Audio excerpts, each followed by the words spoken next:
I like 1 to 50. I like 1 to 50, man, for scoring. It's kind of chill. Big fan.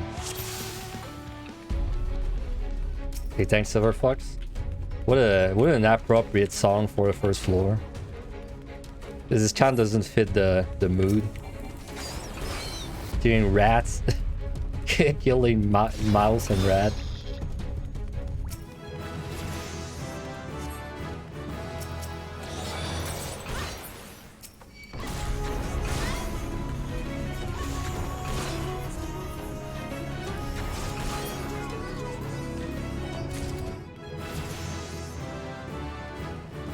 Very intense squirrel killing, yeah.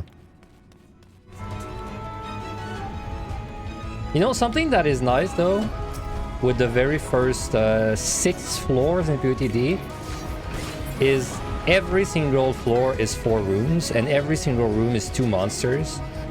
So it makes it very easy to figure out how many monsters there are for the respawn, I mean. So like, for example, there was a respawn in the room back there. So if I go in this room and there's 3 monsters, I know that's my respawn, right? Like, for guaranteed. So. And there is not, so now I know that the monster respawn behind.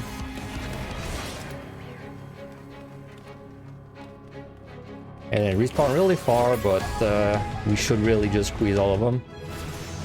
All respawn, I mean.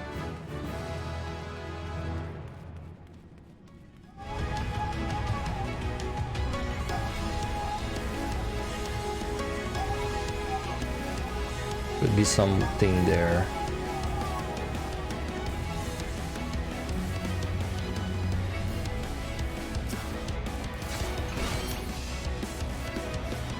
Wow.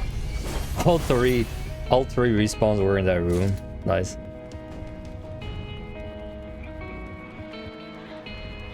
I'm annoyed that I had so much pain in the week again, because I really wanted to wrap up, well, not wrap up, but like continue playing Dark Souls 3 on stream.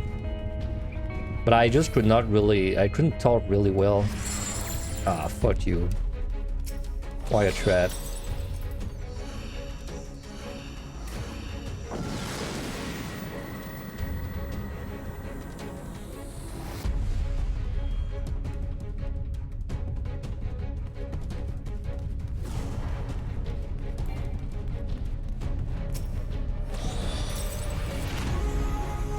I've been seeing some insane PotD scores lately, but I don't, not on 200, on 100.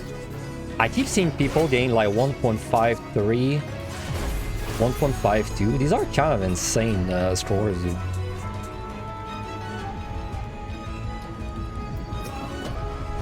I've had scores like that maybe like 4 times at best, and I've done a lot of runs there. Maybe it's gonna, maybe we can get that. That'd be nice.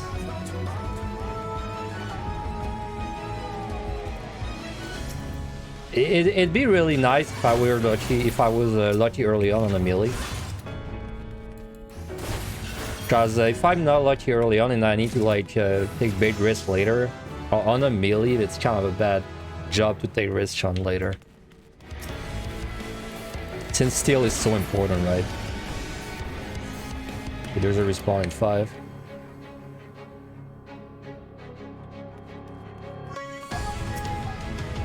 It is kind of painful until we get person calling, but it's only 15, so.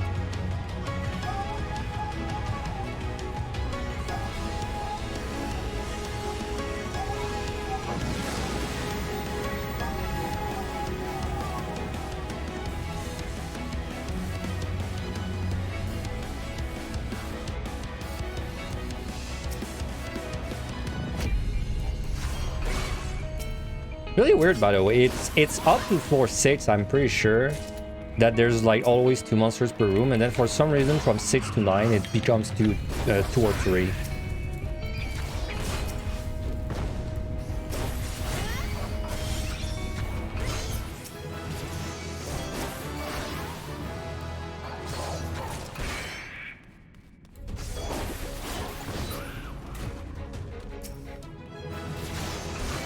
there is one respawn. And it's not the monster in that room. There should be a monster, right? Oh no, I killed 6. Never mind. There was a patrol.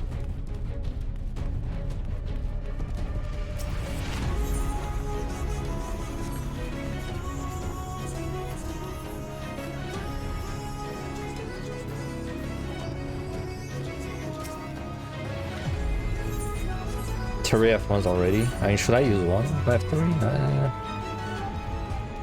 think I should use one if I have 3. Just so I don't overcap, right?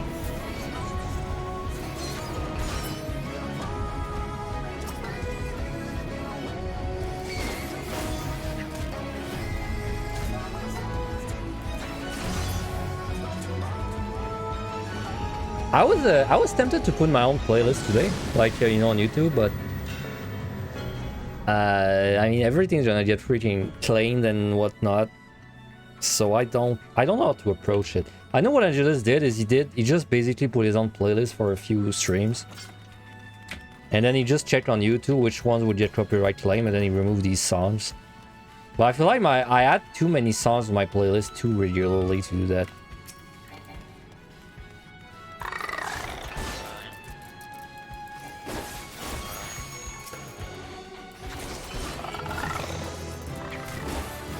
I don't know. I could still try it though. I could make a playlist just for stream. That probably made more sense actually.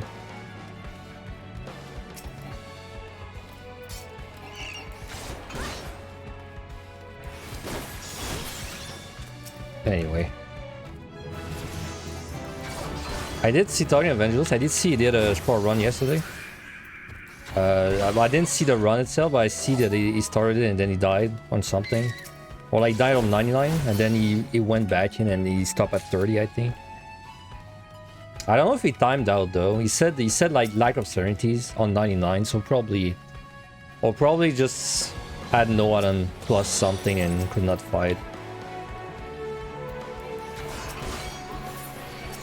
Would make sense for a score run because you don't want to match side 99 usually.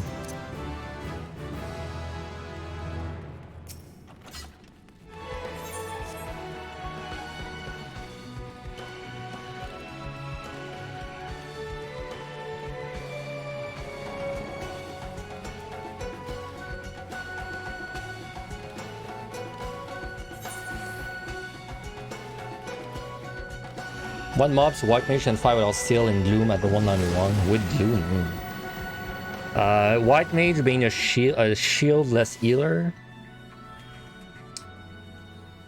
could probably fight the trap. No, could certainly fight the trap. Could fight the mummy.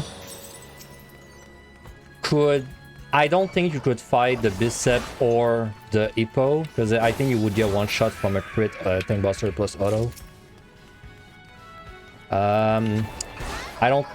Any monster that has a Tank Buster, I don't think you could reliably fight in Gloom. Because I think you would get one shot. So the Mummy, Trap, Harryman you could fight too. Mimics you could fight, yeah. Is that it?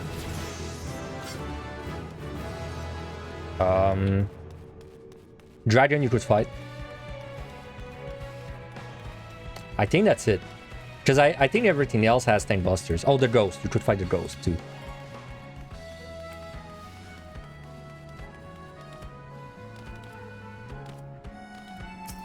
Now, if you're like Sage, like a shield healer, I think you could fight technically everything without steel, but it get kind of tricky with Gloom.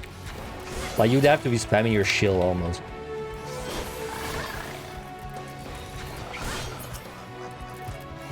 Okay, what's up, Yumi?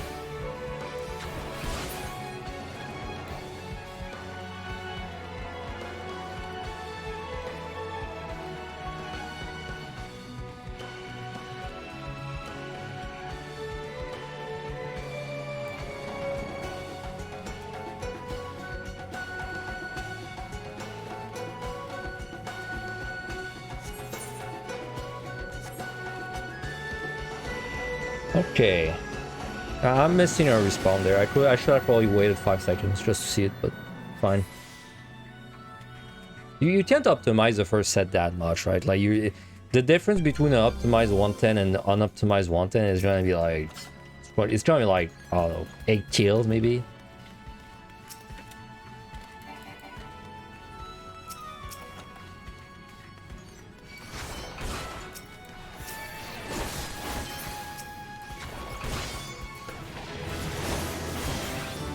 Wow, that's a tanky horn.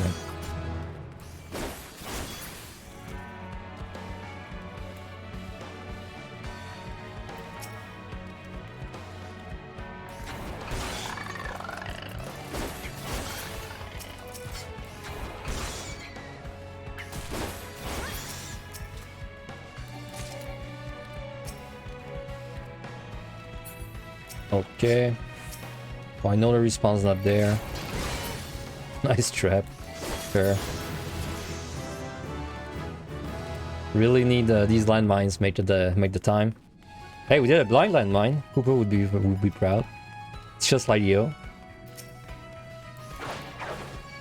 It's just like a blind landmine on the Dread Beast, but instead of a Dread Beast, it's like a squirrel. There's one respawn. If I'm lucky, it's there. Oh, it is. Nice.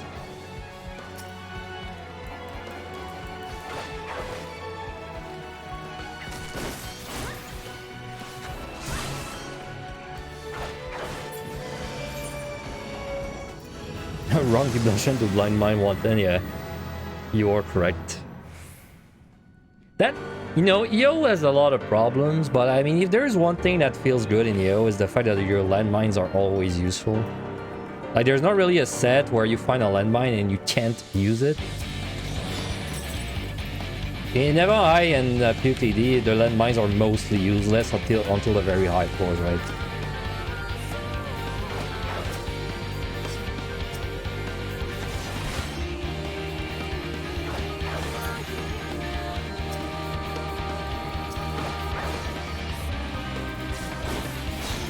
Wait, what?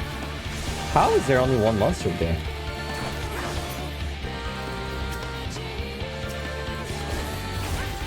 Huh? That makes no sense. Because the Beetle Patrol was going away from that room. And there was only one monster in there. So where the hell is this the other one? Am I stupid? Maybe I'm stupid. Maybe I just killed another one and I don't even remember. No, I killed a Beetle respawn. Oh, it's this one. It's this one. Never mind. Okay. My math wasn't wrong. Only my eyes.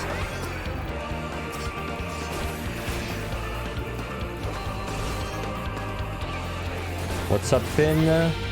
Came in to see all 3 of your Deep Dungeon titles, and my guys really helped you a lot with learning how the mobs worked. Also, Durban says I ate. Congrats, Slice. Congrats on getting your triple title. And I'm glad that guys helped you. Also, hello to Durban, if he doesn't show up. So which one did you prefer doing? Which one was your favorite?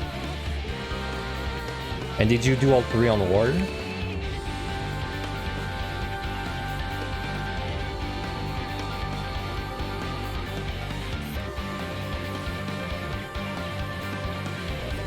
Probably MI. That's fair. MI is pretty fun. MI is like fast and fun, right?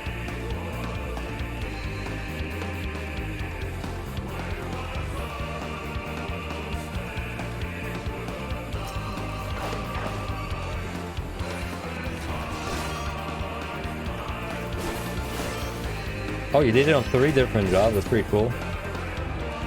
EO on Reaper. MI on Dark Knight and Class on Water. That's pretty sick.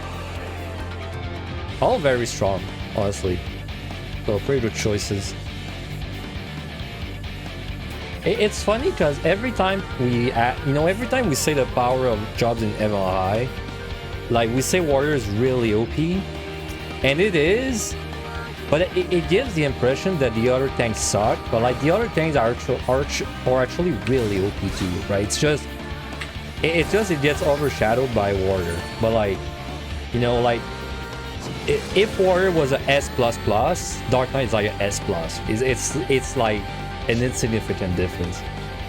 Wait, do you have EO Guide as well? Yeah, I do.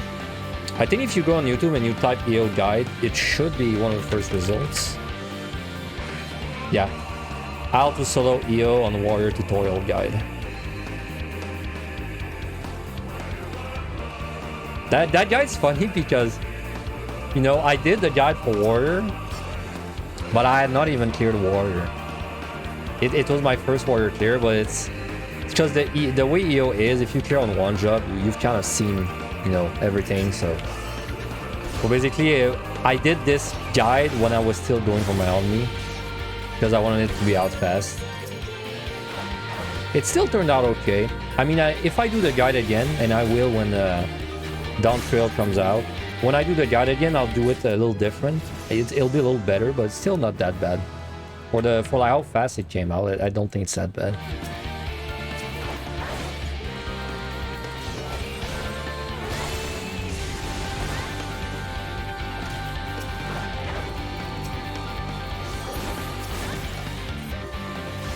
I don't even remember if there's a difference between farming floor 8 and floor 9 in PotD. Can't even remember.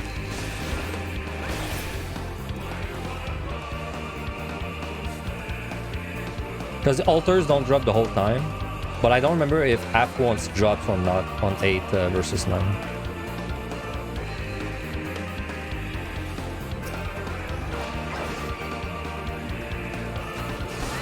Palace definitely took you the longest. You got EO whenever I in around 3 attempts, but PotD took a lot. Yeah, 14, 15, wow. That's a lot of attempts. I mean, I wouldn't be surprised if it took you that many attempts for all of them, but it's surprising that PotD took you way more attempts than EVI and EO. Was PotD like your first one that you did? If so, it makes sense, because it's like you prog in PotD, and then, you know, once you were done progging PotD, you just kind of flew through the rest. No, EO was first, then MI, then fast. Oh, interesting. What gave you trouble in PotD? Like, what were the majority of your deaths? Was it like dying on the early floors because you weren't paying attention, or like maybe Bima specifically? Kinda curious what the DT update is gonna do to MI PotD. I think it's going to have I mean, I feel like they're gonna switch up the lower level kits a little bit in DT, or like a lot actually. So if they do, it's gonna make a massive difference. If they don't, it should be mostly the same, because like all the new stuff is gonna be at a higher level, right? Couple of early deaths because you were done. Okay, that's fine. We're all done. We're all done there. And it was job selection because you did jump from job to job. Which one did you start with? Did you start with a machinist maybe?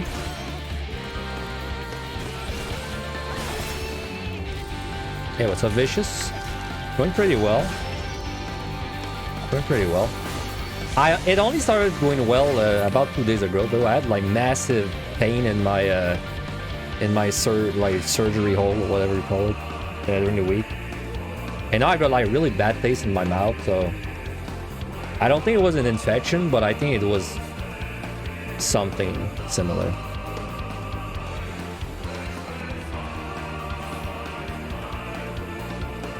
Started with Summoner, then to Machinist, then to Sage, and then you just committed to Warrior.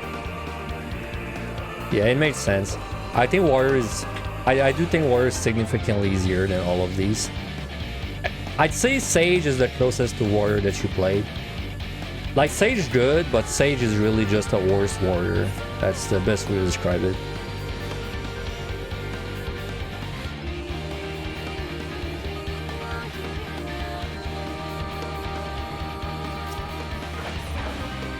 Reaper's rough though. I feel like people, they get baited with Reaper a little bit. But I don't know if that was your case, but I see a lot of people say like, oh, Reaper's damage is insane. You know, like Reaper's damage is so insane, you can go in PotD and kill everything super fast. I don't feel like it's that insane. Like, it does pretty good damage, but I don't think it's so insane that you don't have to deal with the fact that you're a melee, right?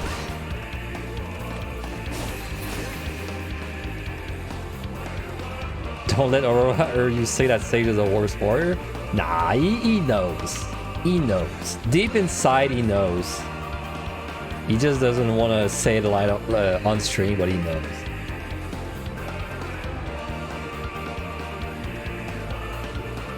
I don't know Sage is the best job in PotD, but like, what does Sage do that warrior doesn't do? Except behemoth push. I'll give it to you. Okay, there's one instance where I would say Sage has an easier time in warrior. It's behemoth push, because you have no push on Sage. Now, if you're like, because if someone they really struggle with behemoth push, like let's say there's someone and they can't do the behemoth push, right? Like they just can't. They can't do it. I would honestly recommend Sage over Red Mage, I think, for like someone like that. I do think Sage is easier than Red Mage. So, but then if someone can execute the push, and I feel like there's nothing that Sage does better than Warrior, except that. Because you know, like if you're doing a normal clear, you're not gonna be running around with 10 monsters on you doing landmines, you know. Like you're not gonna be doing weird things on your regular clear or on neither Warrior or Sage.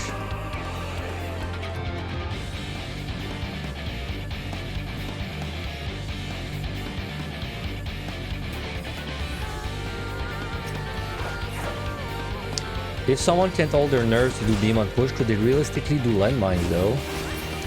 Huh. I mean, I think landmines are easier than behemoth. Behemoth, definitely. I mean, I feel like they're not... I mean, I guarantee landmines are not stressful when you do them well, but then you are right. If someone's really stressed with behemoth, and they just, like, they can't do it, then they probably are really stressed when they're doing landmines as well. So then I guess you would wonder, like, which landmines are easier, Sage or Warrior? I think landmines are easier on Warrior, again.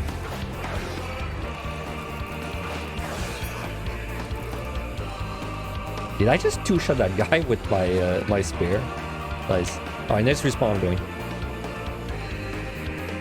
Because like on Sage... I feel like, you know, once you witch and the monsters are on you, it's like the easy part, right? But like the whole gathering the monsters around on you, I feel like it's gonna be harder on Sage and Warrior.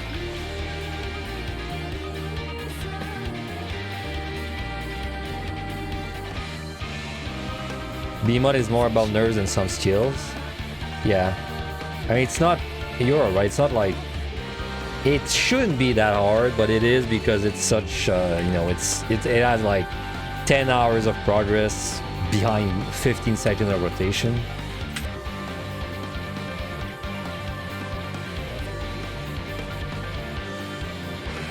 Okay, well, the respawn is in that other room.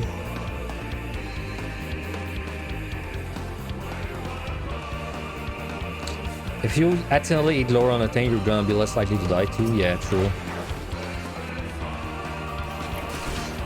The HP pool, man, is just like the super big HP pool is just so good. You do like any mistake.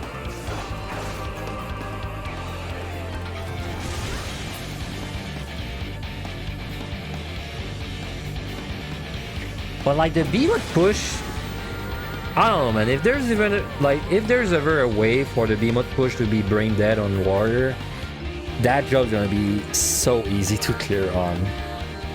It's only the behemoth push kind of holding it back a little bit at this point. Do I sight?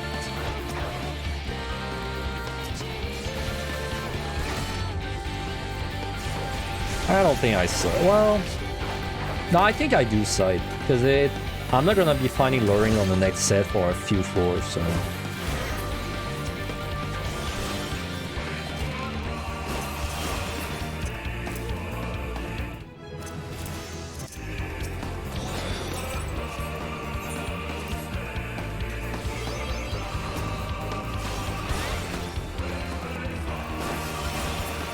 New release now, level 60 ability. I mean, I'm not saying it won't happen. I'm not saying it will happen, but there's a chance, I think. I think there's a real chance for DT that they do something like that. You never know.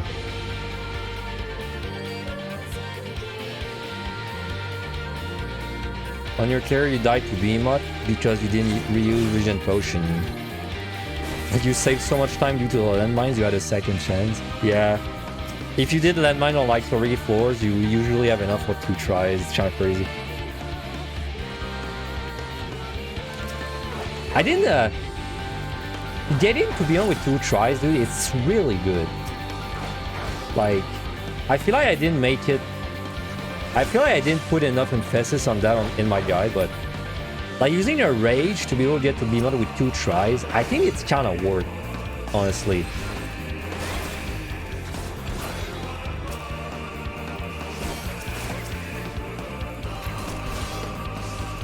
But then I'm also, I hesitate a little bit because then I feel like if I put too much emphasis on it, then some people are gonna like drain the resource dry, get 2 tries on it. But like, is that even a bad thing? I don't know. Like, I don't even know if that's a bad thing. On Bard, I did that. On Bard, I drained my resource to get like 2 or 3 attempts on Behemoth, and I never regretted it. So.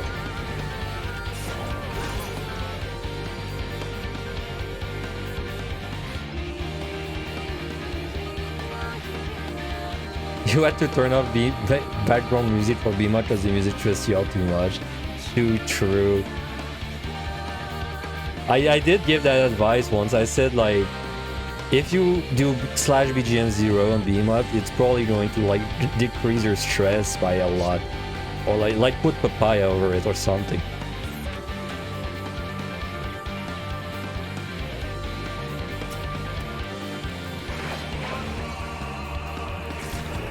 How much time I need on this boss? I need about 130, probably less, but.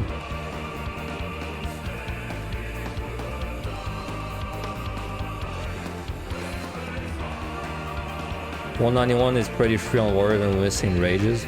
It's not free, but it's. I think it's pretty easy. Yeah. At least if you compare it to like DPS jobs, it's way easier on Warrior. It's not even close.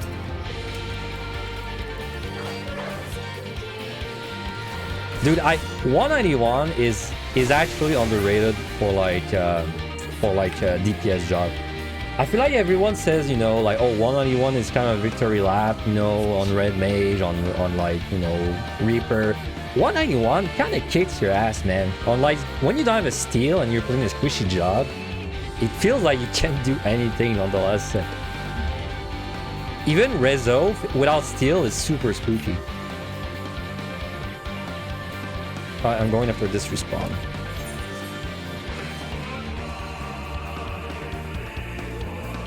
Please be in this room. Okay, nice.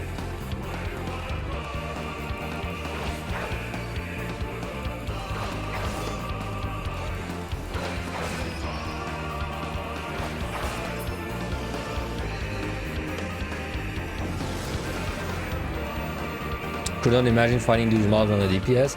It's less bad than Evan High, but it's still pretty rough. It's still... with steel, it's not that bad. Without steel, dude, there's a lot of bullshit.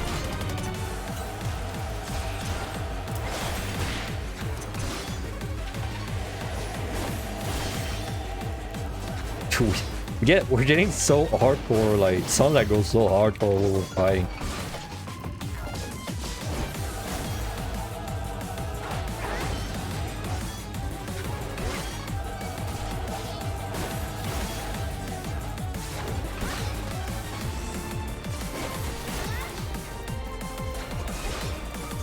Wow, I destroyed that guy. I could have killed one more respawn if I really wanted to.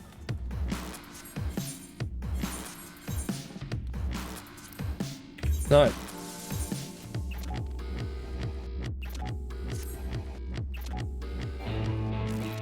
Alright, like I said, it's gonna be really chill up to 50. Up to 41. Like 41 can be a little rough. Not probably not on Dragoon though. It's more of a healer thing.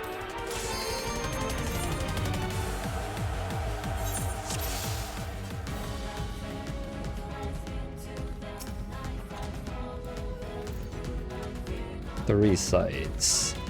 3 sides, I don't know if I'm gonna find Eldraine though. But I use it. Can you do any tips for melee DPS in high? Pray to do whatever deity, whatever god you follow, you better pray that you find steals non-stop as soon as you enter 81. Outside of that, your steals are like your life force on melee. Like, you really gotta save your steals.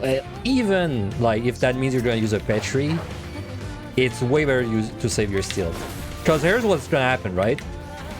If you ever go down to 0 steal, you're not fighting mimics 81 plus, and then you're gonna be in that weird situation where you need chests because you need steals, but then if you check a chest and it's a mimic, you're just kind of screwed, right? Like you got a witch chain or Petru or something. So absolutely important that you do not waste your steals on melee, which means that you gotta know your fights really well, right? Like you gotta know the monsters really well. I'd say that's the biggest advice for melee, honestly. I'd say learn to do Onrod without a steal, and Onrod without steal, not that bad. I would learn to do it. Fenrir without a steal, pretty hard, but it's a thing, right? Like if you want to learn to do it, it's a thing you can do. And outside of that, it would just be advice for like other jobs, right? Though keep in mind, melee tends to have harder fights for the monster. So like if you have gloons or like no ability, you gotta be really careful. Like really limits your options. Oh my god, treasure room. Man, I just use this side because I hate being at 3. I don't even have a Nihui until level 40, man. Really?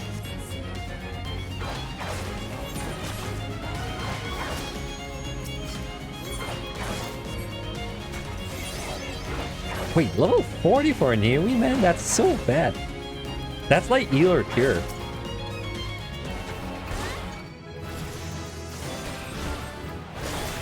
I really gotta just fight the 1v1.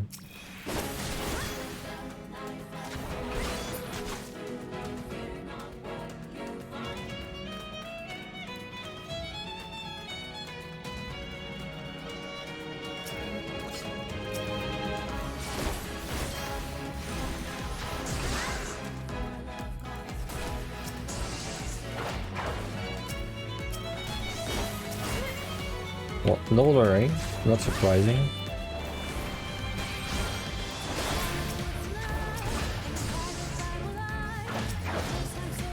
I can ask you to stream high floor so we can laugh, because you've never done melee in Heaven on High.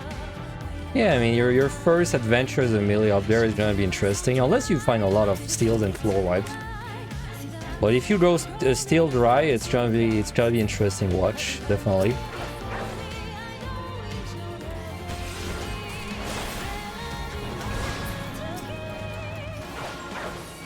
Like, you know, like a lot of people like they stream their first Heaven on High at tanks, right? Most of them do it on tank, on warrior, and even though they're doing it on warrior, they'll fight a mimic and they'll be like, holy shit, that damage is insane, right?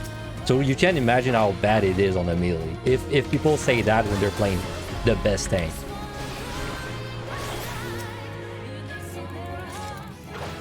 Ninja's probably a bit lenient for first time.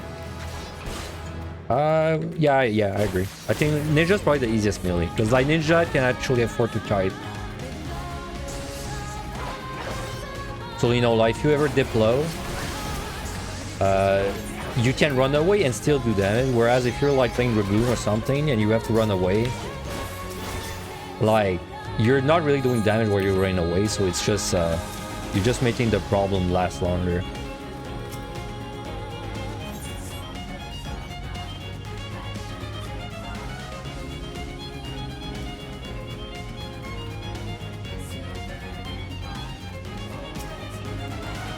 I think there might be a respawn outside of this channel. Yeah.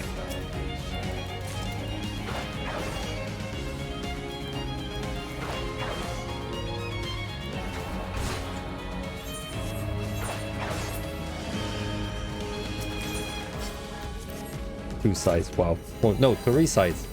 We have 3 sides on that floor. Nice. Monk for the true experience. Monk is rough. Monk is rough. You know what? I don't even think Monk was that bad when it still had the really short cooldown Riddle of Art defensive. But now it's pretty bad. It's pretty bad now. You're doing Samurai right now? Samurai is really glass cannon. You gotta watch out for that. Like you gotta make sure you kill things before they kill you.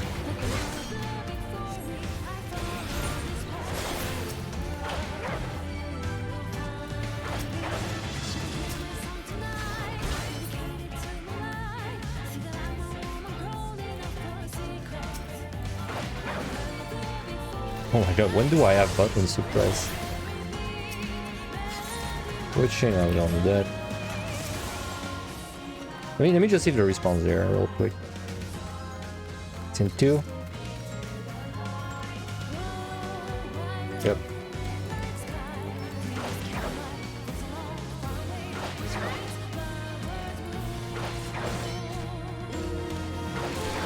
No. Oh, it doesn't stun you?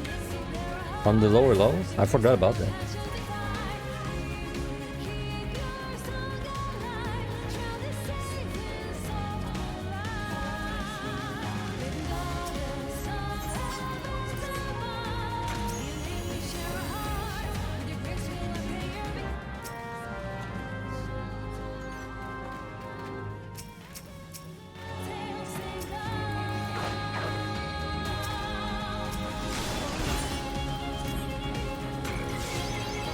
Alright, that's on your respawn.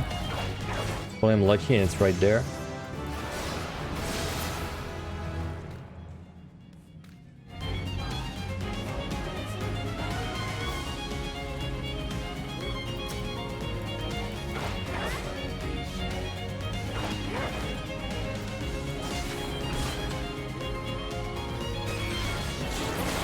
You know, I do wish the lower floors were a little bit harder for PotD. Well, honestly, the reason I like PotD more than the other 2 deep dungeons is the length, man. I hate the length, but also kind of like it. I like it more than I hate it. You know, if this said the next deep dungeon was gonna have 300 floors, 95% of people would complain, but I would be really digging it. As long as they made the floors, you know, interesting.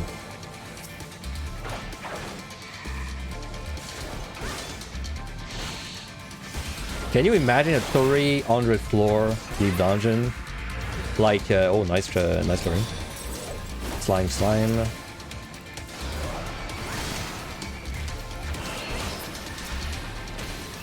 Like, your entire run is like a whole 25-hour process almost. And you know, just put a beamut in this bad boy at the very top. So that you gotta do like a 15-second burst to protect your 25-hour investment. I'd be down. 300 floor with EOS HP scaling. Yeah, well, maybe a little less rough than that. God, how would... Dude, imagine 110 EO, but like 20 times in a row. I don't even know how we would score that. Like, how would we ever score this? Like, you probably alternate, like, you do like a speed run and then speed run, refresh, recovery, speed run, recovery, probably alternate the two. And it'd be so RNG. Jesus. Wow, alter.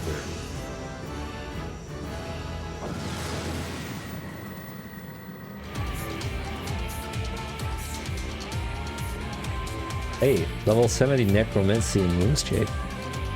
Alright.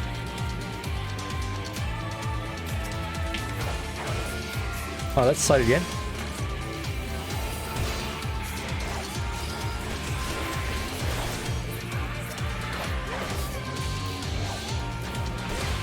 What floors do you start going for the speedrun points? In PotD, it's It's like 100 is where you stop, and then you can get a few more speedruns after 100, but they're a lot more rough. So it's kind of optional.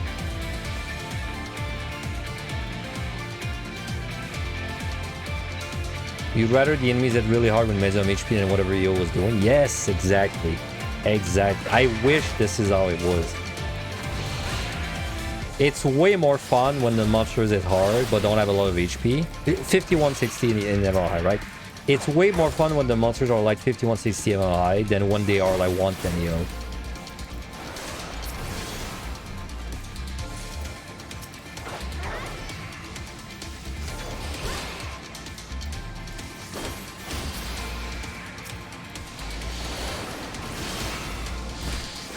Well, what the hell? Where'd you come from?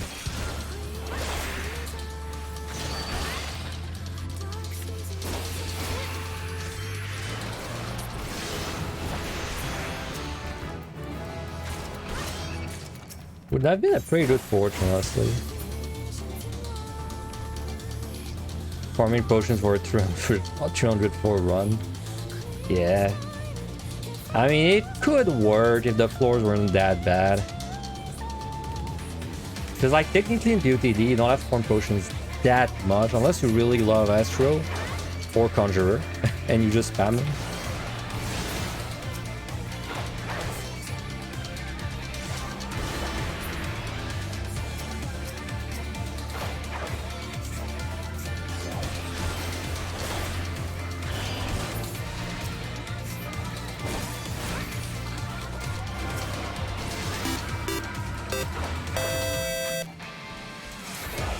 Hey, Tasmanian, thank you very much for the sub. 11 months. Almost a year. Thank you. Sub during a great song too.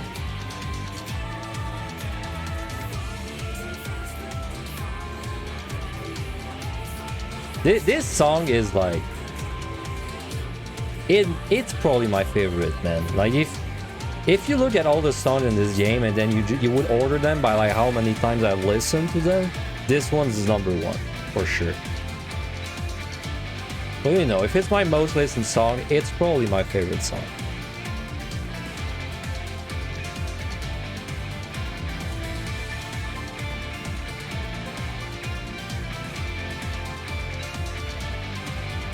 No luring, sadness. Wait, what the fuck? They made it so jump doesn't move you anymore? Oh yeah! Oh yeah, I vaguely remember that. So it's just like an OGCD now? It's just like damage OGCD that stun locks you for a little bit. So it's basically like a ninja assassinate.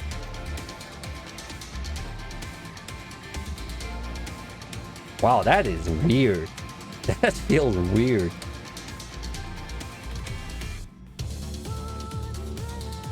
But that means I can now use this whenever there's an AoE, right? Because it doesn't move me anymore. Oh, wow, that feels weird.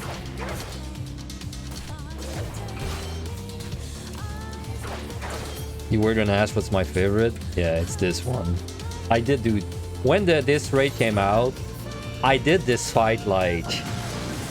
I don't know, like 20 times in a row, just listen to the song. I got the minion out of it too.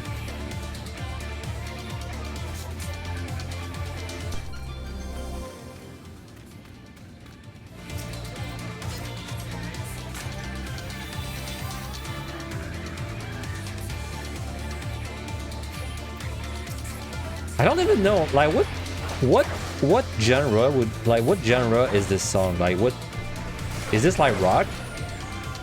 Like, what would you call that?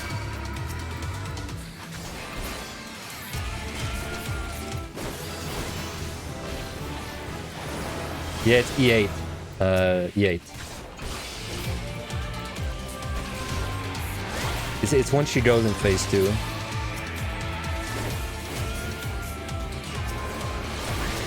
Dude, getting used to the jump. I think this jump is better though. The old light camera moving was always kind of weird.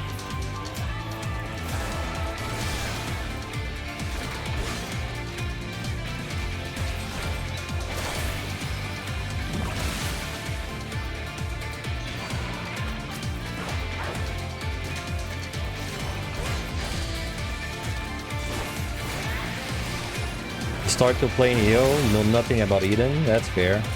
I mean, you could unlock the raid and do them though. The 2 would probably pop. It's in normal mode, it's not in the Savage, so... Like Eden, the Eden raid series was kind of like... You know all the trials we did early game, you know, when you kill a Titan and Leviathan, it was like we're doing the trials, but they always have a twist, right? Like they have different mechanics and the boss look different. That was mostly what the raid series was about. I was a big fan, honestly. Quite enjoyed it.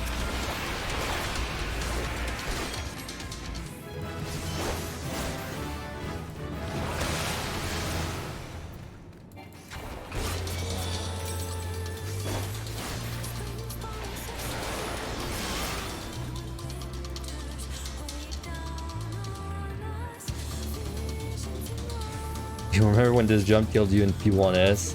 Snapshot you between platforms? Yes, the old jump basically moved you, but like very fast, so it was kind of clunky. Now, as far as I understand, this jump doesn't move you anymore, so it's basically like a damage overseas.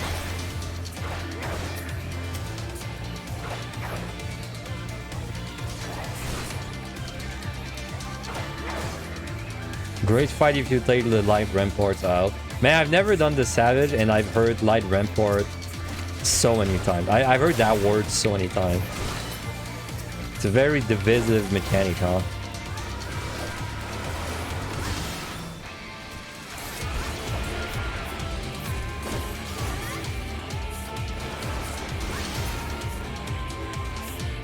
Oh, there's a respawn. I don't know if I... Oh wait. I think that's a respawn.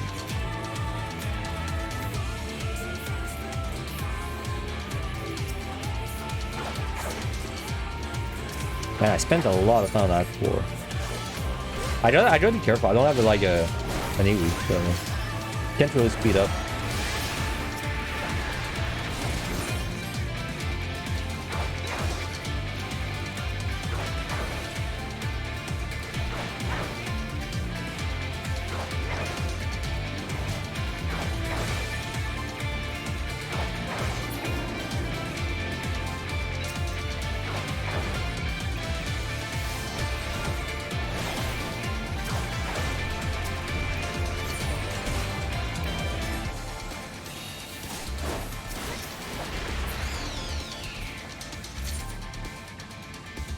You know, I wish, because they removed the actual like jumping camera thing, I wish they put the delay back, because when you used to jump, it used to have a pretty big delay, right? I wish they put that back in, because now I feel like this move has like no downsides.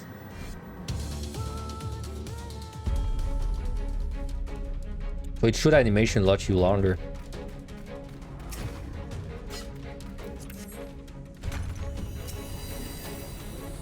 Hey, I'm not even kidding. I'm not even kidding.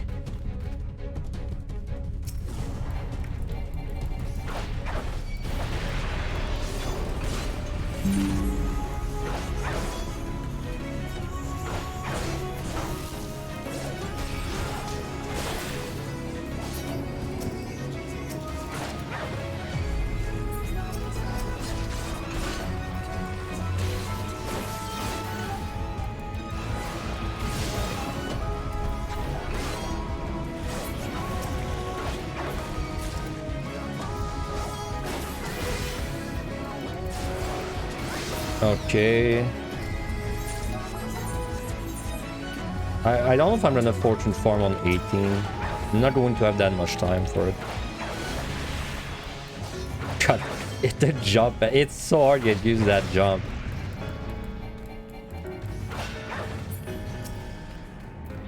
It's so much better though.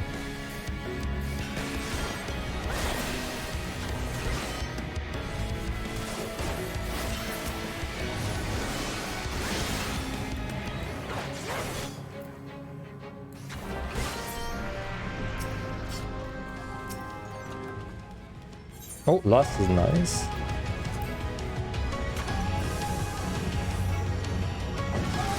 Can double weave with it now. Oh yeah, true. Wait, but I think you could when they reduce the delay, right?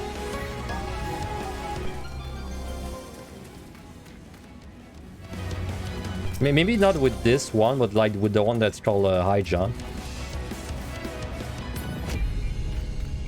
I think that's a small floor again. Kind of wanted to side and fortune. Well, with 3 fortune, I'll use it. I don't want to be sitting on 3.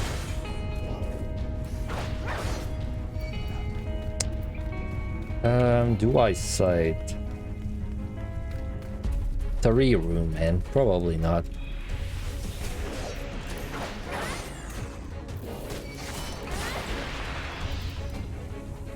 It's just the other. I feel like the odds of getting a learning are high enough where I should probably side anyway.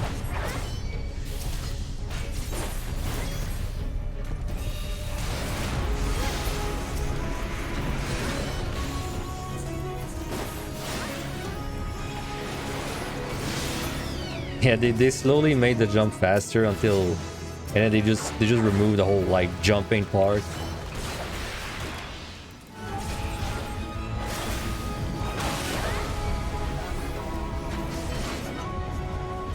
Now, I always thought that the whole jumping part, I thought it was original. It's just, it was like hard to really use the jumping, right? Because you move so fast.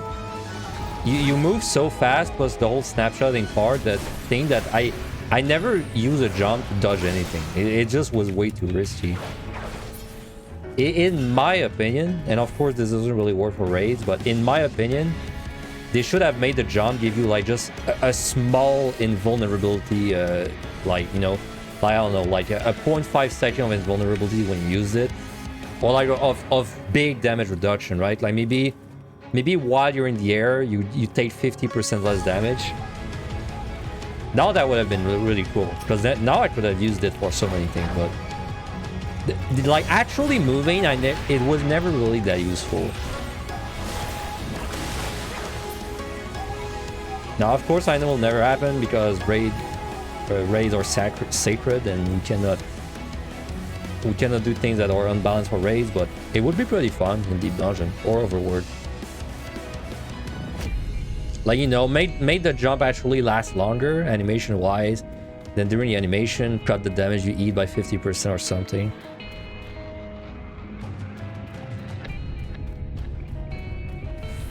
It also gave Dragoon a defensive, because Dragoon has none. Well, technically you got a life steal, but...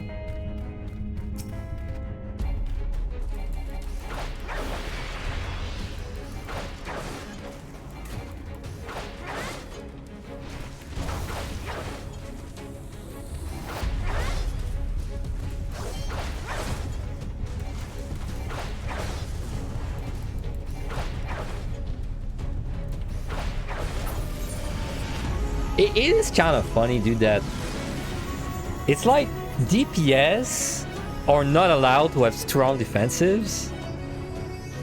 Like, you know how they basically remove the strong defensive amount, but then they're fine having warrior exist with run tuition, which is so broken, right? It is kind of funny.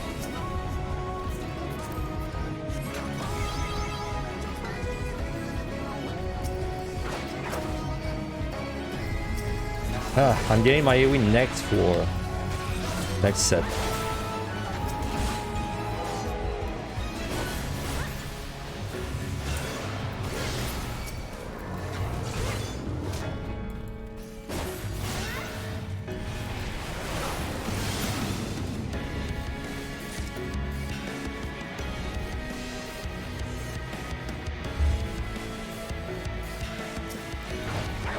Now I should be really likely to get the lure in there. It's a pretty big floor.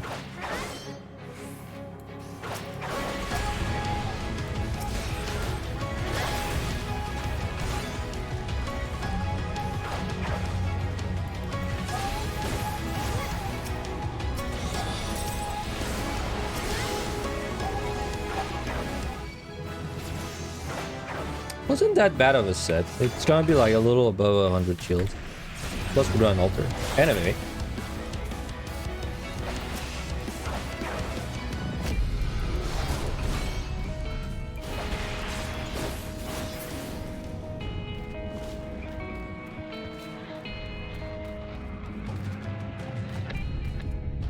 Man, you know what would be cool too? Imagine if elusive jump did damage where you land. Would that be kind of cool? So like you had to actually freaking make sure you well, not make sure, but like if you should try and land on the monster when you use it, you could actually deal damage with it. That'd be kind of cool. I a little bit like Fizz in the league, I guess.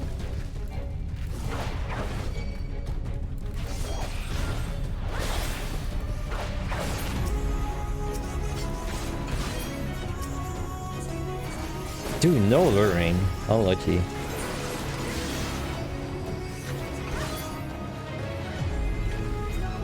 You got it, then you home gain, and you lived. Really? That's surprising. You were blessed.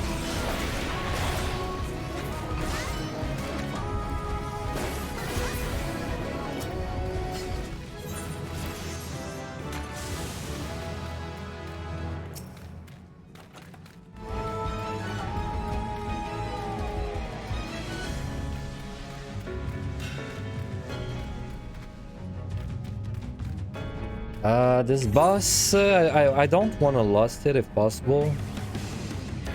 Probably gonna take no more than 2.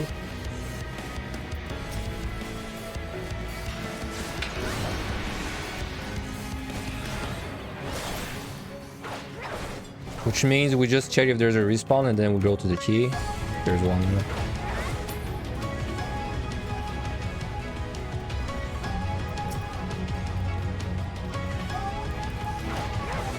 You play the screen indeed in media, or I'll check it out after the set. I'll try not to forget.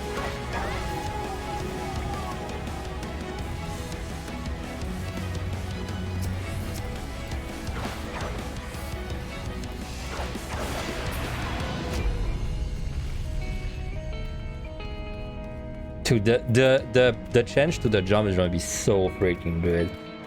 When we start fighting monsters that have like risky AoEs, it's gonna be so freaking good. It's gonna be so freaking hard to get used to it though.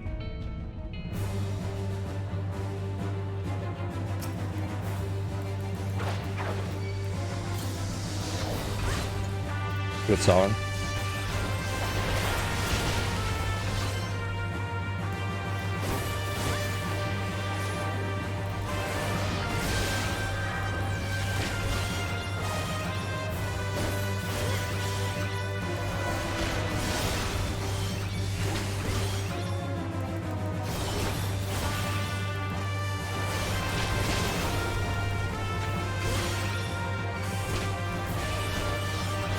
I wonder if I kill it before the bees kill me.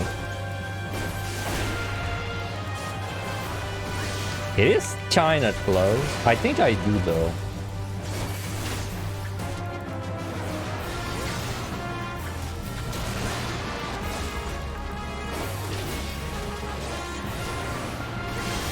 Yeah. Alright.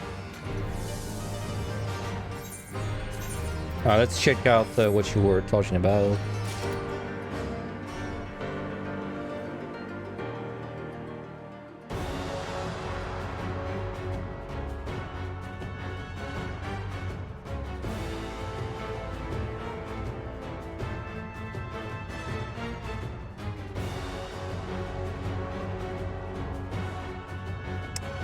Oh, so you got like snapshot, then you use home gain, then the damage happened? Is that how it went?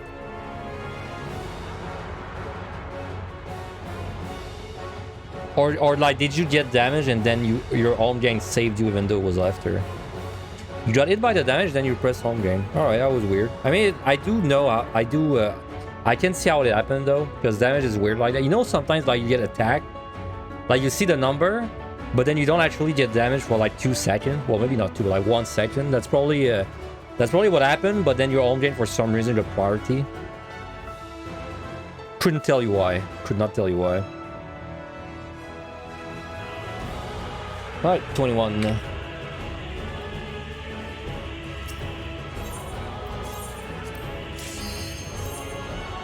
right, I should probably eat food. There. Man, this is like the only plate I've got set up almost. For any job.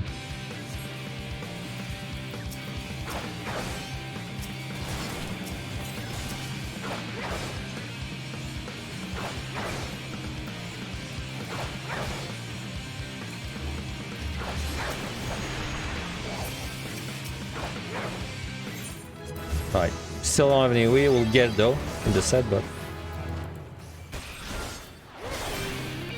on healer I usually alter there, get levels, but since I'm going to get my AU at 40, I don't think I need to.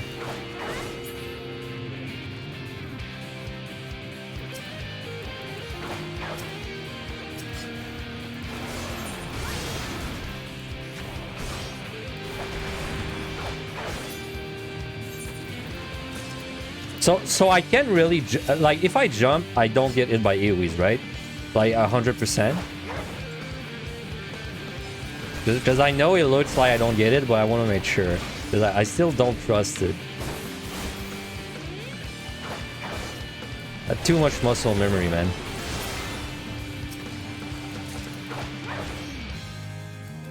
Let's try on this guy. Wait, doesn't he do a circle? No, the ones later do a circle, not this one.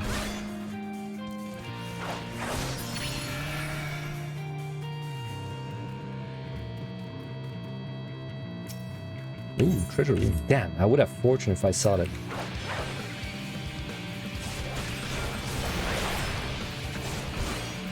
And I could have seen that so easily too. Kind of a mistake.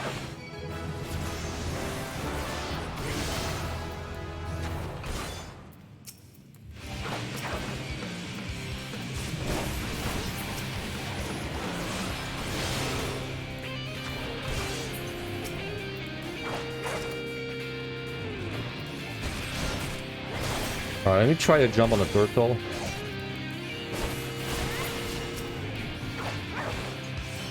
Just to make sure.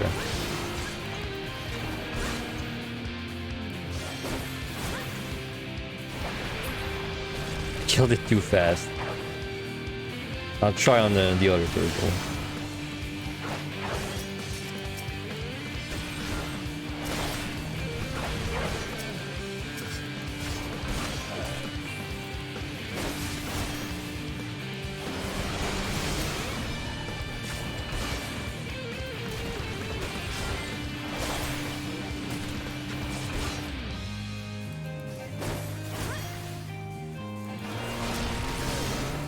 PotD, you're online, man. Thanks you so much for the guides and VODs. You just carried on PotD. Hey, congrats.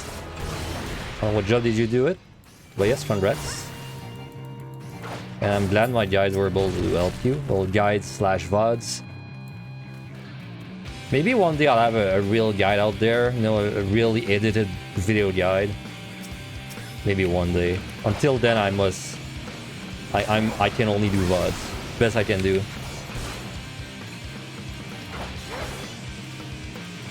I mean, I could surely edit a guide. So, well, if I really tried to do it, I'm sure I could wipe out something that's okay, but it's so much work, man.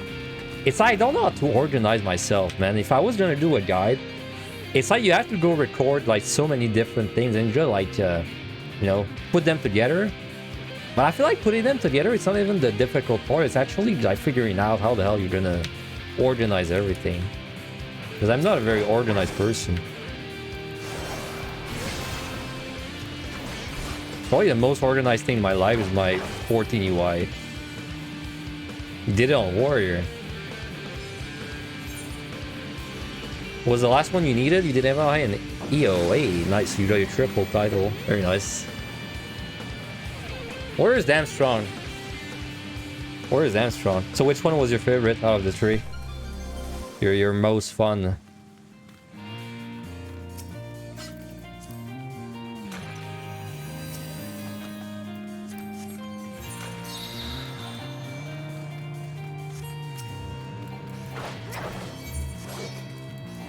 All molded on my UE.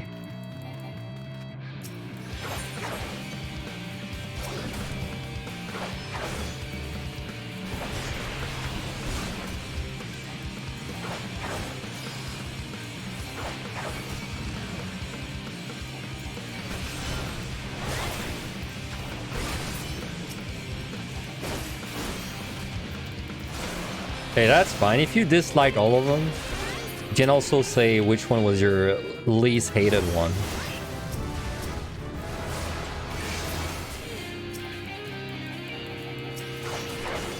Alright, my AoE, finally. Well, it's not like I really need my AoE, honestly, on a DPS job. You can just kind of kill everything one by one.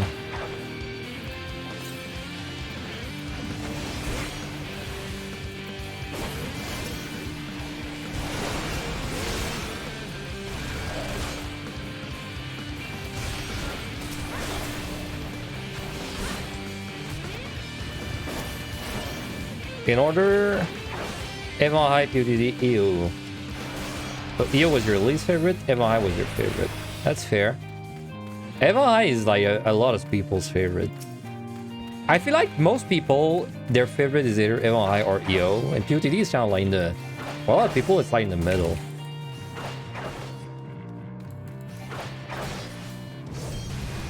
Waiting on the new one next expansion. Yeah, so it's sweating emoji, but yeah, me too. If there's one next expansion, I'm waiting for it. I don't know. I hope there's a new one, but you know, they didn't say they were gonna have a new one. They said they were gonna have new additions for Deep Dungeons in the fan fest. So seems like an interesting choice of words if they were gonna just add a new one.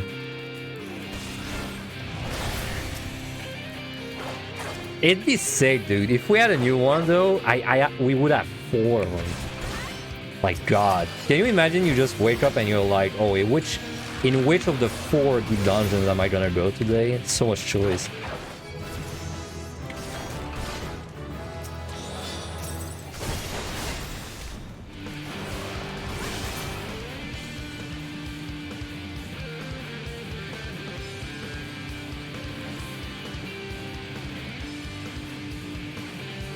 Well, you know, they said new additions, so I have this extremely unfounded theory that maybe they're going to like scale up PotD and Evan High.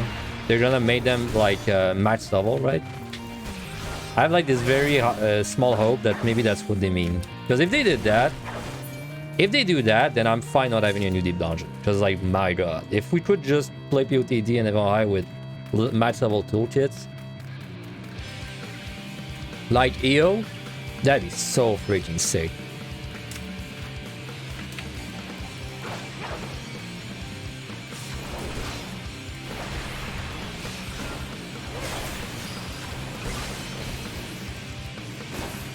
There's a respawn. I'm just gonna check if it's in this room. Nope. Yes. Well, I'll kill it.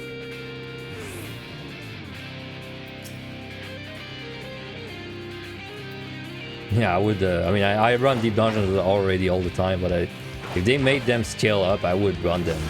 I would probably no life it for like 2 weeks.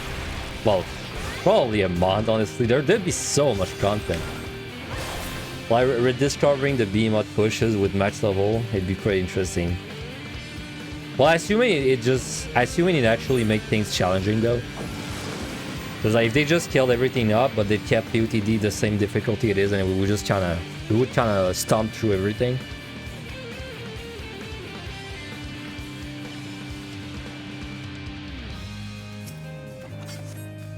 All right.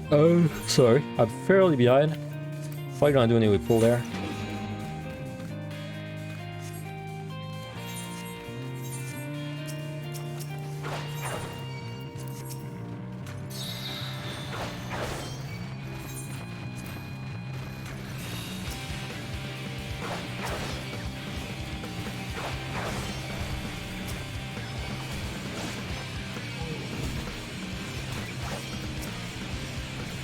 What the hell? How did I miss that turtle?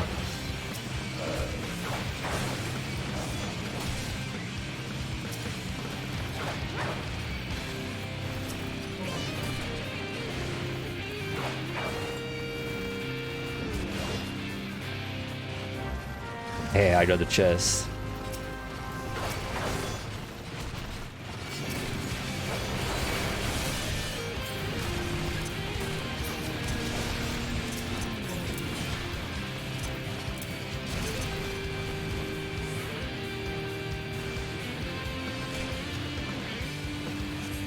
That's not that many monsters. I thought it'd be more.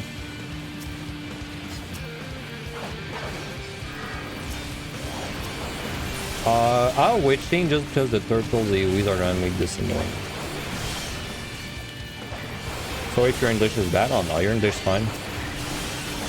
You're working for a deep dungeon boss only type.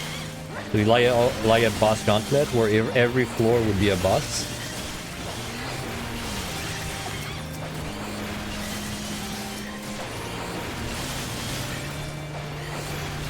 That'd be cool, but I don't know if it'd be like it could be its own thing though. Like if they released a new deep dungeon, it was only that, I'd feel a little robbed. But that could be a different thing altogether. I would probably try it too. I mean, honestly, any solo content I'm a big fan of. Chest. Oh, that's the intuition. I was wondering why the hell this was not showing up on the map.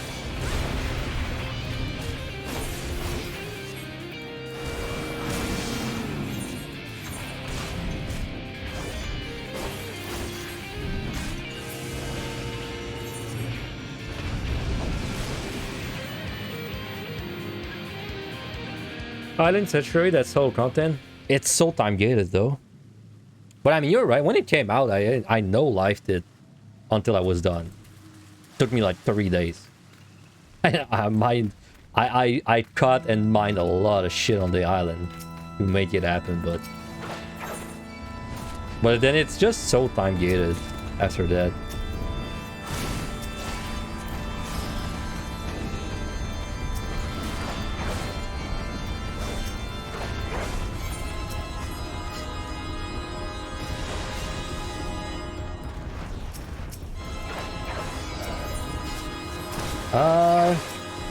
I'm on my last fortune, but this is a really big floor again. Should probably use the fortune.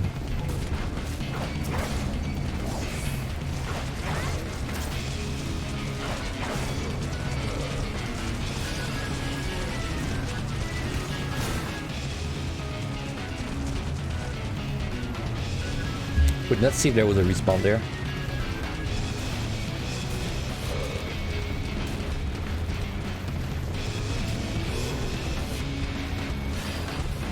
Ah, there's a respawn in that room back there. I'll kill it after. Well, actually, no, I'll go to it right now, because why not? I'll just bring all the monsters back.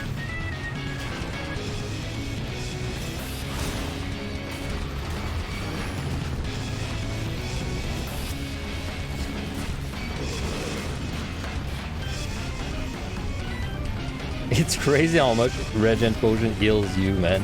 715 on this floor.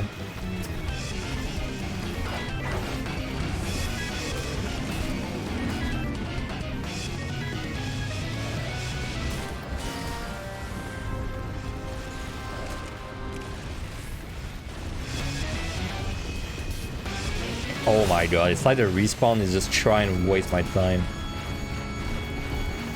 It's always like somewhere back within the key.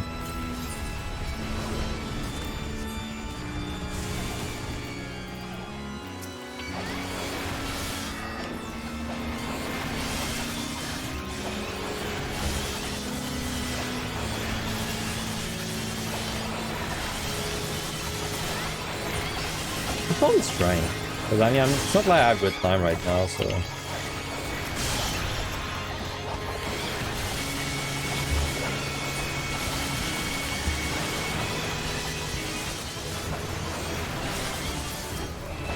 Oh yeah, you mean the buff to the Regen Potion? Kinda... It was hard getting used to it, to be fair. Like, it was really hard getting used to the new duration. But it is a really significant buff, yeah.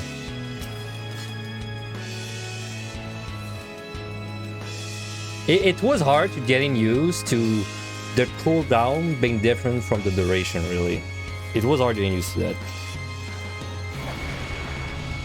Because like before, you would just mash your Regen Potion on cooldown, but now, I mean, you can still do that, but then it feels like a waste if you do that.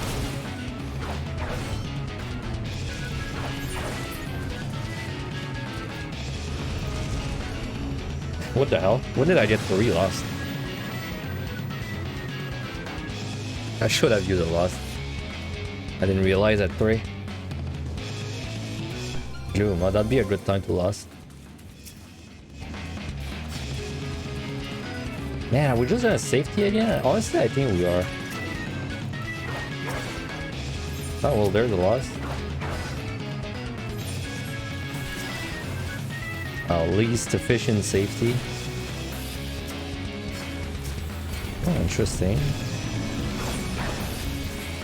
Can I tank this for a while? Yeah.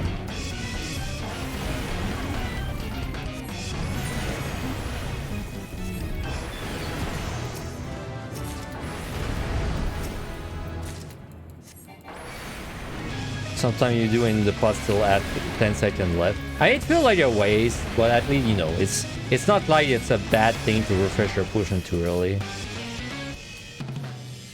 It just feels wasteful.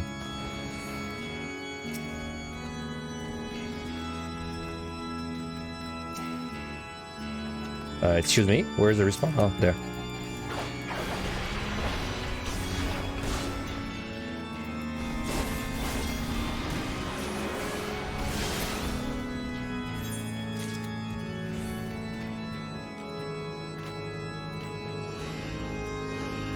Alright, we're a little behind, but it's not a problem. We have 3 goddamn lost, so...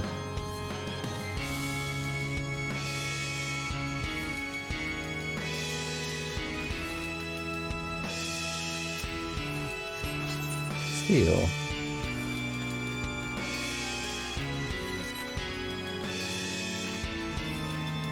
I would like to sight. Well, I kinda want to be cool with that.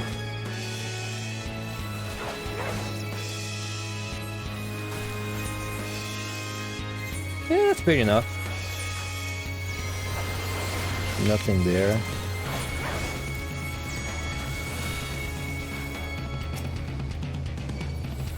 Sketines.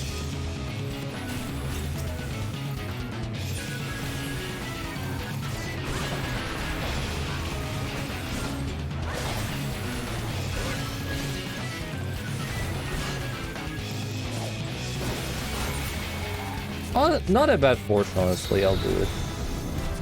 Witching. No sketines, please. Perfect.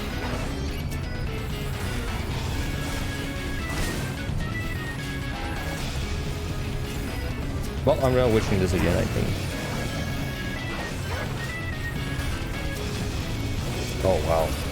The massive floor.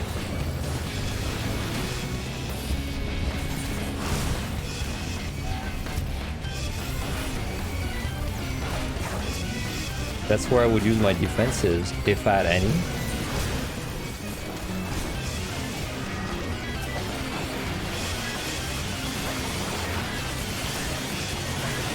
Now we get AoE SMR. That's a rectangle, right? Yeah, it is. So hard to tell.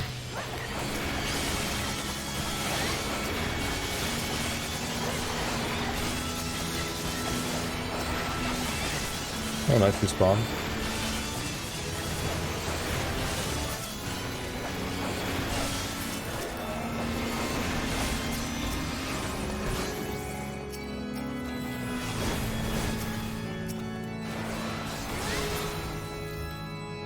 Way too thin, you're crazy. You'd be in panic. I mean, that's scoring runs. You get used to it. Because if you don't do things like that, then you're not able to get the 30-minute speedrun bonus. So it's quite literally a learn or die kind of thing. It looks crazy, but like when you start doing it, it's not actually that crazy.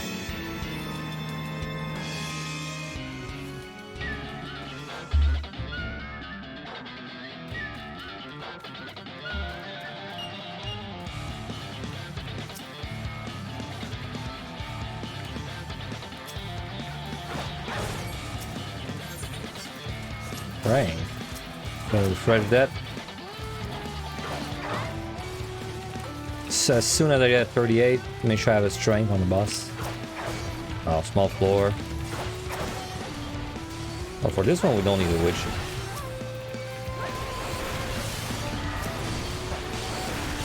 Man, we don't even get the second AoE on the for PotD, huh? We're gonna be stuck with that the whole time.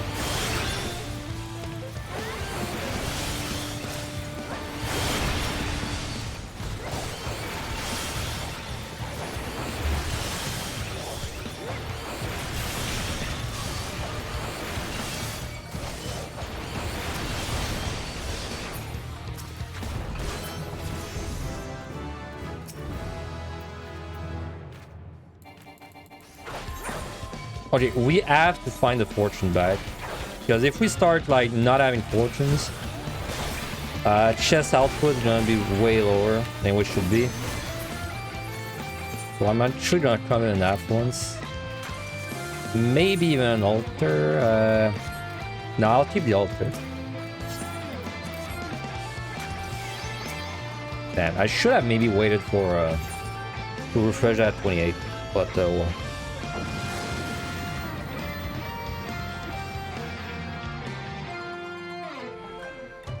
This song slaps. Oh, by the way, is it in Alpha? What do you call him? Criterion. Is it in a Criterion where there's like the god fairy with a gun, dude? Is it Criterion? And that like you can have her as a mount?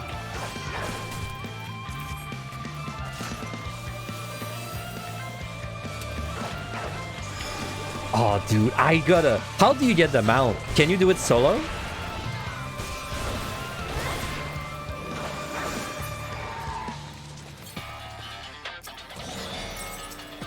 You can't, dude. I need her. So you don't understand. This is my one chance to get a god gift. I gotta get the god fairy.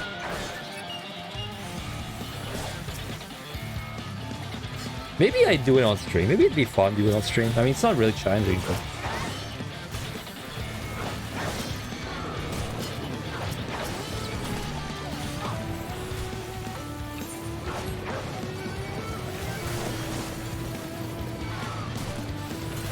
Dude, she looks so good, though. I saw like screenshots of her and I was like, that's my wife, dude. And you know, aren't fairies kind of messed up in that game? Aren't fairies like the spirits of dead children or something? That's kind of fucked up. I vaguely remember that.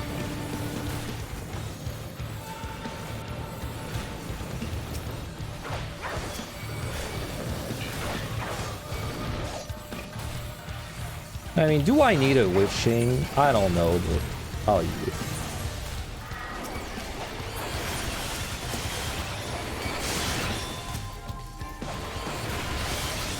Those are pixies. Fairies are different beings. Oh, so she's not like a Shadowbringer pixie? I thought she was because of the way she looked. Because I called her a fairy, but I don't actually know what she is. Right? I haven't done the quest or whatever. Unlocked her.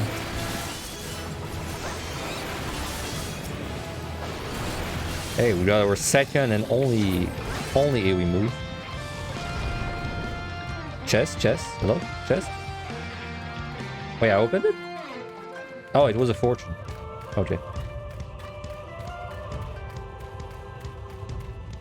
Funniest thing is she slaps you with a gun instead of shooting. Sick.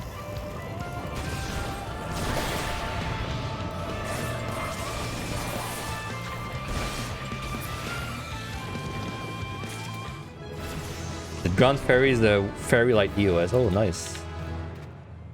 Dude, I need her. She's gonna be well. She's gonna fit well with my demonic glam too. Oh wait, we don't have time for respawns. I'm kind of behind. Also, we got a fork. Very nice.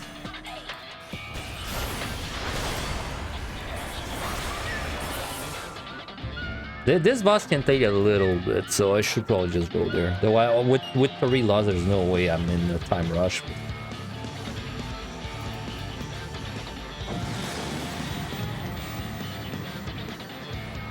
So you're gonna do all 12 paths together. Alright. I'm glad you can do it solo, dude. I was scared I was afraid it was gonna be like, oh, you have to do the savage or something.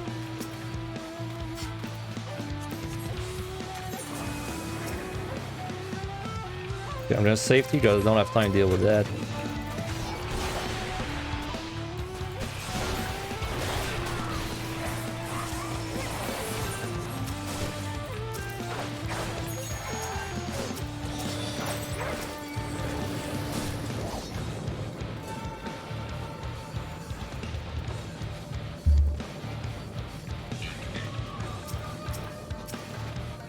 Damn, 3 room. A pretty nice kill count though, even with a few 3 room. So 120. Not that bad.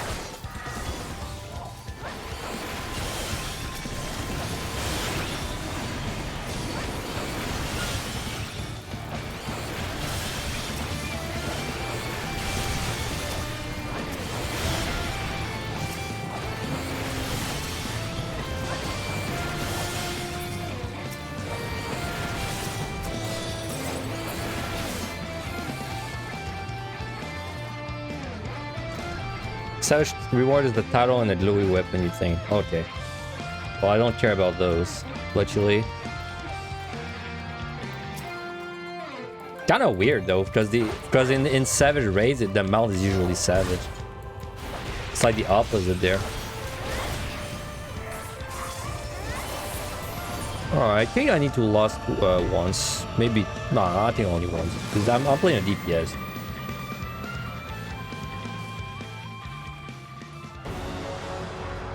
Hey, fitting song. That's the boss team, so in and water.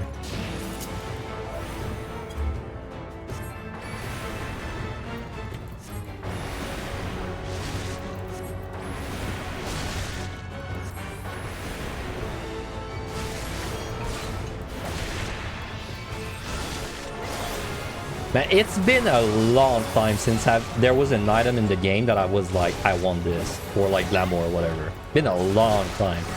This fairy mount is like the first one since like almost 2 years. Like technically I wanted the Fall Guys crown, but this took like, you know, 5 minutes to get, so.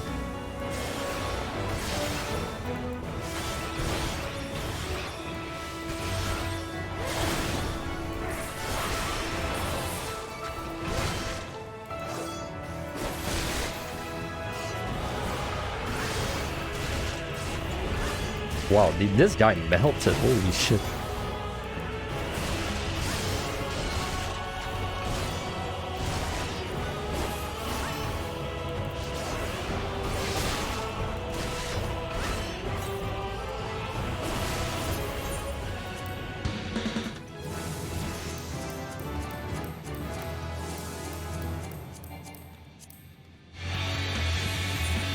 Alright.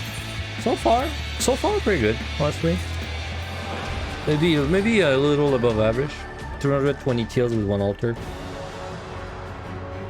It's kind of hard though because the main money set is 4150 up to 50, so. And for 4150 we need as many sites and altars as we can. So there are 3 difficulty levels. Variant is a soloable with fairy mount. Criterion that is harder, not soloable with another mount. And then the Savage is the... Oh, yeah. So you can... Variant is like the solo with 12 paths. Then if you do it as a group, it's like 1 path force, right? And that's Criterion, but then you can also do it Savage. At least that's the way it worked for the first one, so...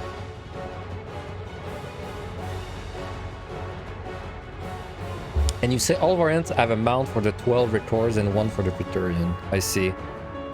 So wait, so this, the fairy... So the God Fairy variant also has a mount for the regular Criterion? What is the mount for the regular Criterion then?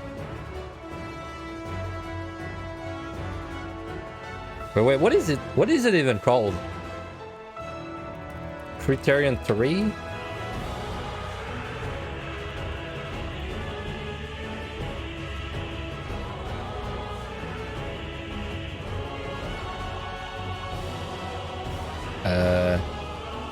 The Secret Garden? The Secret Garden?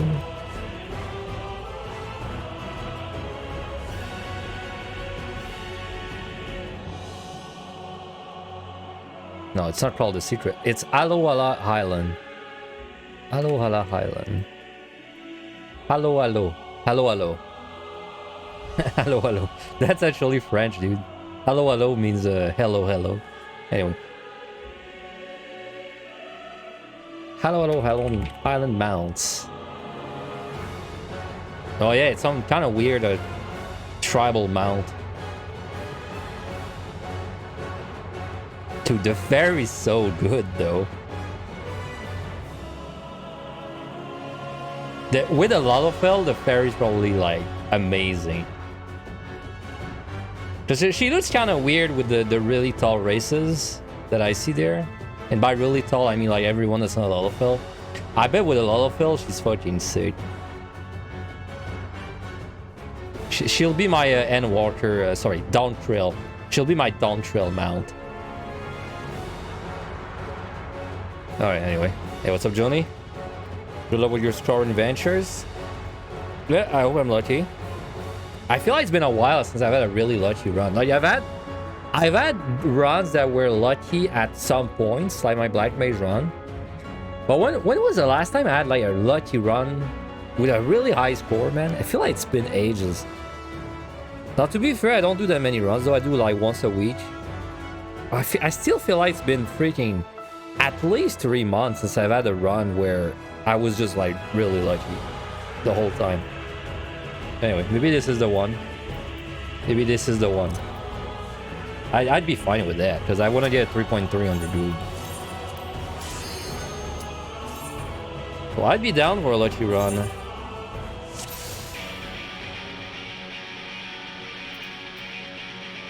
It's about time it happens this run then. Yeah, it's about time. Well, damn time.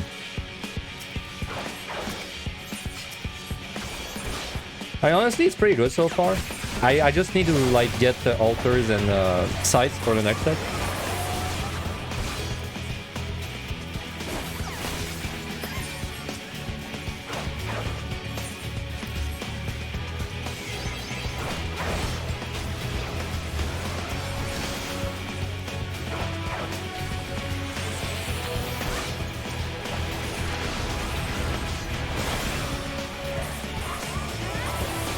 Alright, let me just see the respawn right there. Like 10.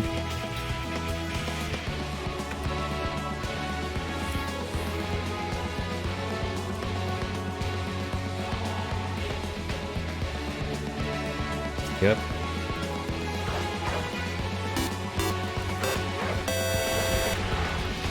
Hey, Joni, thank you very much for the sub as well. 7 months, thank you. Much appreciated.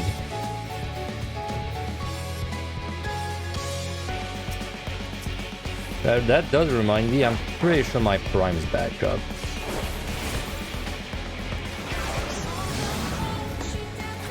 Dude, my prime is such a pain to... I say that every time. Ow. My prime is such a pain to like manage because it's... You can't like make it automatically give to someone, right? You gotta like, you know, actively give it. But I watch so little Twitch that it's always like inconsistent. Sometimes I'll just have it for like 2 months and then I remember to give it to someone randomly, right?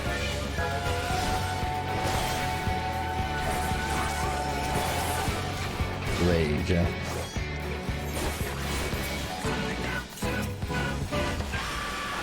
Let me just potion in case I had, you know, a trap. Another landmine.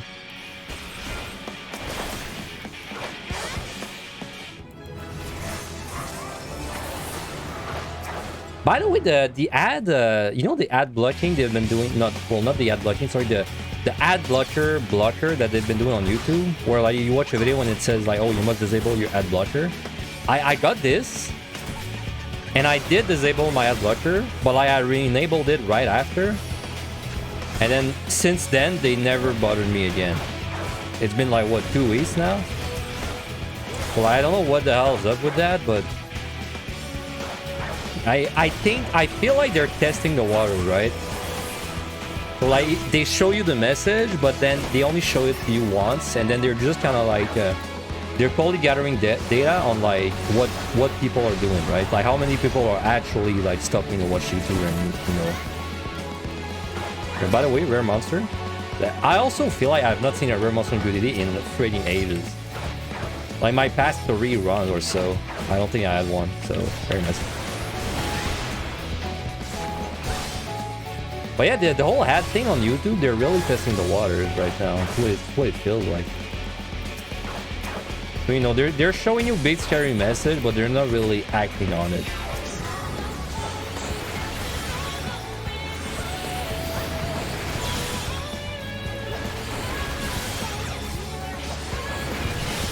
Yeah, we're really behind. I really took my time on this one.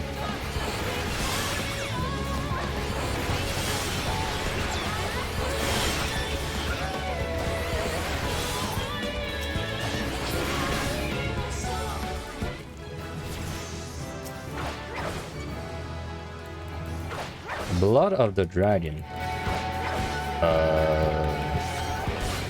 Wait, what? What is that?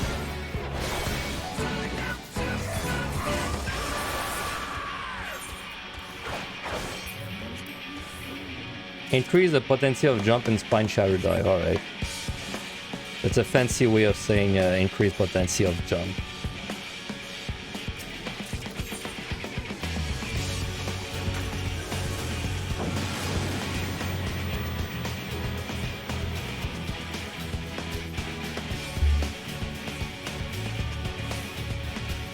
Man, I took 5 minutes on that floor. That's kind of crazy. It was a big floor though, so. Actually, it was 17 kills. That's kind of insane.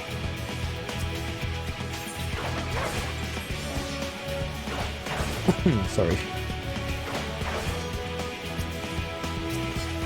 Oh, nice. Only missing 1.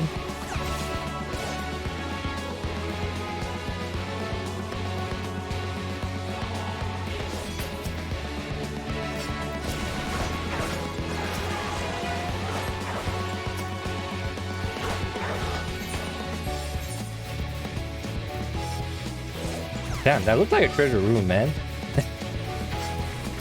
Just of the patrol. Alright, let's just potion in case of a trap. Sure. Wow, what a perfect respawn.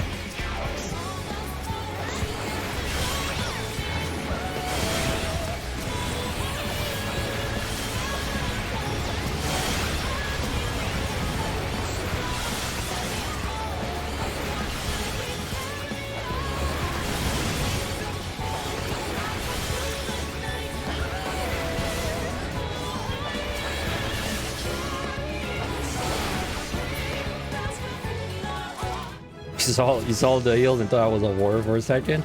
Hey, I mean, Bloodbath is really just 30 second. No, it's Bloodbath really just is a 20 second, you know, warrior free trial. So a taste of warrior for 20 seconds.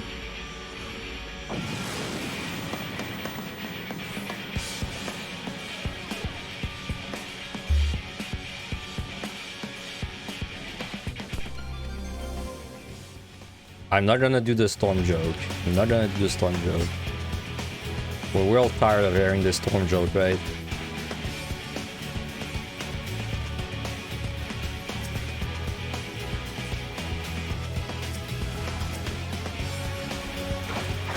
Sure, how fortunate.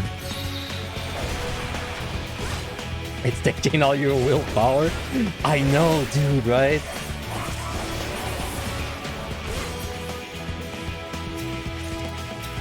It's like when you go to the cashier, right? And then, you know, she's scanning your item and then it doesn't work. And then you look at her and you say, "Oh, can I take it home for free then?" And then she looks at you and she laughs. But then she heard that joke like 50 times already today, you know? And you think you're the funniest guy, but she heard it 50 times. You're just a 51 person. That's kind of like a storm joke.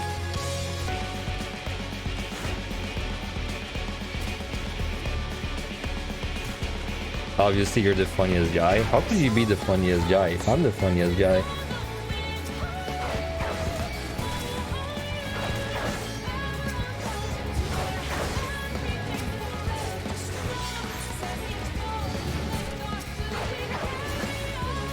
No, actually, the funniest guy is probably Northern Lion, the streamer.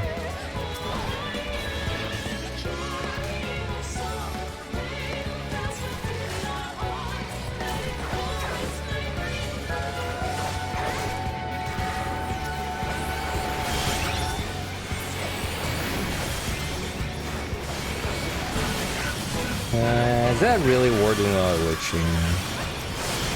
Yeah, I guess.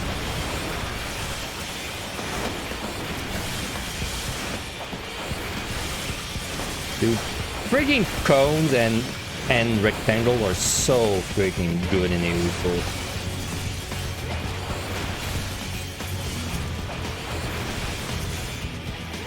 Like, miss me with that lame circle shit.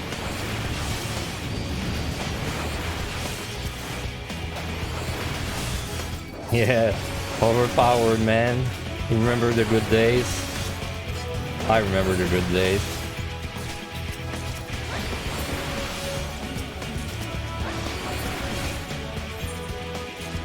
But you know, taking away overpowers rectangle for a warrior, it's kind of like if you were born with six arms and it took one away. You know, it's not really a big deal considering most people have 2 arms. That's kind of how it is for warrior and overpower. I do miss it though.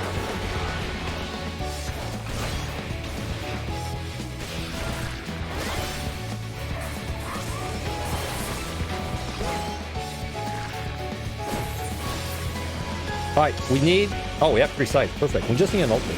Alright. It works so well being a cone circle control because you tied back to them your cone. Yeah, dude, I know.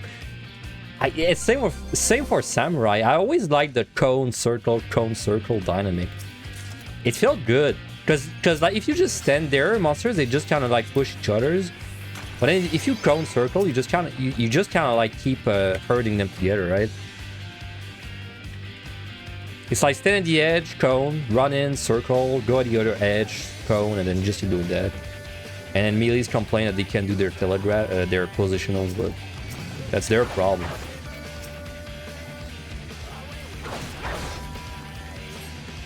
Free room.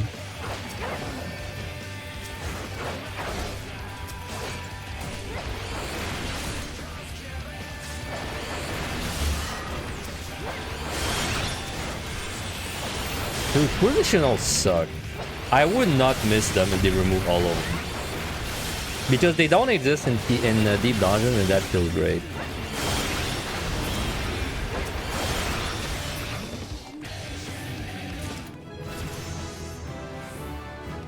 Like, positionals, man, it's like they don't... I never liked them because the snapshots, right, are too weird in that game, so... Often you don't even know if you got your positional, if it was like a tight timing. You just kind of pray you got it. But your butt uptime? I mean, to be fair, there's butt uptime in WoW too, but I think in WoW it's because if you're like attacking in the front, monsters, they can parry your attacks or something.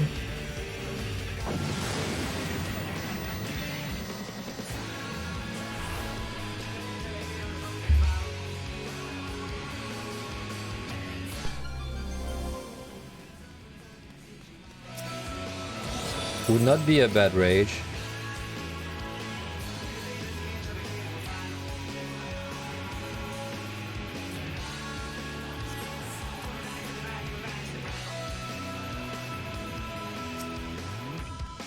Oh, sorry, perfect.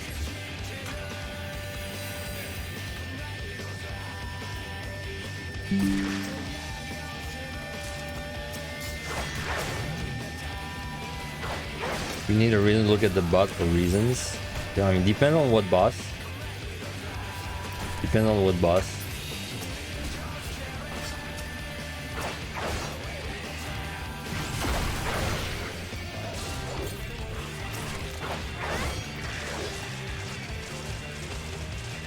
I mean, not many people are into the hack bots, but I'm sure there's a few out there.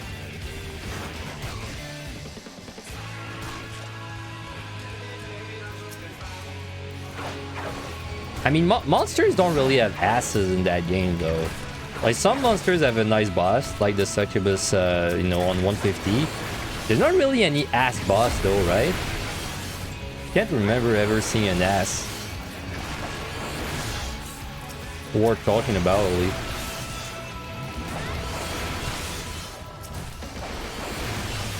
The food? Wow, again. I mean, yeah, that's a big ass, but I don't know if I would call it Well, it is a memorable ass, maybe.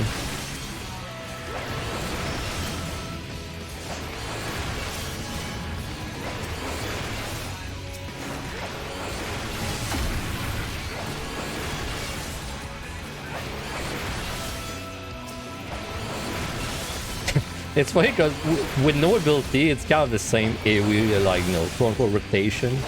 It's really just spamming one button.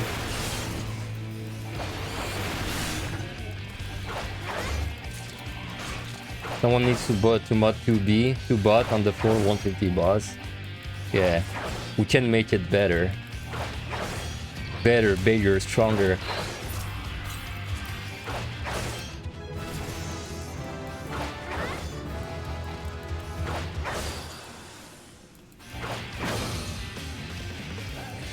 No luring. Sadness. But it was a free site, so...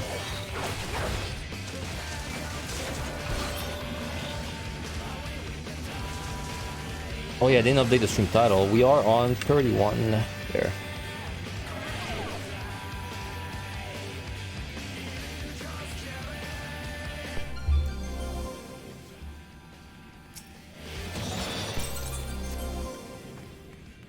Now, that's the part where I kind of want to side, also kind of don't want to side, because I need them for the next set.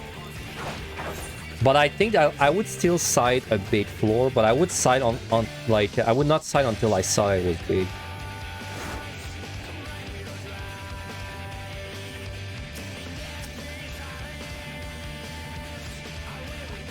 Do these pull you in? They do, right? Yeah, they do on the way. Oh, I'm just drawing a blank. It's been so long.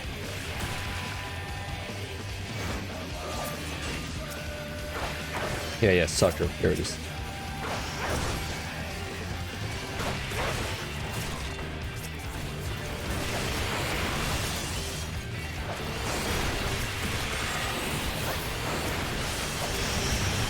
Oh god, that was weird. Wow, it almost looked like it did great damage, yeah.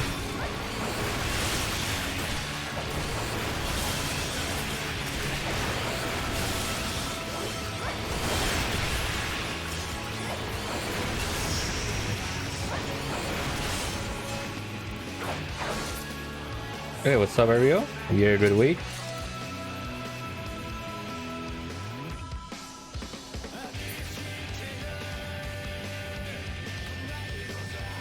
Man, I was watching, who was I? I was watching Auro's stream a few days ago. Or was it last week? Might have been last week.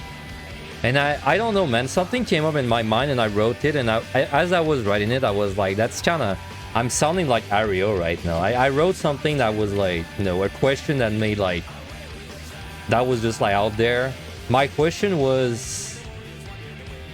What was my question, dude? It was like... Oh man, I don't remember. It had to do with mimics.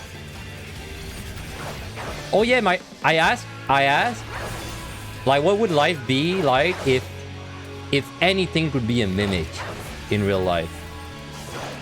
Like anything you open could be a mimic. Like how would that change the meta of living? You know? Like be kind of fucking insane to live if everything could be a mimic. And I mean, the mimic kills you if you're not prepared, right? Like, it's not like...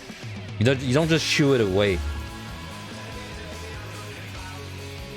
Like, I guess if you could open a mimic on everything, then you would just never have boxes, right? Like, you would never have any kind of container. But, like, what do you do if you can't have a wallet? Because now you can't even open a wallet, or you risk dying, right? But then I guess you just carry like your credit card in your pocket. So like you probably want zippers. You know, so like everyone will start having zippers on their pockets. You're gonna lose things.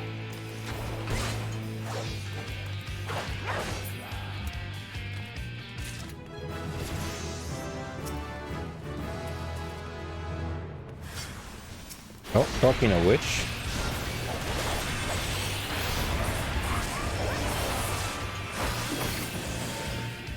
But then what if the mimics gave you loot in real life too?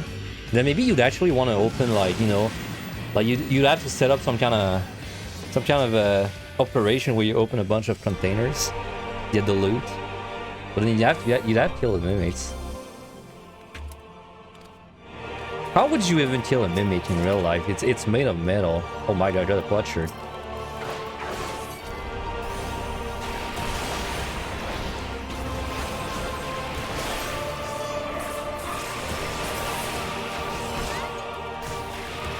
At some point you would be immune to pots if you have them often enough in real life. But then you gotta survive the pots, right? I mean the mimic, because it can just kill you. Well, I don't even know. How would you dispatch... Oh, nice, my third offer. How would you even dispatch a mimic in real life?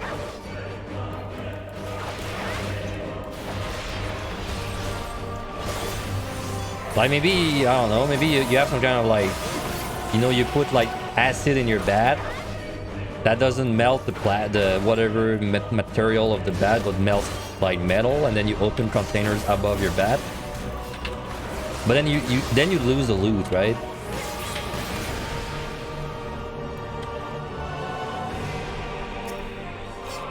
Is it if it has a mouth and it must be soft tissue in there? Yeah, but like if you put your hand in there, you're gonna fucking die.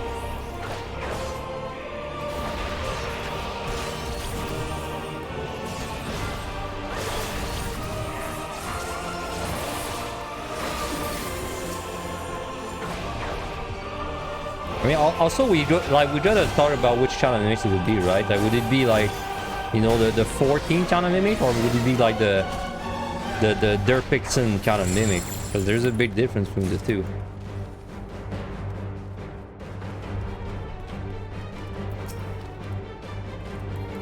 Maybe the Dark Souls kind of mimic? No, these are kind of like 14.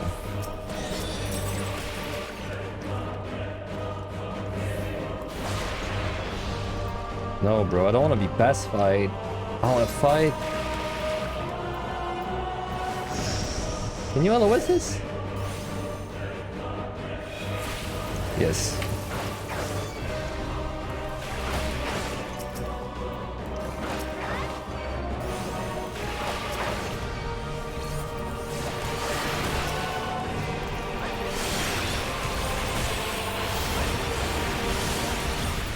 Also, if mimics were a thing in real life, being a cashier would be like one of the most dangerous jobs. Like every time you open the cash register, you could just die.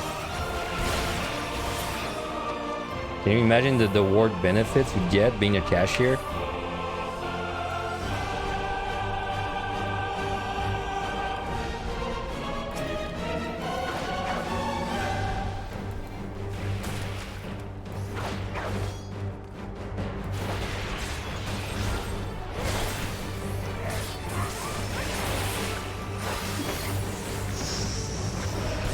What do we haven't get level 60?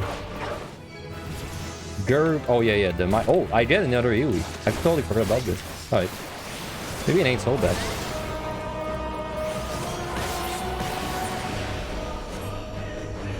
Kinda getting small floors though. There was a game where everything could be a mimic, like everything, don't know what it was called. Yeah, I don't know what it was called. I've never heard of that. Oh. Sorry, my mouse wasn't moving anymore.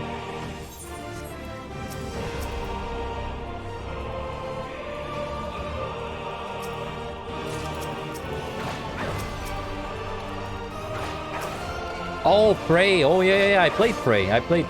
One a very good game, actually. One of my... Maybe not one of my favorite, but like top 15 easily.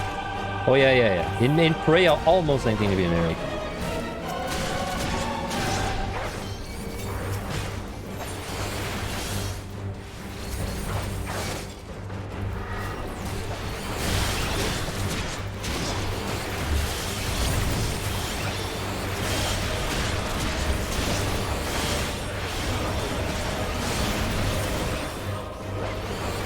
Dude, Prey was great. I played that game like... I played that game in like, I don't know, 3 days maybe?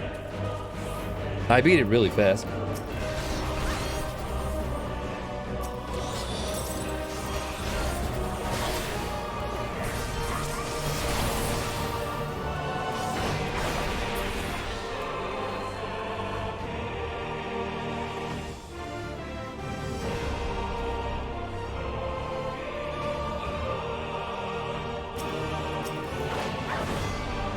Oh yeah, speed 4.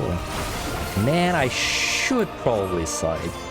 I afford that big, I should probably side. Alter? Ooh. That would have been a sad overget.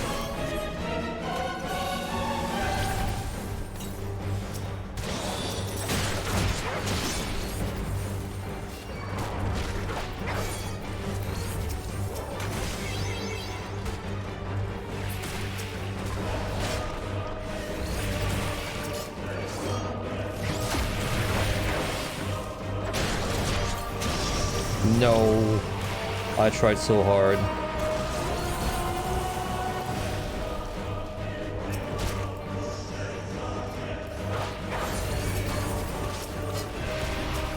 Man, no lurings? I mean, technically there's 2 rooms I have to check still. I'll check them.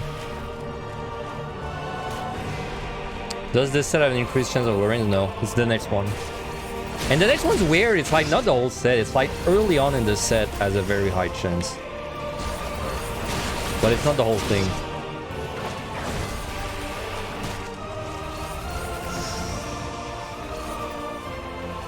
Yep.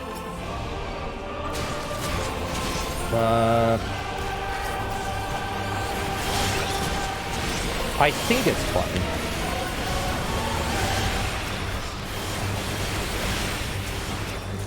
My god, it's so much damage.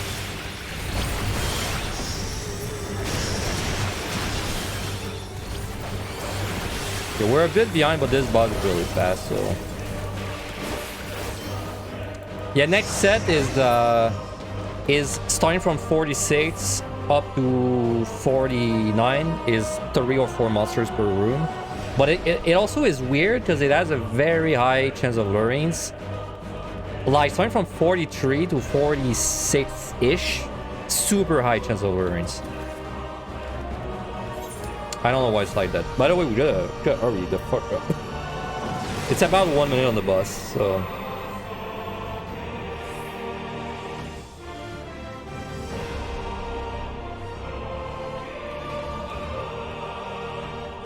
Like, I hope I don't have to side this, because that'd be a little sad.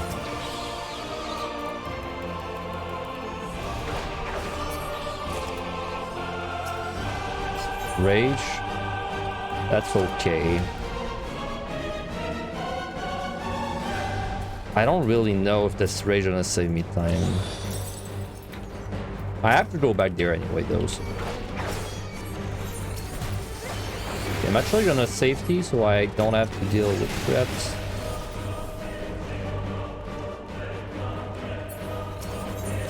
Die. Ooh, nice. Alright, sucker. Probably don't know which chain this for.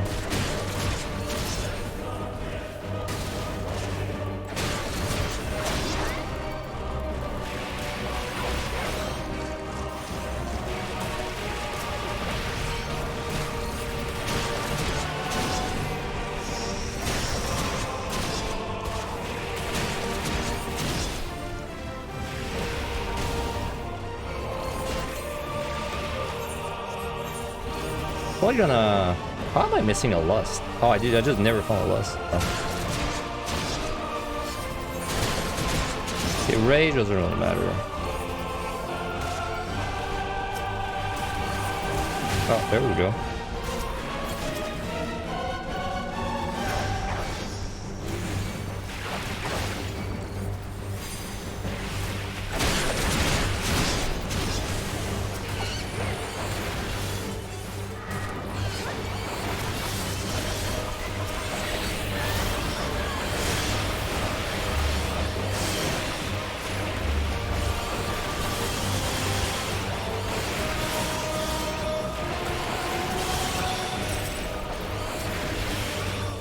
Alright, we're cutting a little close. Let's just go now. By a little close, I mean really close. Missing a few chests, but oh well.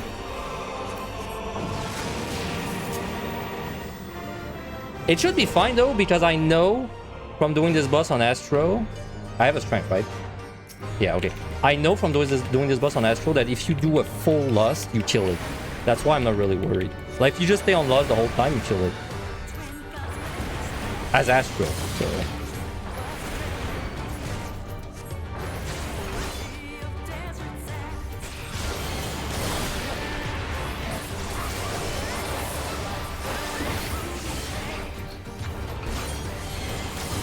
So it should be A-okay. I did miss 2 chests though. Feels bad. Well, I missed a raid, which doesn't really matter, but I did lose the points for it. Then I lost a secret chest.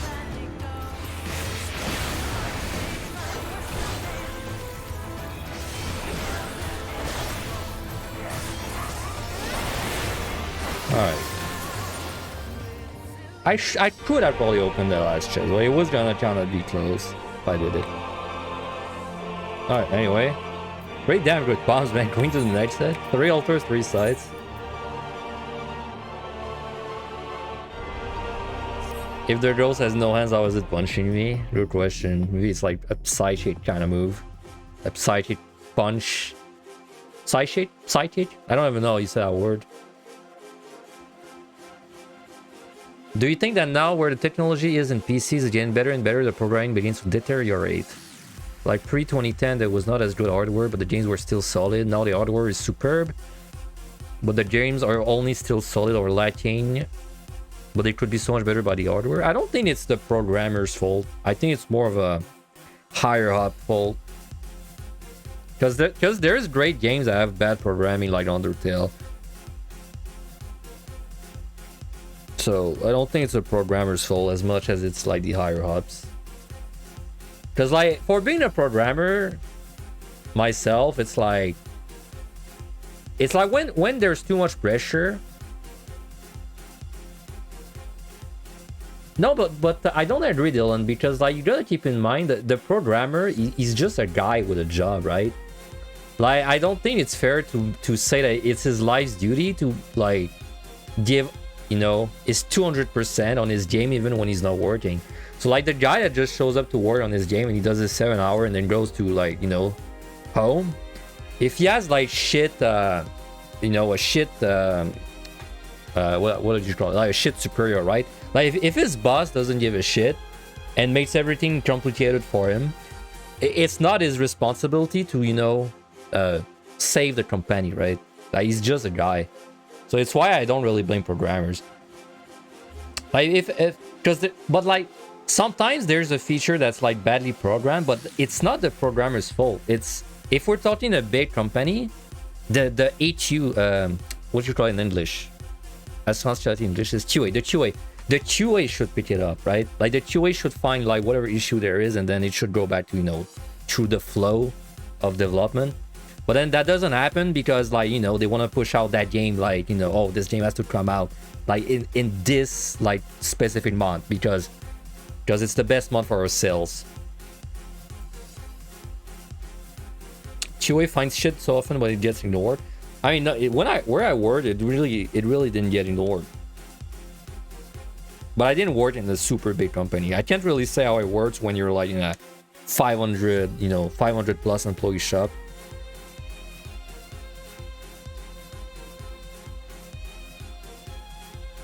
Because you don't got a manager breathing down your neck constantly. That depends. Because so I've worked with multiple kind of development cycles. There's development cycles where it does feel like someone's breathing on your neck because, how would I explain it? Because whenever you push code, right, it gets reviewed by a peer or like multiple people, and then, you know, if it gets approved by these multiple people, then it goes higher up. But once it gets approved by the other programmer, just like, okay, so just like to make it short, whenever you write code, you just like basically you publish the code to your like a website or whatever, right? And then people are gonna review your code, make sure you didn't do anything like stupid, and then if it passes, it goes higher up, right? If it passes the checkup, then it goes in the real code. That's the way it works usually. So like if it gets approved, there's like 2 ways it works. If it gets approved, sometimes it's still like attached to your name, right? So like even if your bit of code got approved, it still has your name attached to it. So like if there's ever a bug in your code that you push and was approved, then it's like your fault. And I don't think when it's like that, it feels bad because like you publish code and it gets approved, but like you're still not sure if it's, you know, you don't know if everything's working right, and then you're scared that if anything's wrong with the code, it's gonna like, you know, be your fault. You know, it's gonna like go back to you and then you're gonna get chewed out. But the way I much prefer working is when it's once the code is pushed. So like, you know, you write your code, it gets approved, it gets checked, and then it gets approved or declined or whatever. But like if it gets approved, then it goes in the main branch, but then it's not associated to you anymore. So then if there's a bug in that code, they create a new like bug like a new bug basically in the system, and then anyone can take the bug, right? When it's like that, I feel like it's not as much pressure personally. But I've never worked in like a super big company, so like, you know, I've only been in like at most 6 employees. So it was very small shops, right? So I was the programmer. I was also the peer reviewer for like my colleagues' code, right? So I reviewed people's code and people reviewed my code. But anyway, if there's a company out there with like 500 employees and they don't review the code, I don't know what the fuck they're doing, because that'd be insane. Like I would like to imagine that it's impossible if you work at Ubisoft to write a line of code and then no one looks at your line of code, right? That'd be crazy, man, if things were like... There's no way things were like that. Nice new insight onto how programming works. They don't know that stuff. Yeah. When you go to the programming school, computer science, right? They don't really explain it to you either. Like, it's really just stuff you learn on the job. Because I've been in companies where like... I've been in companies, dude, where there's like no backup, no one checks your code, right? Like you could just wake up one morning, put like the nastiest fucking virus in your code, just push that, it gets like published, no one looks at it, and then there's no backup because like the only backup there is like one guy that has it on a USB stick, and no one even knows where the USB stick is. Anyway, but that's like very small companies. Like as soon as it's a big company, I really doubt no one looks at your code.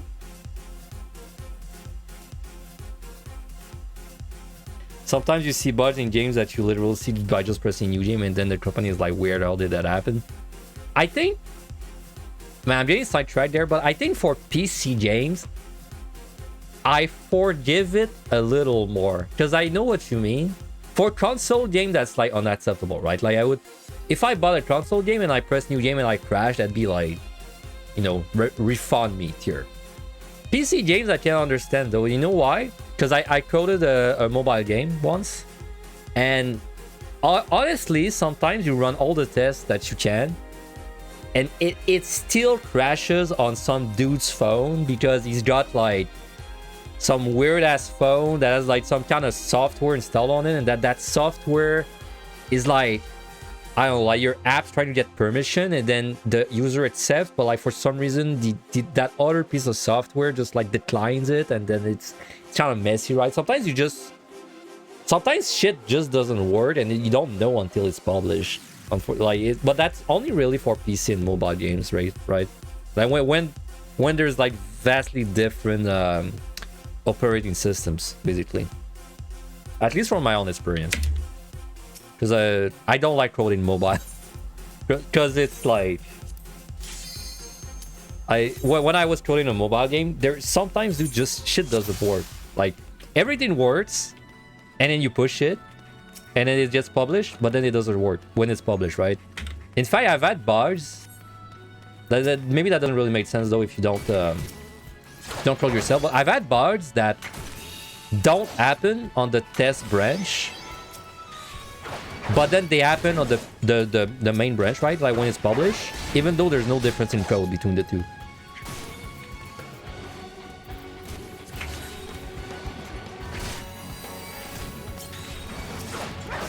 But the most frustrating bug, by the way. by far. Like when you've got a bug that happens in only like the production server and it works in test and yet the code is the same between the two, man, it is such a fucking bitch to debug that. You don't even know, man. Because like every time you want to test, you gotta freaking deploy the thing and it takes so long. Anyway.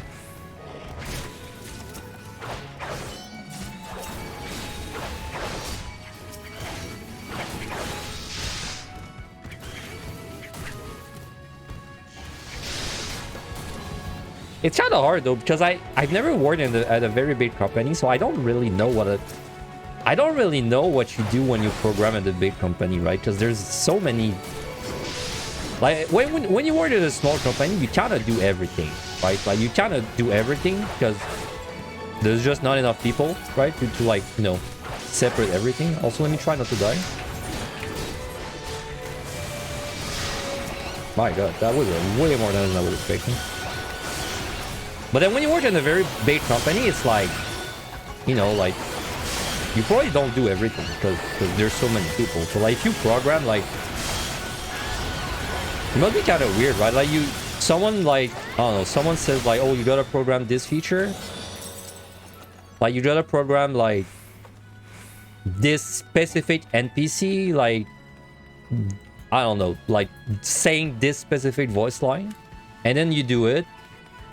And then you never hear of it again, right? Like you do it and it's just done. Like you never see that bit of code again. Just then if your bit of code is buggy, you probably never gonna return to you, right? Like it's probably just gonna go back in the whole like cycle, and then another programmer is gonna pick it up, and then the programmer is gonna look at it and is gonna say, who's the fool that coded that? And then he's gonna, like, you know, fix it. He's gonna go push it again. There's gonna be another bug. Another programmer is gonna look at it, you know, and it's like endless loop. Alright, anyway.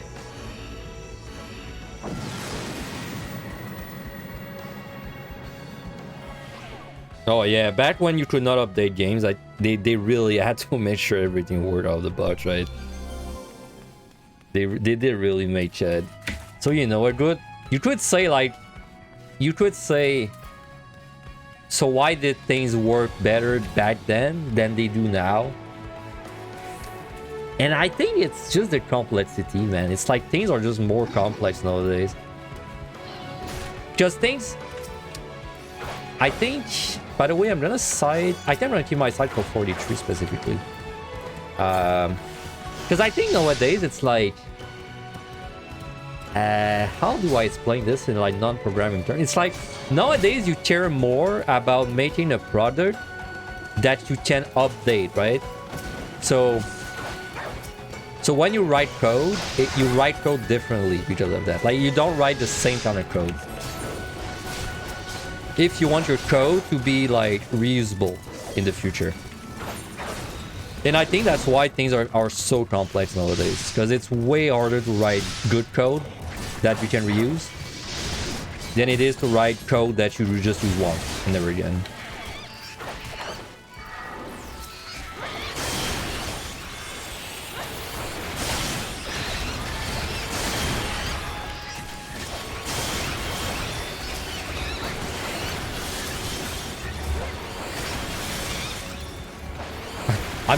I'm not a programming crack though. Like I'm very much the guy that I'm very much the guy that just, like, you know, he does his 7 hours and he goes home and then doesn't want to program at all until the next day.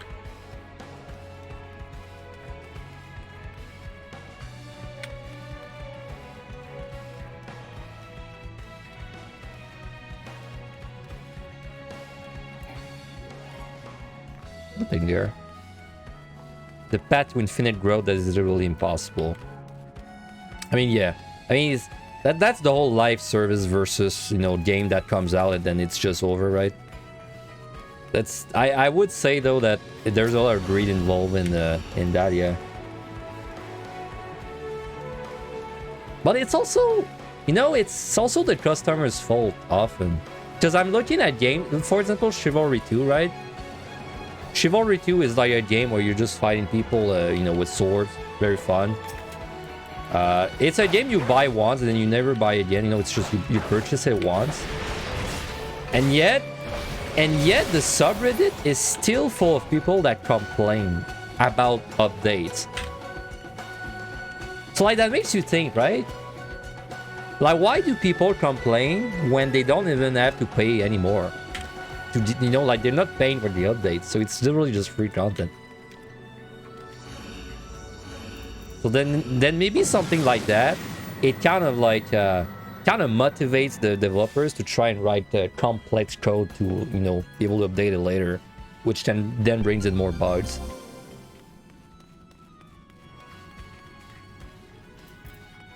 You know, I don't like live service games personally, but you know, I'm fine if a game just comes out and it's the game, right? There's no more content. And then the updates are just like little extras. Man, if we don't find a learning with the sites, that's kind of a scam. Because there's so many learning, that's it. Kind of a scam.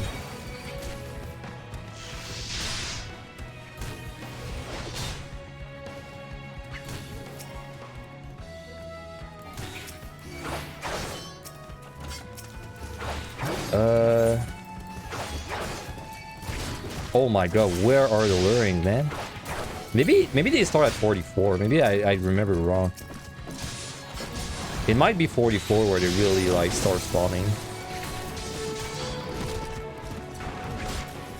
Probably, because we saw like 5 landmines there.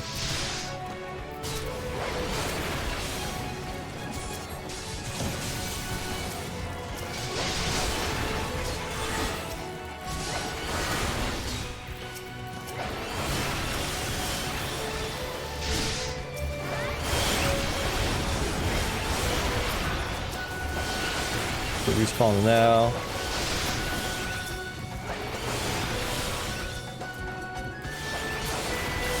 Let's just wait for it. Oh, what is that question? There's a shade that augments or negates.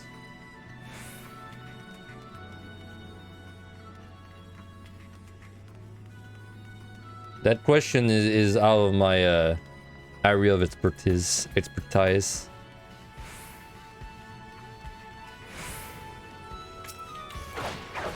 Is there a shape where it also becomes unbreakable? So negating the brittle? I have no idea. I mean, I can tell you one thing about shapes. I like it when shapes are easy to use for left-handed people like me. That's about as much as I can say about shapes. Hey, what's up, Samus?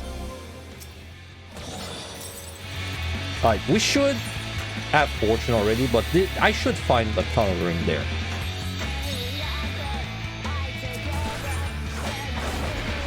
Might as well for the ghost.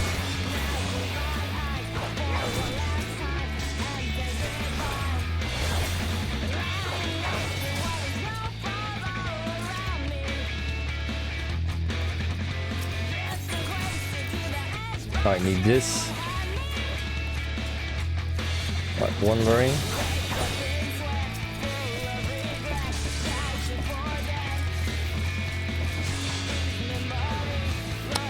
Okay, there'll be a lot of incoming damage when I'm at the end of the floor.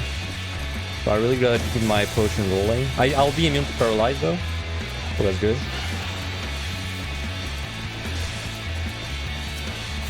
See, there's also a ghost that I've gotta keep in mind.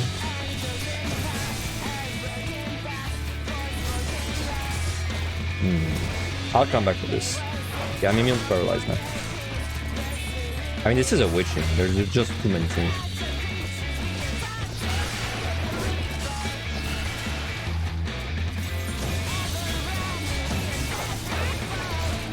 Dude, only one ring. I got super scammed by this fight. That's so sad.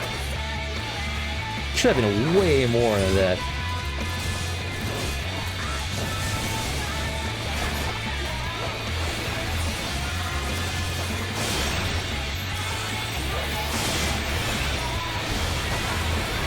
Oh wait, I have a lot. I forgot. You like this song, but you wish they would update it because it sounds like a low audio sample. I know what you mean. It sounds like lower quality. Not because the song's bad, but because it just sounds, I don't know, lower quality.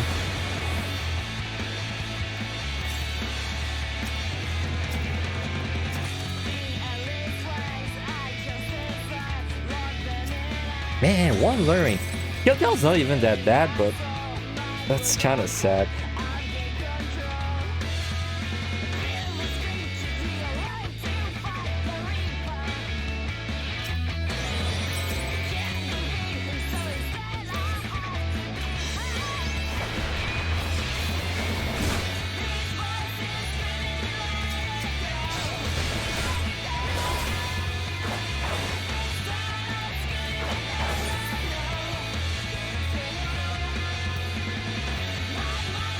Oh well.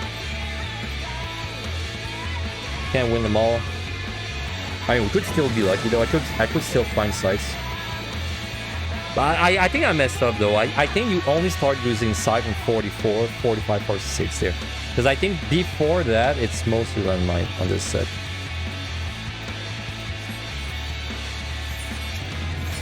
Oh, I'll use that. It's probably a 4 or 5. It's a 5, but the learning rate is too insane. I can't just not use it.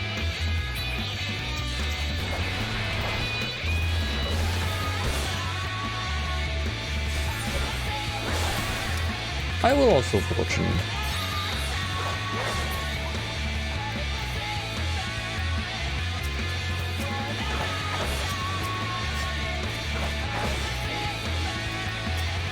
Oh my god. Don't do this to me. I hope there's at least 2 rings, man. Oh nice, 18. That's a joke. Not nice.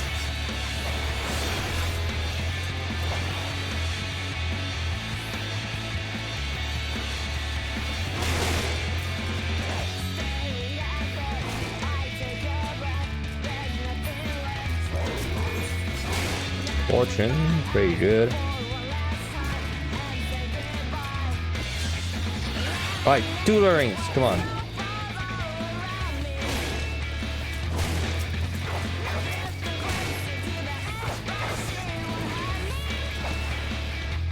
Wow, 0 rings. Incredible.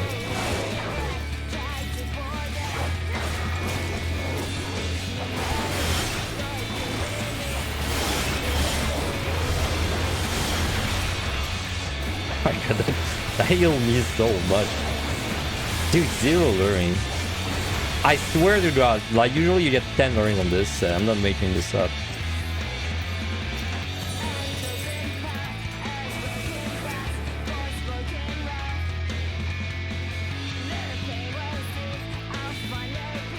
Yeah, I can get a respawn after that time.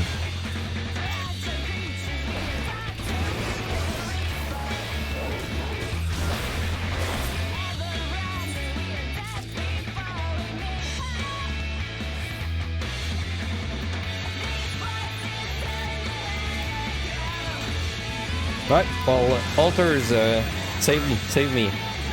Give me a little treasure room. It's not gonna be bad though. I mean, it's still a pretty okay run. It's just I wish we got lucky on this set.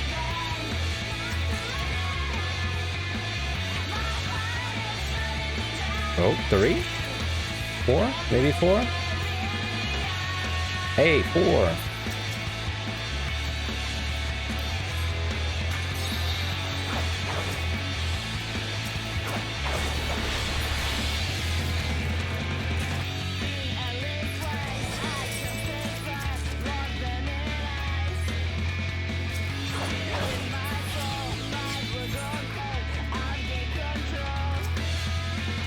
Purity rate, I mean, that rate is a little better than not using it, but okay.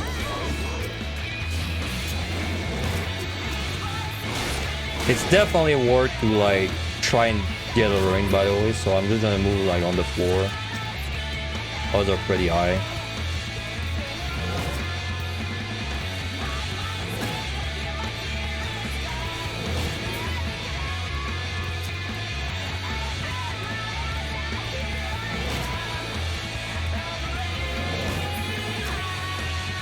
Oh my god, there's so many chests. Oh, I wish I had a sight, man. I bet there's like freaking 4 luring right now. I can feel it.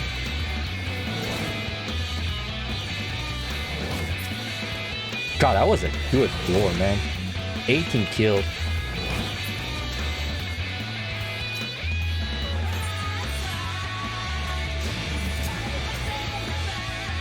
I'm just gonna wait for respawn.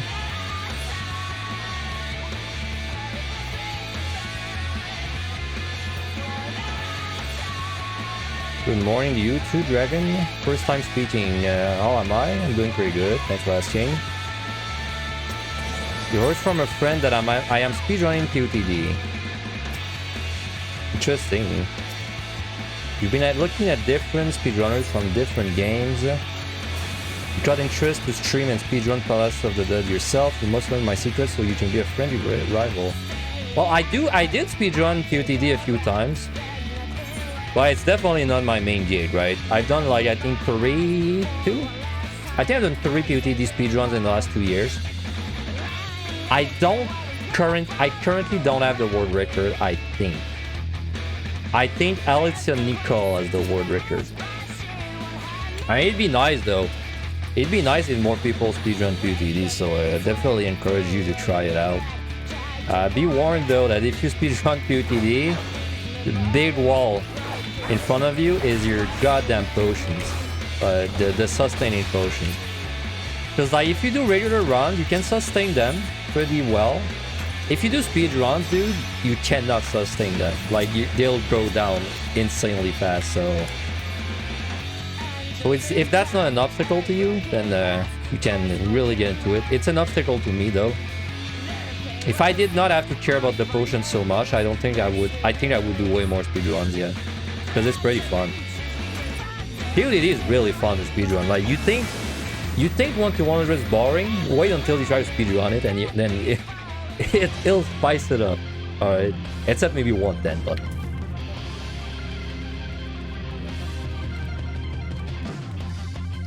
Same for Evan High and EO, but I'd say the speedrunning PotD is the most fun one. It's the most fun one, all of them.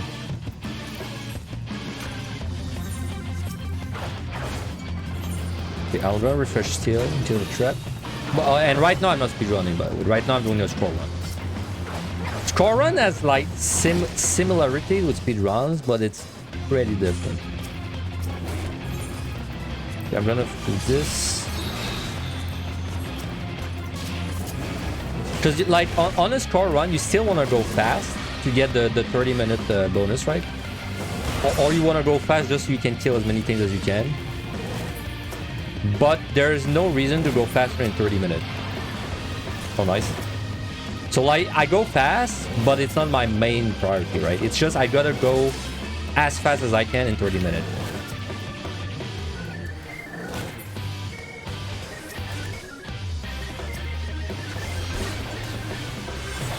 Yeah, well, it's not like... The similarities are very like... It's AoE pull ability, right? Like in both a speedrun and a scroll run, you're gonna be doing like pretty big AoE pulls in both. Because AoE is faster. Outside the AoE pull, it's different. I'd say it's really just the AoE pulls, honestly, now that I think about it. Because I was gonna say traps, but like traps, you don't do traps the same in speedruns actually. Because in speedruns, you don't really care if you run in the middle of the room. Because it's faster.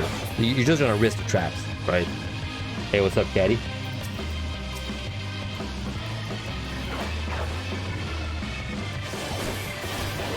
Like, the only reason you would not run in the middle of a room in a speedrun is if you're gonna die from a trap.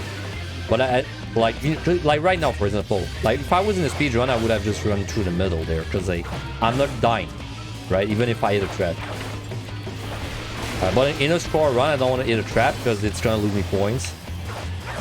And then the time I would gain from moving fast, it doesn't really benefit me because I'm killing everything already. So.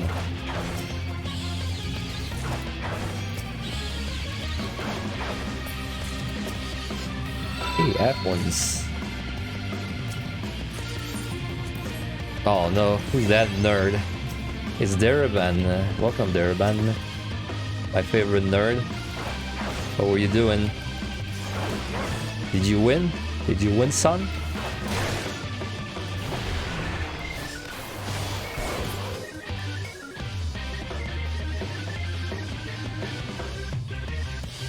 We're not going too far in speedrunning, maybe up to 400. You think 204 is too much for you? Well, there's speedruns for both. Like if you go on the speedrun website, you probably know what it is, right? If you're interested in speedrun. If you go on the website, there's categories for I think 110, 150, 100, and 200. 1 to 100 is I think the most popular one, I think. Because yeah, like you said, 200 is a very long run. It's about 5 or 6 hours. Though they accept segmented runs, right? Like you can do a set, pause the timer, come back, do it again. I don't agree with that, but they accept the runs like that. So technically you can do it in not one setting. I think it's kind of lame, but don't tell them. Wow, I got 4 Koreans every single time.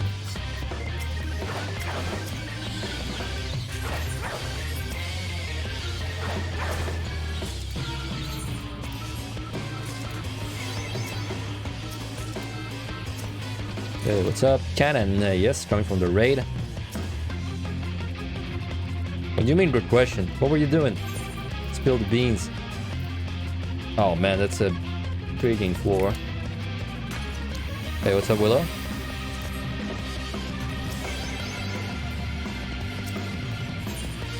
Slide. Okay, I have 3 witchings. Who's gonna witching that?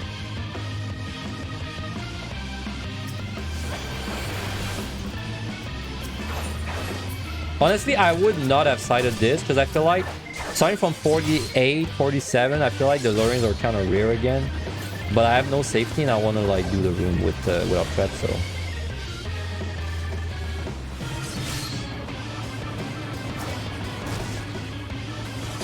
Wait, that's not a treasure room. What the hell? I got baited again, man. I thought it was a treasure room. God damn. That's a lot of monster. I'm just gonna purity the box. Nice fight. You gotta keep my potion up there.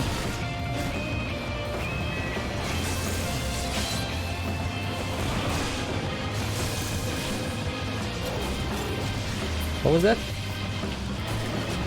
Certainty. Oh, we don't need that. No.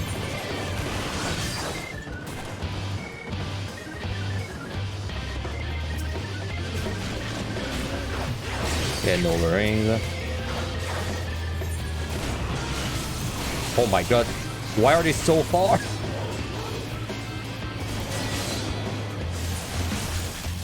Man, I'm looking at them and they're like freaking like so far. Because they're casting so much. Anyway.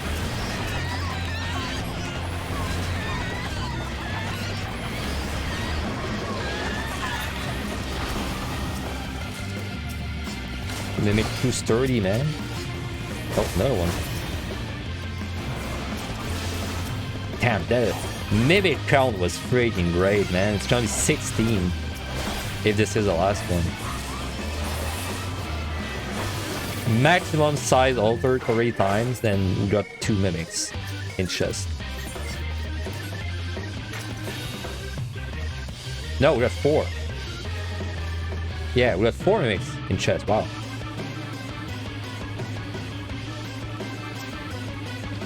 Wait, we gotta hurry up though. I have a sight, so it's not that stressful. This was honestly, luring kind of sucked. Luring raid kind of sucked, but this was still a pretty damn good set.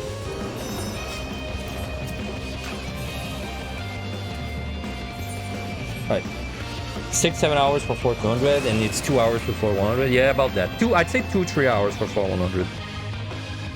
Pretty rough get a 2 hour, honestly. Do I just cite from peace of mind? I think I will. Alright, good choice. Unlikely final lane, but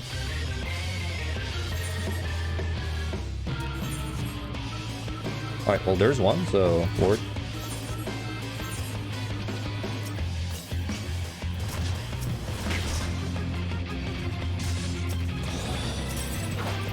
Alright, that's gonna be a big Chandra's pull again. We gotta do this in one pull or we don't have time.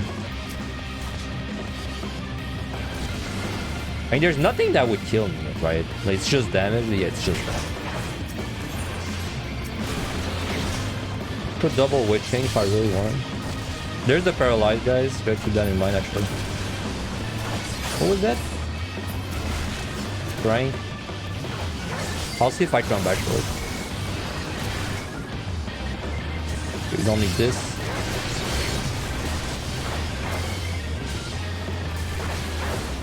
There will be some amount of spiciness when I turn around to witch.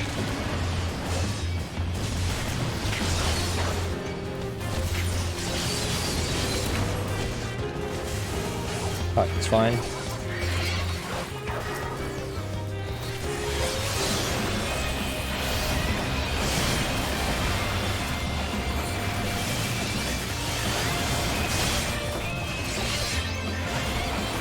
I'll skip this train that I left there behind, because I don't really know my growth plan.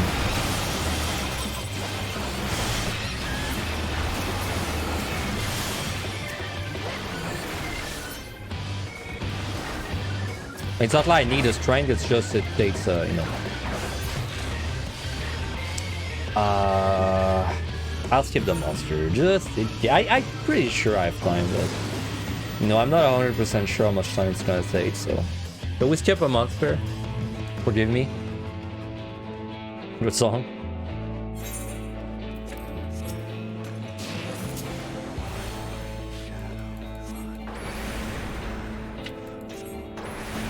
Fitting song for Edda.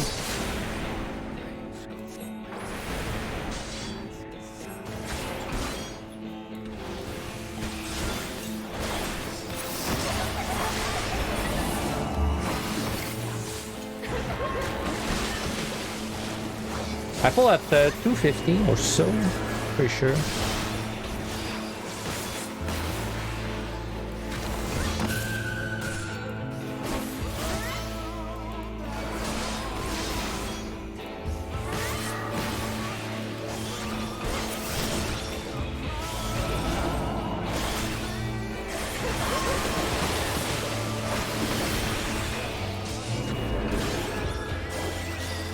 Oh yeah, I had time to kill the monster.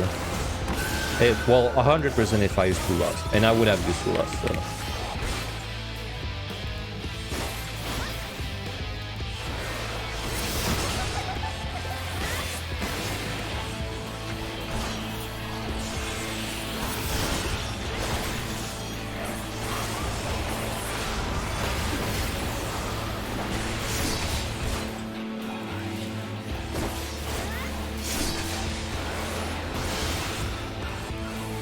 Alright, pretty good set. Pretty good, dude. Like 150 kill. Considering we got like 3 learnings, I think it's pretty damn good. 3 or 4. Got something solid there. Anyway, don't need these. You wouldn't mind 3 hours per run. They'll give me 1 or 2 runs per day. Approximately 5-10 runs a week. Aha, but keep in mind you gotta farm your potions. That's the catch. So suddenly your 3 hour per run turns into like I don't know, probably for a run you probably need to spend about an hour farming potions, I'd say. Maybe a little less, maybe like 45 minutes per 3 hour.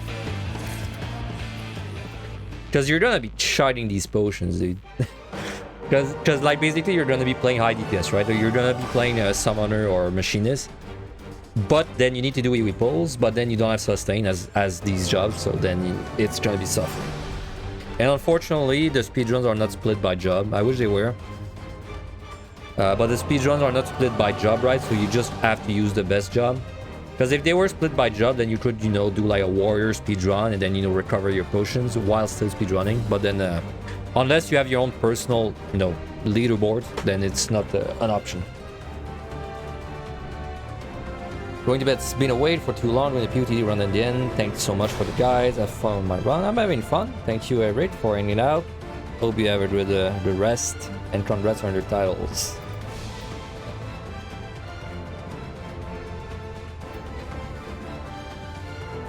Oh, if you wanna like...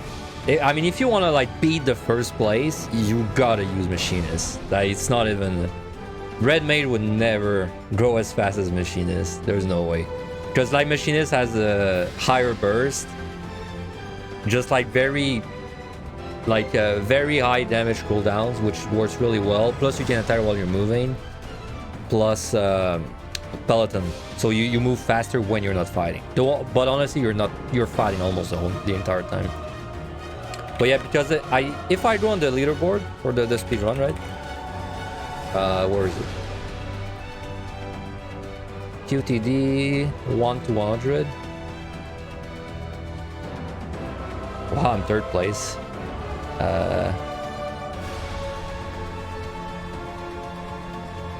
Yeah, so right now first place for QTD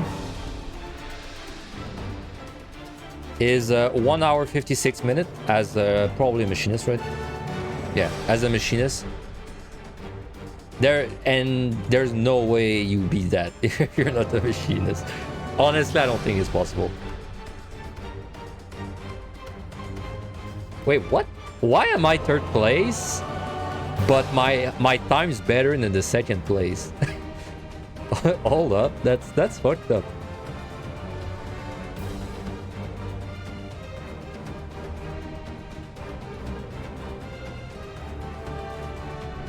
Yeah, sub 2 hours really fast. It's really fast, dude. My time was 2 hours 6 minutes, and I was pretty sweaty. But I don't have a lot of runs, you know, like I said, because I don't want to build the potions for it. Hey, Doriel, hello, and thank you. Hey, yes, we've been pretty lucky so far, so just keep the luck up. Now we're entering my least favorite sets. I hate these. Probably my least favorite sets in the entire POTD dungeon. The 51 to 80 stretch. Alright.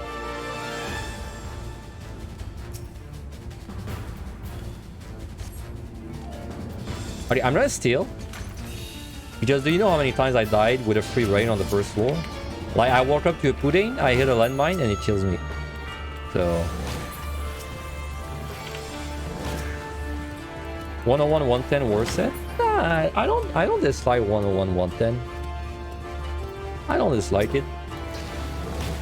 Oh, well, look at that.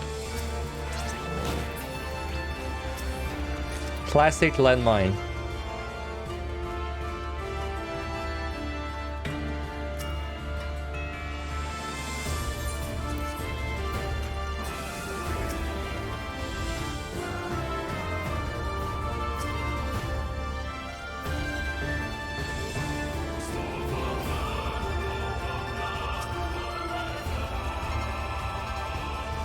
I mean, Yorzens are annoying, but you sort of play around it if you don't pull them when you do an AoE, right? Well, you do like an AoE pull and then you kill the Yorzens by yourself. But also, like, 101, 110 is not really a high pressure set. Like, you don't really have to rush that much, so...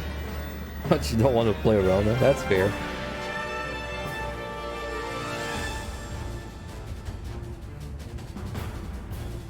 Oh, do I have a link? Oh, yeah, one sec. There. Should be over there. If you look at the first place, he has a VOD. And the first place guy, he does a lot of group speed runs as well. So he knows his shit. He knows his shit.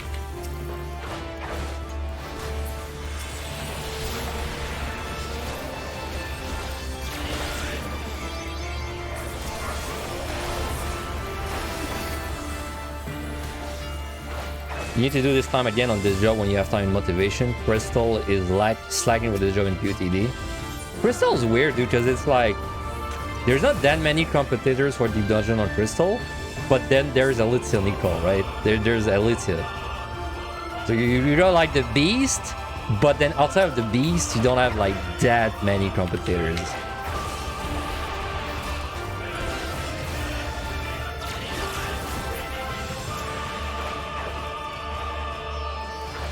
Road to group speedruns? Nah, dude. You won't catch me doing group content, you know, often at least.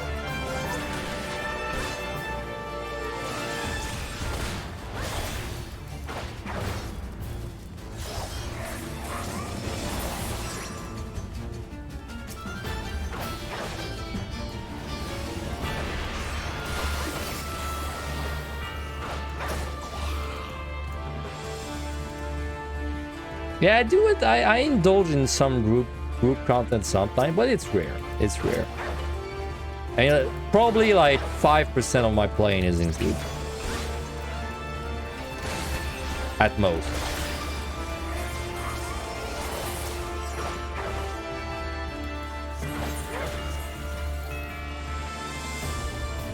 Alicia is indeed an absolute beast.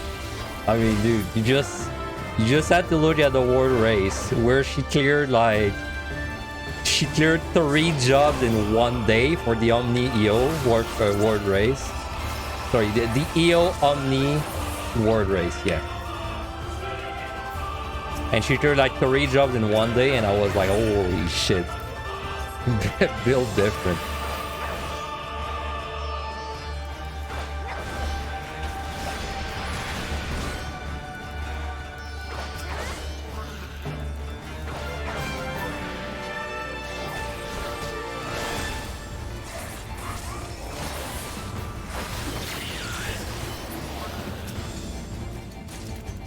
Oh yeah, give her competition.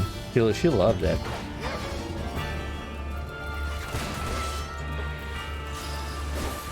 I should really do like me and Elitza should do some kind of like group thing one day. But I don't know what. Like maybe a sport run. Maybe that'd be interesting.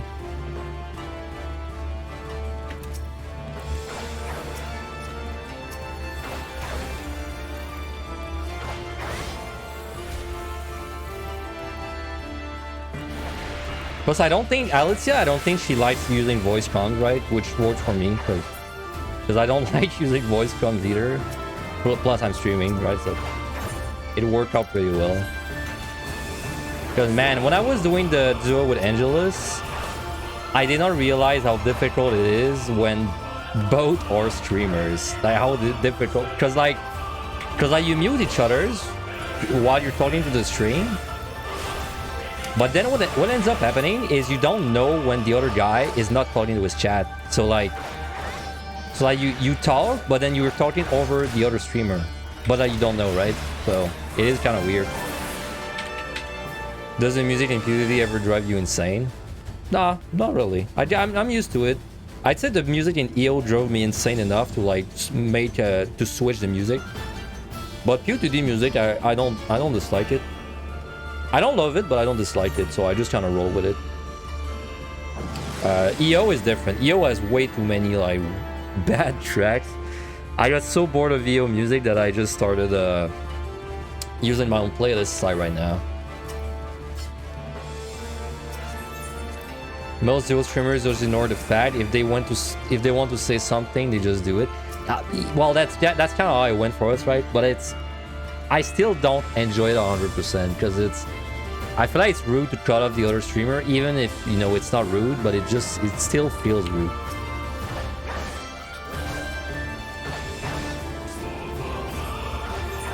Rave Cave, yeah, Rave Cave drove me crazy, dude. Rave Cave really did me in.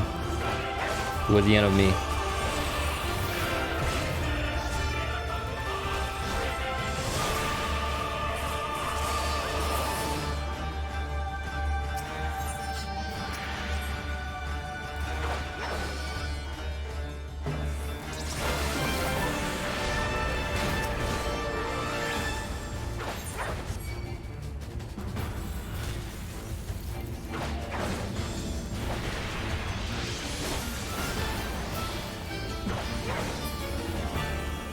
Respawn, where are you? Not there. Probably there.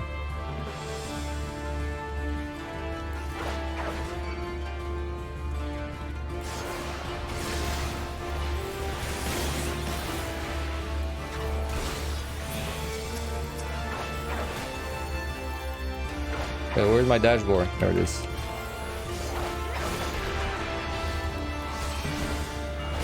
No idea why they added so many Pulse songs. Yeah, I mean, they're trying to sell the album, I guess. The only Pulse song I like is the Shiva remix, so...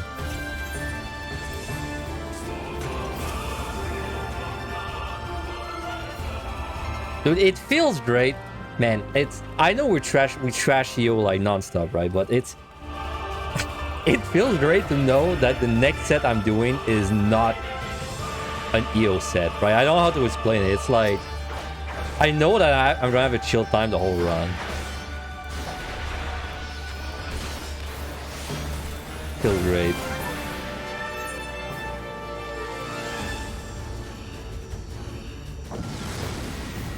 Plus I'm grinding on RuneScape on the side, so I'm getting a lot of things done right now.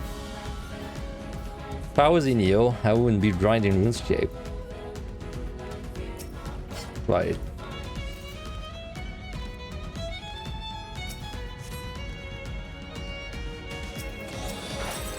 Yeah, the leads really popped off, huh? I mean, I'm not playing OSRS, but I saw that the leads are crazy popular. Oh, like what was it? 200k players yesterday or something? That's a massive amount, dude. For this shit.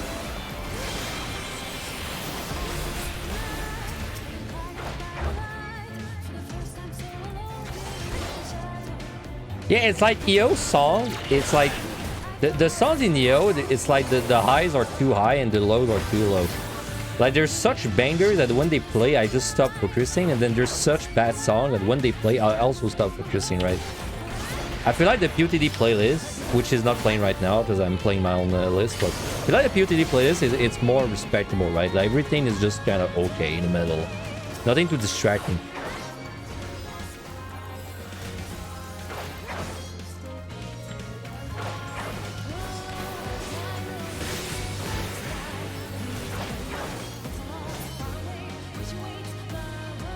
On launch, the server just died. Oh, not that unexpected. When something's really popular, usually server dies in any game.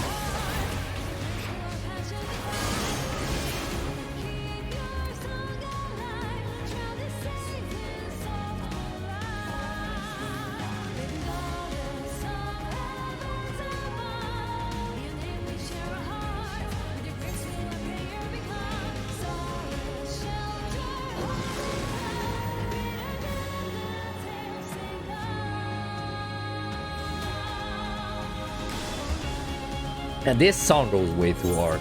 I don't know why the first time I did the raid, I didn't like... I heard this song and I didn't even vibe with it that much, but then I listened to it after and I'm like, oh my god. It goes way too hard. Yeah, Cat Jam. Cat Jam might be the best emoji that ever happened in life, man. I honestly cannot remember another emoji that I use so much in my life, my entire life. Like emoji, whatever you want to call it.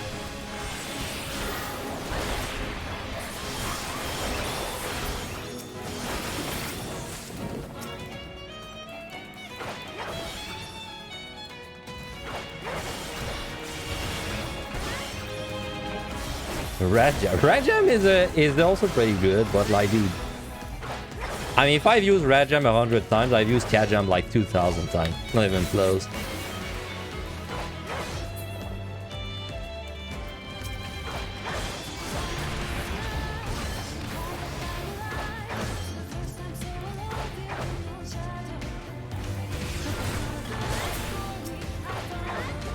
Rajam is good when it's like, you know, like a rave, like electro music. Yeah, it's really good in these situations, but Kajam is like the catch-all for every other kind of music.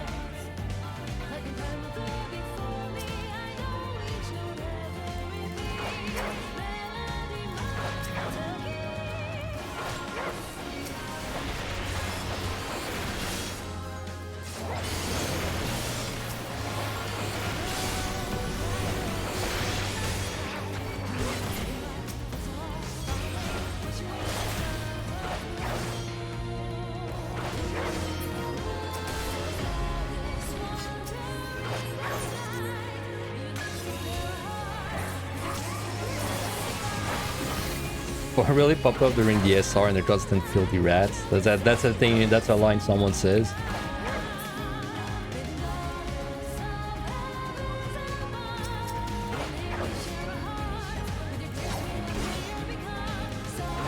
Man, DSR was... I didn't do DSR and I don't raid. So my opinion is pretty meaningless, but... How was like... was DSR light or like disliked by the ultimate raiders? Like, well, where did it stand in the ultimates? Because it was like kind of lore heavy, right? But like, do ultimate raiders care about the lore?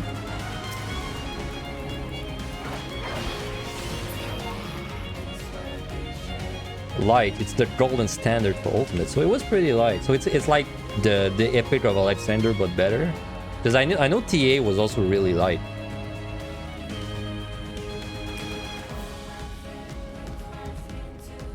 So what is the worst ultimate? I mean, like, generally, like which one is the one people dislike the most? Oh, well, we're frog.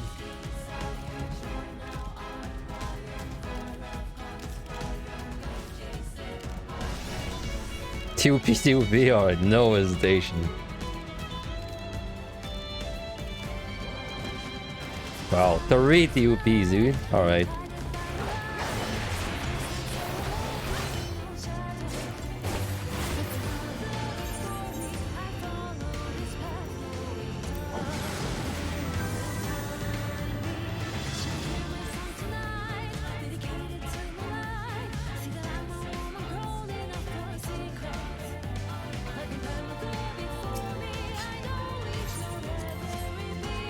Man, if I was gonna do an ultimate and, like, you know, I had to choose which team would be the ultimate, I don't even know what team I would like the most.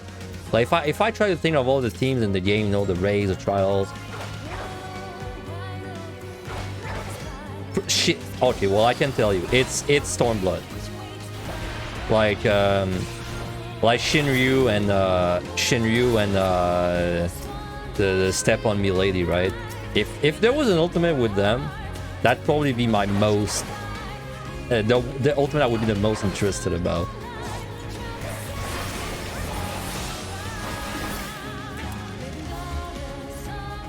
And of course, you know, Xenos. Yeah, I would love, dude. No, not Omega F. I'm trying not to say her name, to not spoil her. You know, in Stormblood I missed you? The really bad bitch.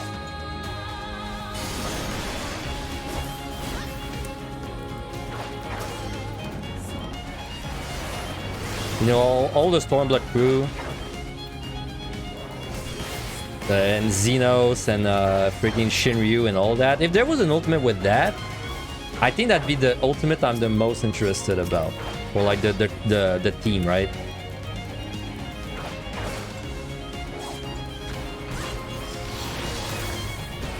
Yeah, I wonder what the... Sorry, I wonder what the next ultimate is gonna be. I have no clue. I don't even know if there's a pattern in, like, the ultimates. Like, if they do it in order or something, I have no clue.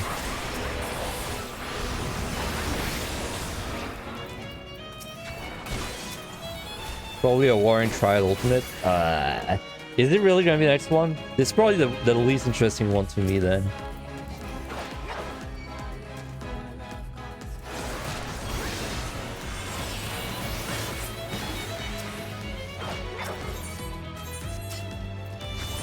Man, I really took my sweet time on that floor.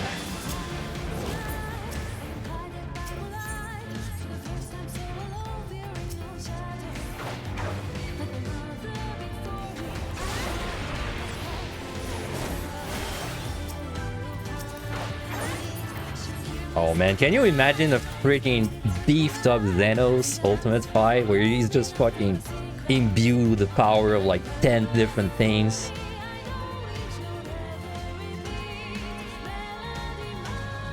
It'd probably not be just Xenos, right? It'd be like a bunch of things, because usually it's a bunch of things. I wouldn't mind seeing my boy Xenos again. Ultimate solo fight, man, I wish they take the last duty in the end water and they just like scale it up for ultimate. I wish, dude. Ah, dude, free side on the 3 room. Feels good. To be fair, I should have sided the last 4 though. I just kind of drift away on these sets. My mind drifts away because they're so boring.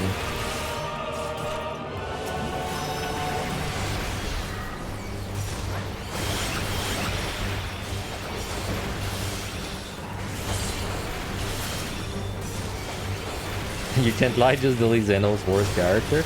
Dude, you know who Xenos reminds me of Vegeta in DBZ, right? You know Vegeta, the enemy, the rival of Sangoku. He reminds me of freaking Vegeta. I like Xenos.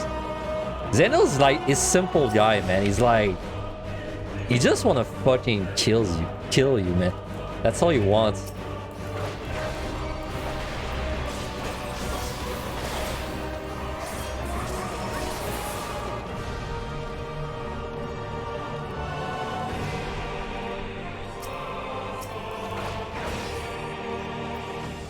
No the ring.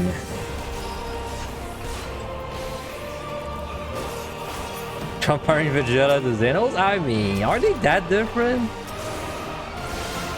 I mean, I guess Vegeta has a redemption arc. I mean, Vegeta's kind of weird, dude. Like, he goes away, and he comes back, and he had a kid with Bulma. Randomly, even though they never really, like, interacted with each other.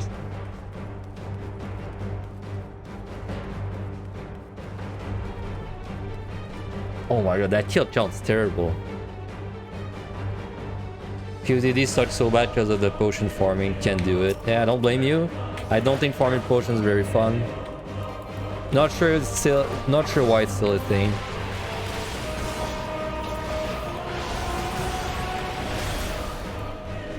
Luckily, depending on the jobs you play, you sometimes can you can get away from farming potions. If you play something like Warrior, don't really have to farm potions, but if you play DPS jobs, then usually you're gonna have to farm potions, yeah.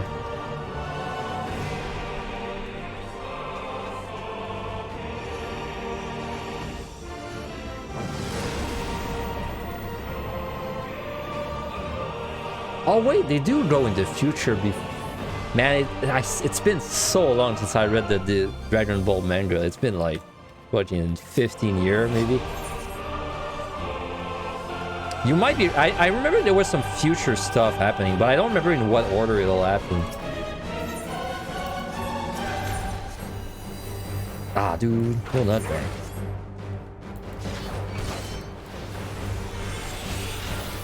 Oh, no, I remember. It's because... I think the first time you know Bulma and Vegeta have got something is whenever Trunks... The first time Trunks comes down, right? And he kills, like, Freezer. And then he tells Sangoku, like... He tells Sangoku, oh, by the way, my dad and mom are Bulma and Vegeta, right? And then Sangoku's like, what the fuck? I think that's the first time we heard of it, right? And then later, when they have the kid, right? Like, when they get 30 years later to fight the androids.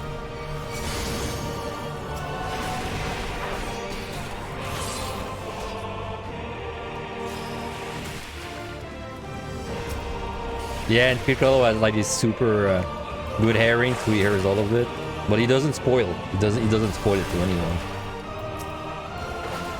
He's a good guy. Except when he's like, oh yeah, right. I forgot about this little detail, right?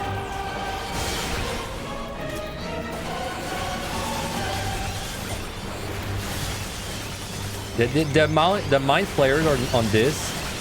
They put a very nasty slow on you if you keep them alive for too long. So that's what happened there. Unfortunate.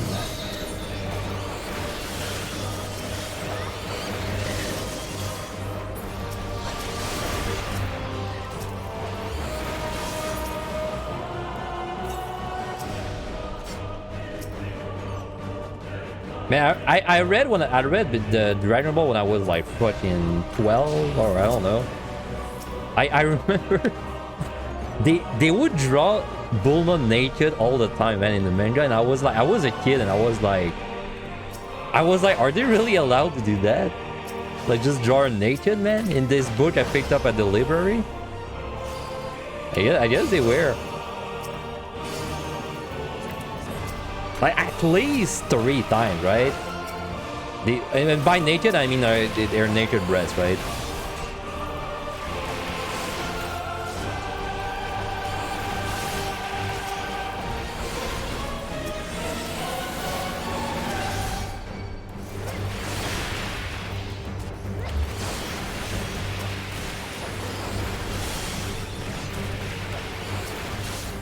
Steel. The Yu-Gi-Oh manga heavily implies Yu-Gi watches porn. No. How dare he?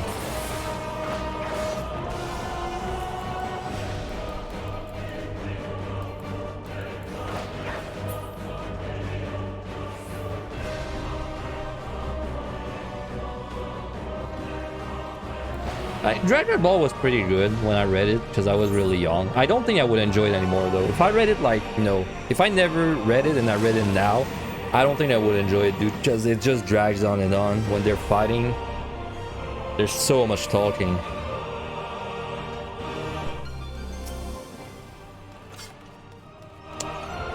Small floor. Yeah, too bad.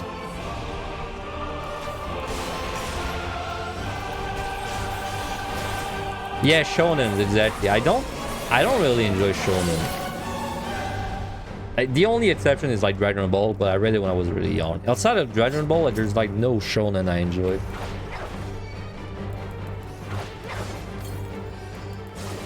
In fact, I watched Bleach when I was a teenager, right? I really liked Bleach until Rukia like disappears and then it becomes a shonen. But like when they were just doing the slice of life stuff, when, you know, he was like, haha, I don't have a crush on Rukia, but I do. It was fun, but then when it actually became fighting with swords, it became boring. So, you know, I think that's when I realized I don't really enjoy shonen shows.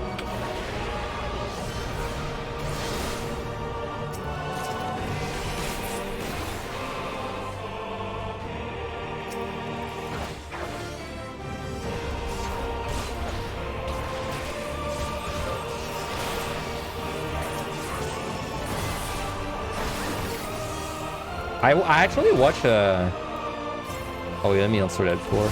With all the change, which class would be the best to slow PotD? Oh, right now, Warrior, in my opinion. Damn, should have Fortune. God damn it. Yeah, I'd say PotD right now. Oh, the key's not open. Sorry, I'd say Warrior right now for PotD. If you really don't like Warrior, then it's the second best, probably Machinist. Yeah, I don't like Warrior as well.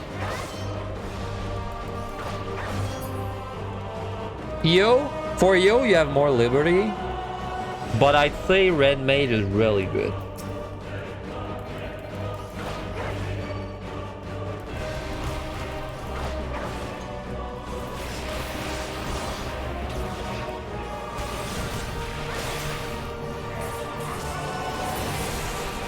I mean, yeah, Inner Release is kind of a cracked skill.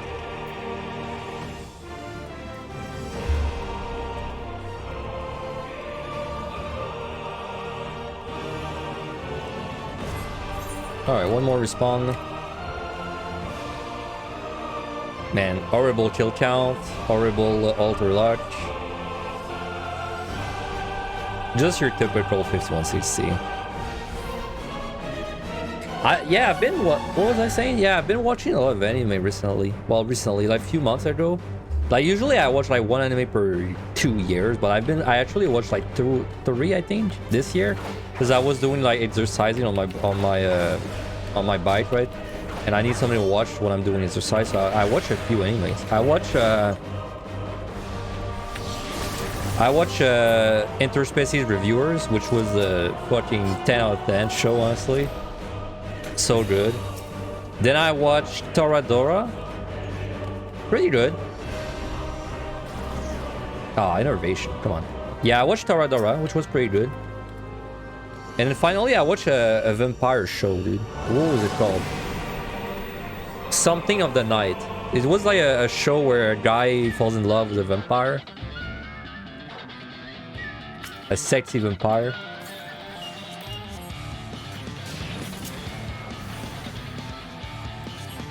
All pretty good, but I'd say Interspecies Reviewers was my favorite out of the three. It was so good, dude. If that show had like 10 seasons, I'd watch all 10. Probably enjoyed it the whole time.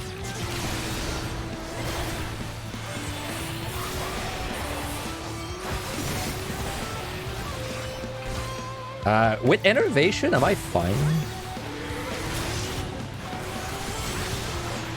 Kind of hard to tell. I have like so many freaking layers of debuff right now. I have like Innovation, Fox. I'll see at 1 minute. I might just lust twice.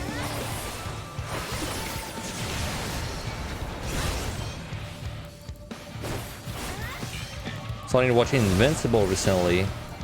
Not the... Oh, is it a Castlevania adaptation? Is it?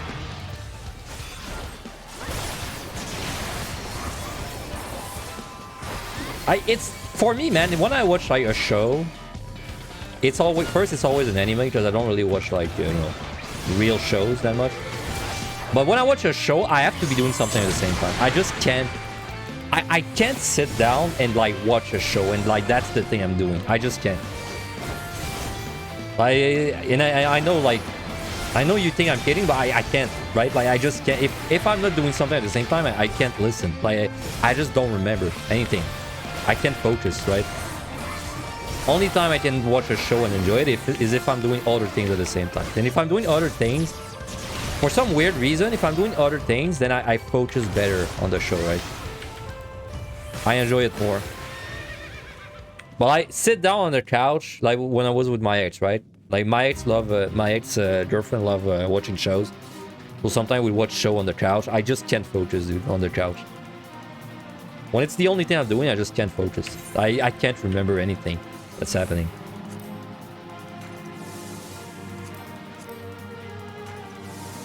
So it's great, dude, like to do, because I have a, what's it called? Elliptical bike, I think. I do elliptical bike every 2 days.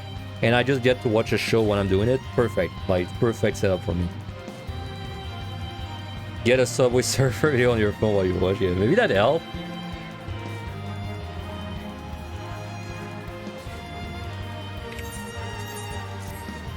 Maybe that'd help. I don't know, man. Sometimes I feel like I have so many freaking symptoms of ADHD, but I'm pretty sure I don't have ADHD. I have like a few odd symptoms of it, but... Alright, 2 more sets, following sets.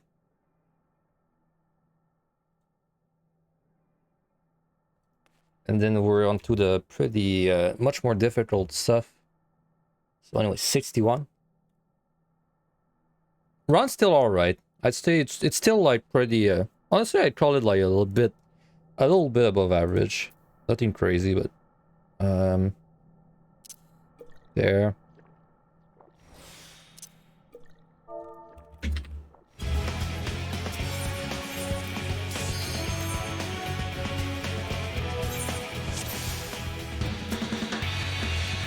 Fortune, good start.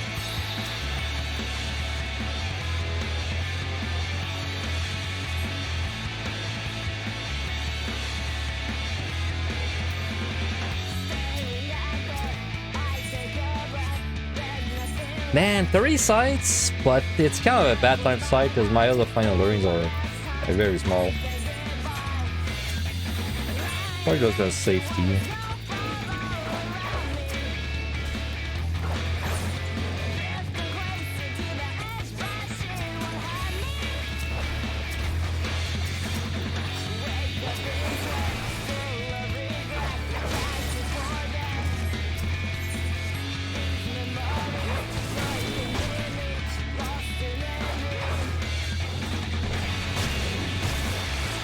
Can I do this without this witching? I'm pretty sure I can.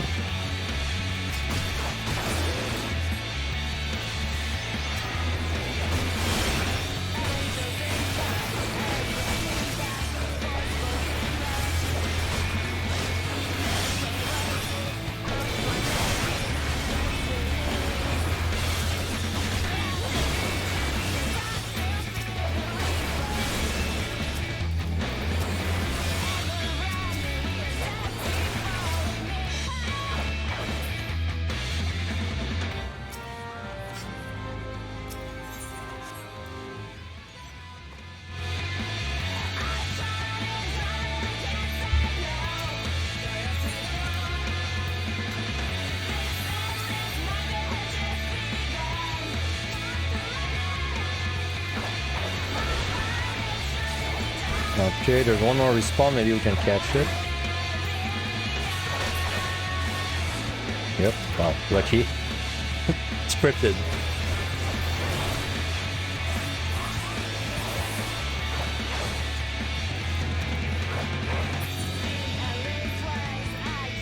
Let me actually alter.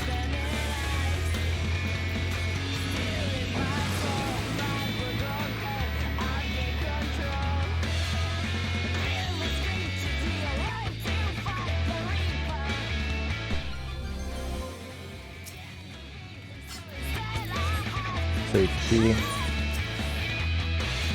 Remember fortune? See, it's good that we're so high on like the fortunes and F1s and all that. Because when you got run, you got like 0 F1, 0 fortune, man, it's such a drag. Because like ultimately you're generating, like whenever you use a fortune, you're getting fortunes back, right? So it's kind of a loop. So if you don't have any fortunes, you get that loop going, it feels pretty bad.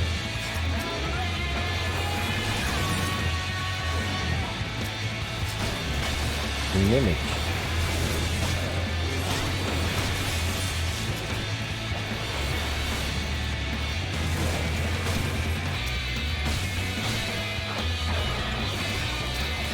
Ah, no, I wish that could have been. Whatever.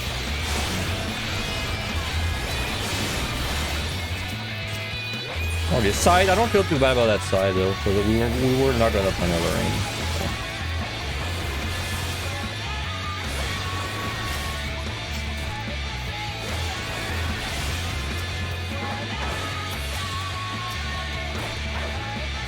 By the way, if you witch a Cardigan, it blows up when it opens like this.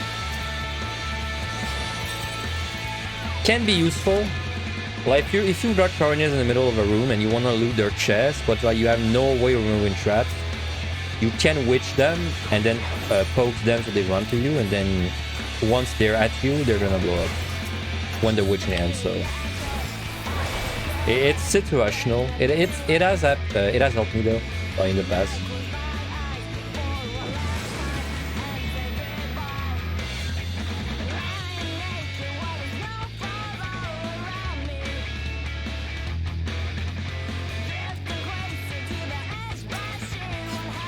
Side.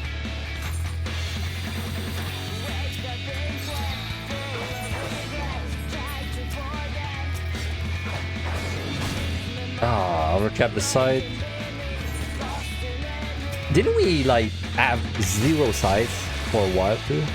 No, I think I said we actually had a lot of sides. There was like 1 or 2 floors where I should have sided and I did not.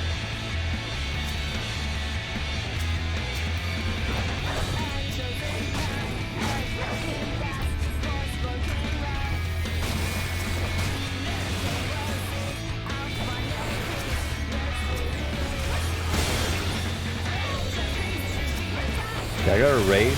Don't really know the raid is faster than just killing them though.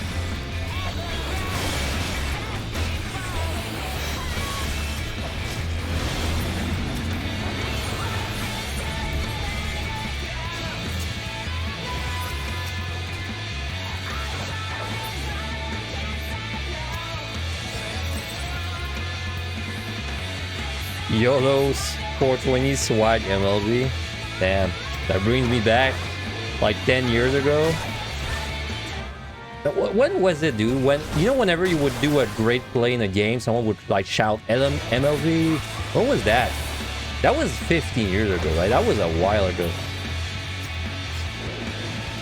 People don't do that anymore.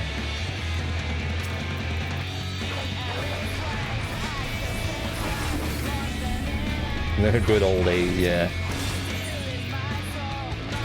Good old days when people would call you names in the chat non-stop.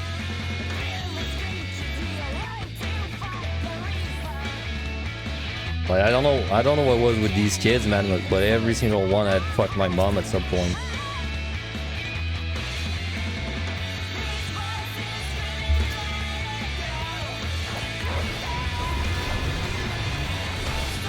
Back in the Halo 2 days. I had a, no, did I have an Xbox? I had an Xbox 360, but I never played it. I never played Halo, dude. Like, I honestly never played Halo. No, I'm trying to remember. I played one Halo, but it was like our friend's house. Back then, man, I was all about that Doom and Quake and League of Legends and Heroes of New Earth and Dota and Warcraft. Age of Empire, StarCraft. Man, when our RTS gonna become big again?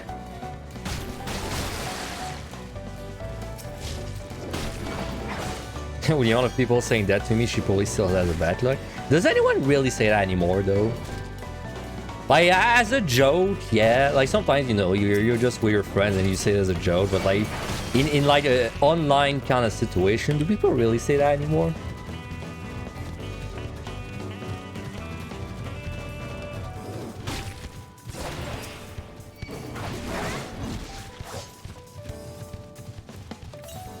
Your lonely road thanks to my VOD last week. 8 congrats. Working on Echo and Machinist. You've hit 197 3+ times now. Damn. You're in the last stretch. I mean, you've progged the whole damn place at this point. It can't be far for your clear. If you've seen like the 195 plus 3 times.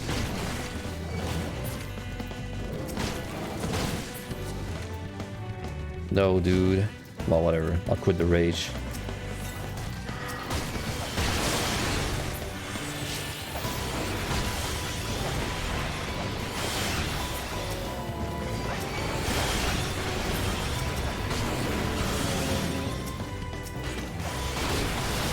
I never played Counter-Strike, man. That's insane.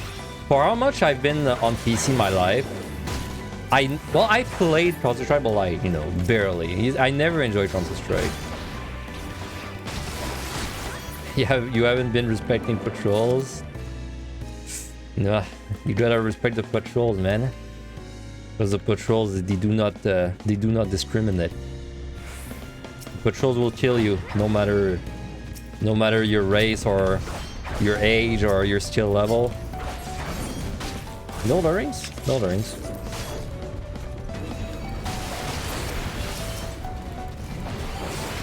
Well, you know, that's exactly why I don't like Counter-Strike, Caddy. It's because you're spending too much time not killing people. Like, if I want to play a gun game and kill people, I play Call of Duty, right? No, infinite respawns. Like, you just kill a guy, kill 5 guys, you die, you respawn in 5 seconds. Counter-Strike is like you get popped in the round, man, and then you gotta wait 3 minutes for, like, the other guys to die, too. Way too long. But in Call of Duty, you just like popping people left and right, and then you die, but you're back in the action in like 3 seconds. Same with Quake and Doom, honestly.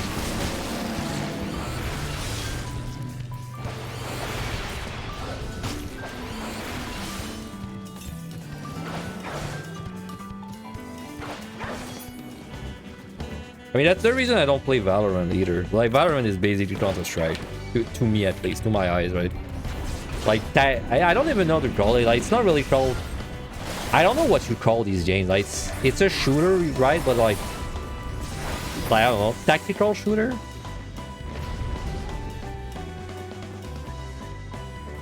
Like, team-based shooter? It's definitely not the same feel as playing Call of Duty or, like, Battlefield.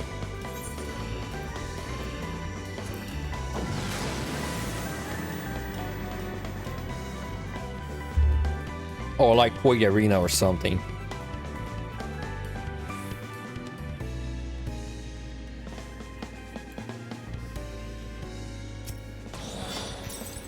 I never played Unreal Tournament as well. Unreal Tournament I would have probably enjoyed it, but I never played it. Right. Do you know what game I used to play when I was young? All the time?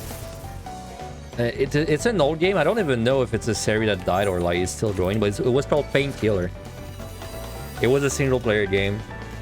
Like you were just some kind of guy. You were just a guy killing demons. That was the entire game, man. Like just killing demons non-stop. It was great. You had a gun that was like a gun that would shoot wooden stakes, right? And you just whenever you shot something with this gun, it would it would nail them to the wall, depending on the angle. That was great. I'd play that game again, man. But it's probably like, you know, in my head, I remember it being super, like, you know, quality, super smooth, but been a while. But it's probably not as good as I remember it. Maybe you should keep the memories intact. What was my first MMORPG? Was it RuneScape? It wasn't WoW. Funny story, I bought WoW as a kid, and I don't even I shit you not, the code, because back then you would get CDTs on your bots, right? The CDT on my bots did not work. It never worked. Like I just could not play. So it could have been WoW, but it wasn't. My first MMO is either RuneScape or Dofus. Dofus, which you probably don't know what Dofus is if you're not French. I'd be surprised if you know what it is, but it's either these two, one of these two.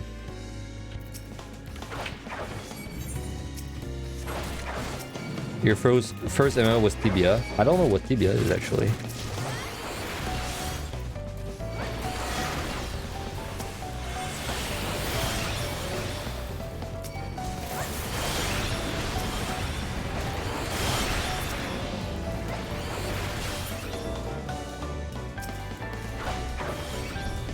MMORPG launched in '97. Wow, that's a pretty old one. PvP was enabled everywhere but save zone. Man, I never liked these kind of games. I never liked the like full-scale PvP MMOs. Never got into them. Wow, it's like the third floor I side with no lurings. Feels bad. Not even that bad of a kill count, man. It's been pretty good kill, but just no lurings.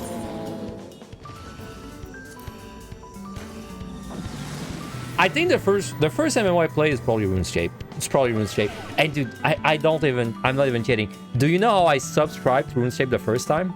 For the first time? I wrote a check and I sent it to Jagex through post, through mail. And I forgot about the check for like I don't know, dude, 3 months. And then when I logged onto my account like randomly one day, I had subscription. I had a subscription for 1 month. And then I enjoyed it, and then I wasn't subscribed for like multiple years after that because my mom had no credit card. And what can you do without a credit card? Nothing.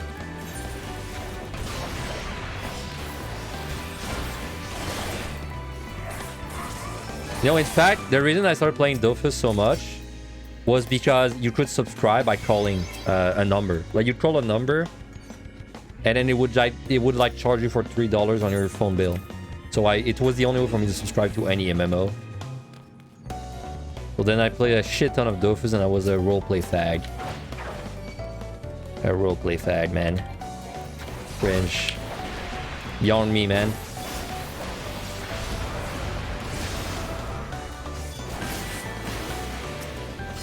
Maybe I should say a roleplay enthusiast. That's more appropriate for these days. Wait, I didn't get bots. I thought I got bots.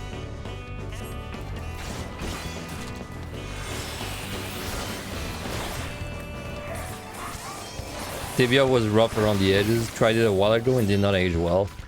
I mean, all the MMOs just don't age well, dude. Okay, so you know, I don't know if any of you played not 14. Man, every time I'm trying to say Final Fantasy, I just say 14 instead.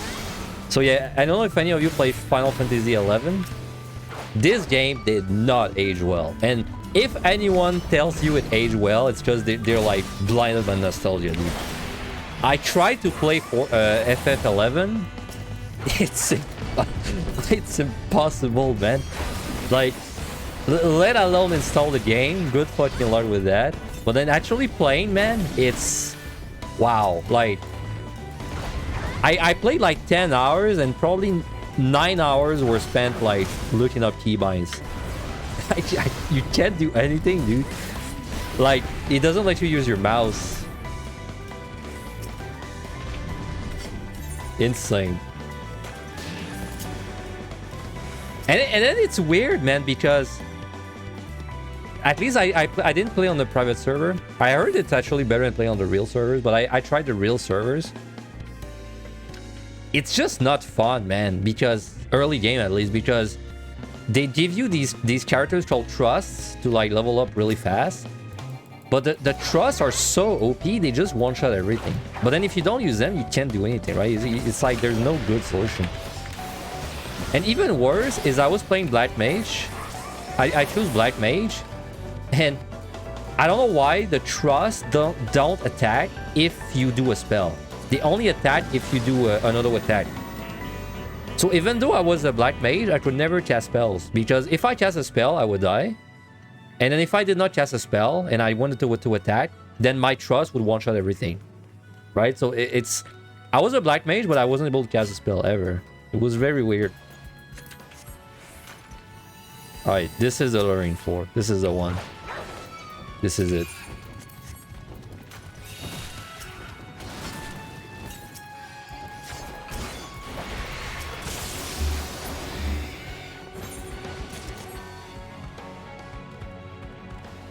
Yeah, like 11 dude needs like I don't even think it's a bad game. It just needs like a quality of life patch, man, or something. I know it's an old game, but I don't think it's a game that's like unsold. Like RuneScape is doing fine, and they had like a million quality of life patch. But at the very least, man, they gotta like add mouse support to that game or something, because I'm sure I could enjoy it, but it needs love.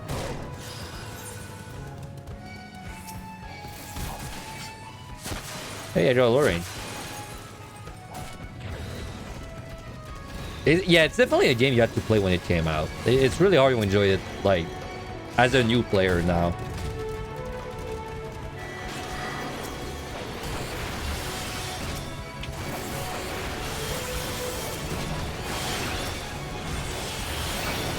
Ooh, one step of that.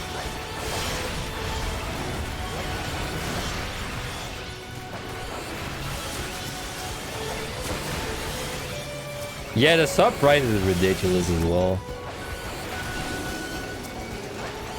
I played during a free trial like period or something, so I didn't have to pay, but it's ridiculous to actually sub to it.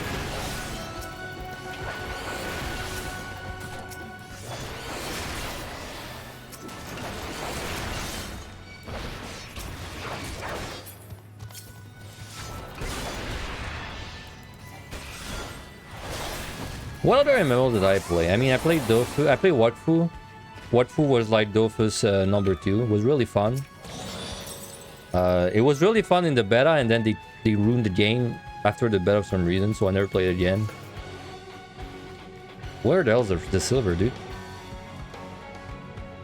Oh, it's probably in the hallway. Yeah. I played a million like shitty Korean MMOs I don't even want to mention.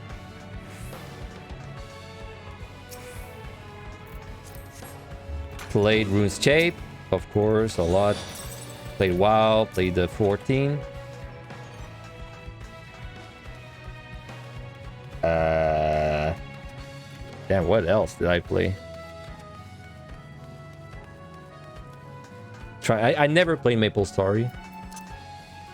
Never played Ragnarok. Never played Club Penguin.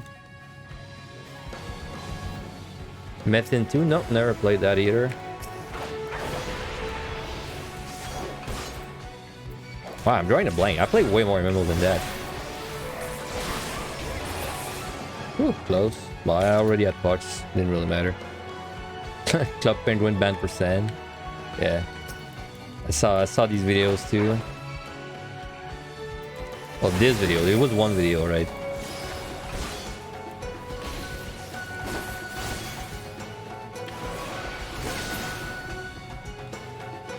I played Guild War 1 a little bit. It was okay. I played Guild War 2. It was pretty bad.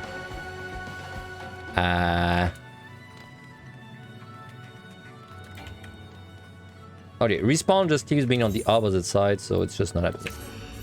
Don't have time.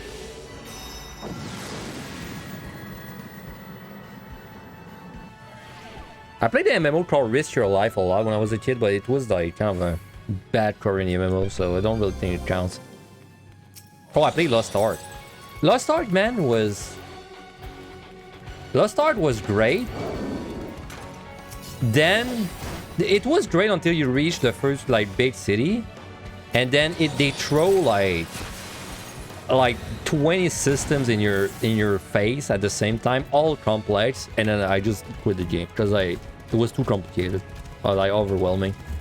It was really good until that point, though. Like basically the equivalent to 14 like quests, right? Like no, instance quests were really good in Lost Ark.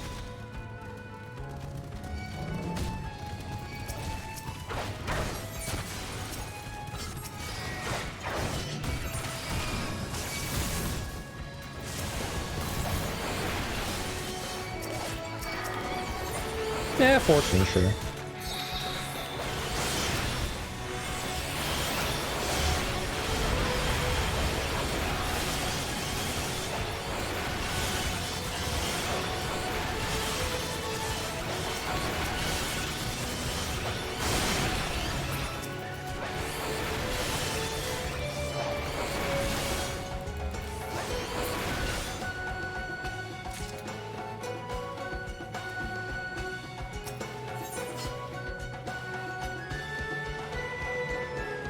Yeah, I mean, isn't 14 kind of their cash cow at this point?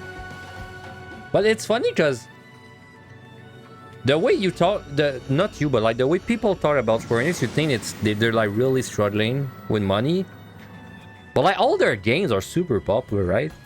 I feel like every time they release a game, at least in the Final Fantasy, you know, franchise, I feel like it's always well received.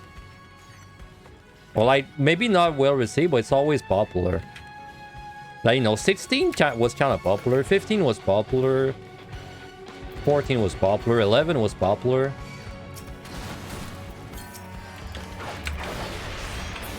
But it's probably all the games that they release that is not Final Fantasy, right? These are the games that flop.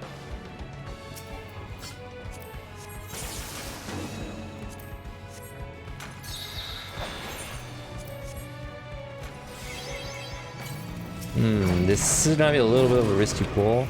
I might do this in 2 pulls, actually. It's probably gonna be safer. So I'll do one there, and then I'll do one on the other side.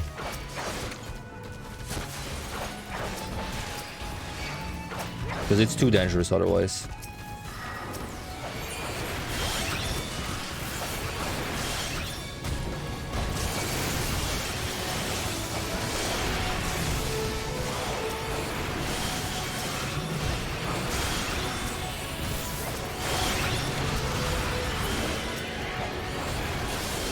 Hello, Fortune, please. Oh, betrayed.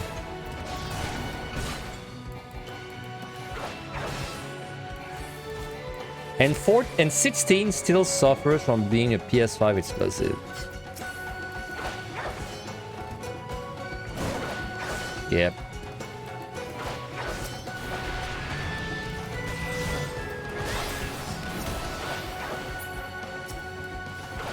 Wait, if the remake of 7 was a Epic Store exclusive? Is it still? I thought I bought it on Steam. I just never played it, but...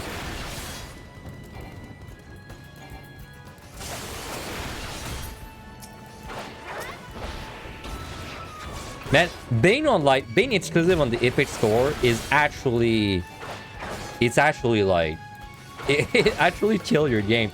I don't know if you guys played a game or know of a game called Rumbleverse. It was an Epic Store exclusive.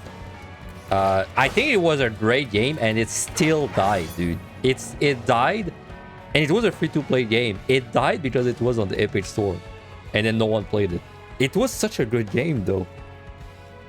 Like, I hate Battle Royale. I don't even like fighting games that much, and I still play Rumbleverse for like so many hours, dude. It was such a great game. I have 3 lost. Not a bad set, man. We've got a pretty good run going.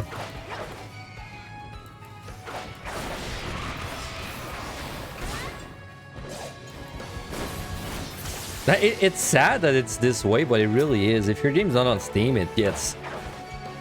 I mean, I can just guess numbers, but I would not be surprised if you get 90% less buyers, like people that buy your game on the... if they're not on Steam. It's crazy.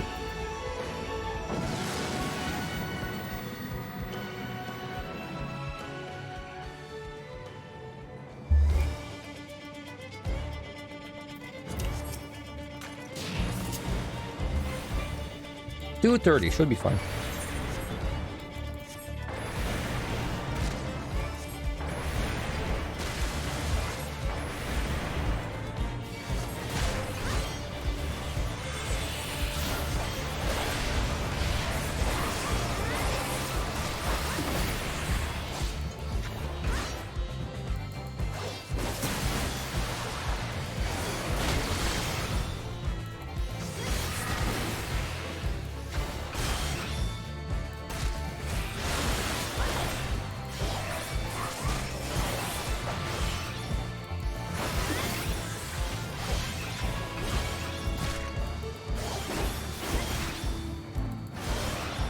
Yeah, we're fine on time.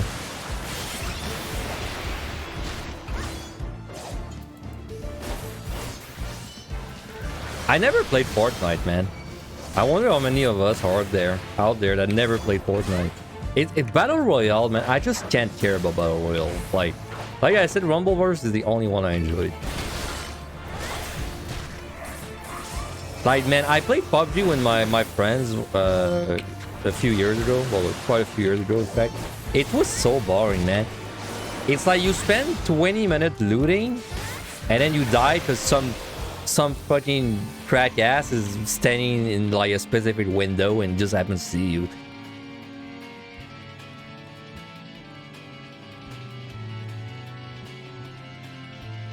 Like, the only times I had fun playing PUBG was when my friend would we would all drop in scroll, right? In the scroll in the middle of the map, and my friend would blast a music through his through the in-game voice chat, and he just run around with a shotgun killing all the people inside. He'd blast a song called Pumping Kicks. I think it's what it's called. It was so funny, dude. Maybe a little rude, but pretty funny.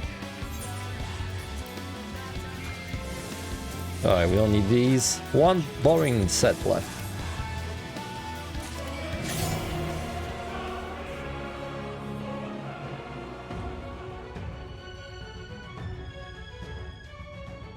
I don't use Epic Store enough to really know if it's buggy. I mean, the few times I used it, I downloaded the game and I pressed play and it worked. But I mean, I didn't really go... Honestly, even on Steam, I don't really do much though. Like, on Steam, I've had the same avatar for like since it came out, and I've never used the coins either. Like the coins you get, I've never used anything but the store tab or the library tab, honestly. So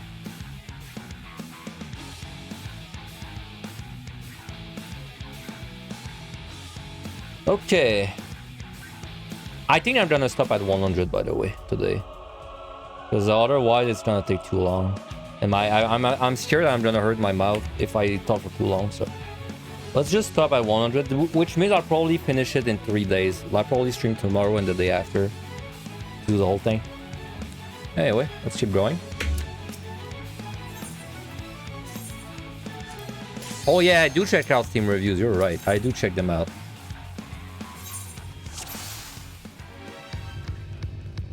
Hell yeah, good song.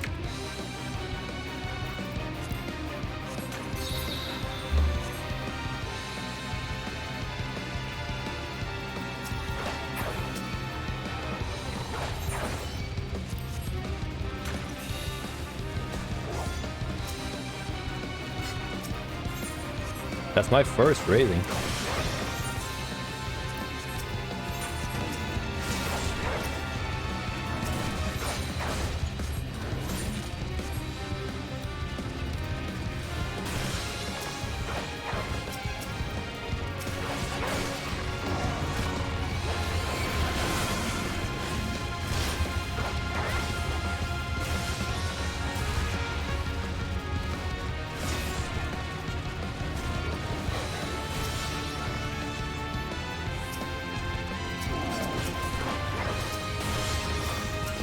No, very nice respawn.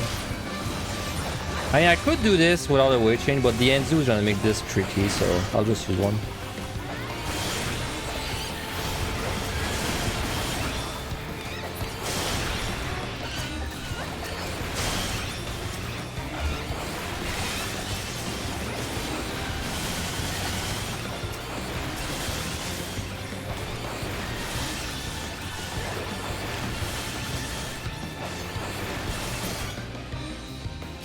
Okay.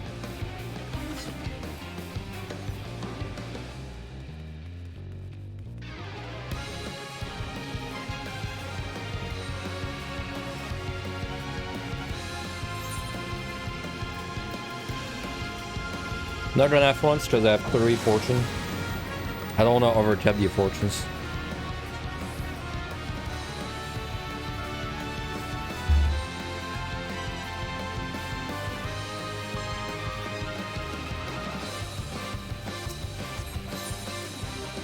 Very nice. It's probably one of the last few altars I'm gonna use because I need to stack them up for the last set of well, of this stretch, the 91. I mean, 2 Enzus. I'll take a safety. I think I'm just gonna kill these Enzus right there.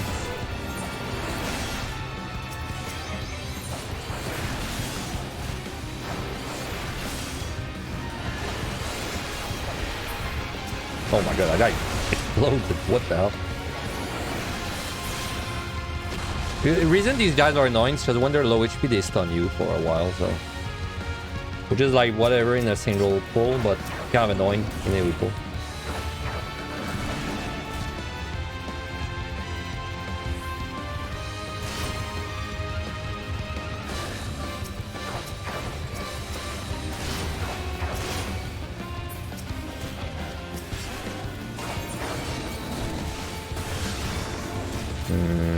Well, I'm done witching because I don't want bugs.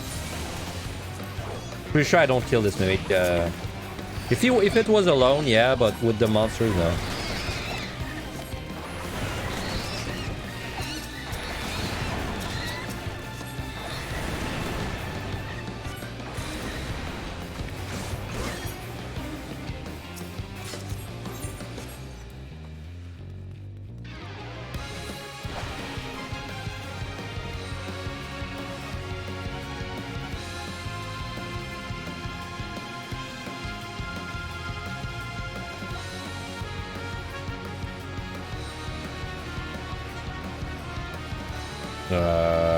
Okay, maybe it's there. Yeah, it is.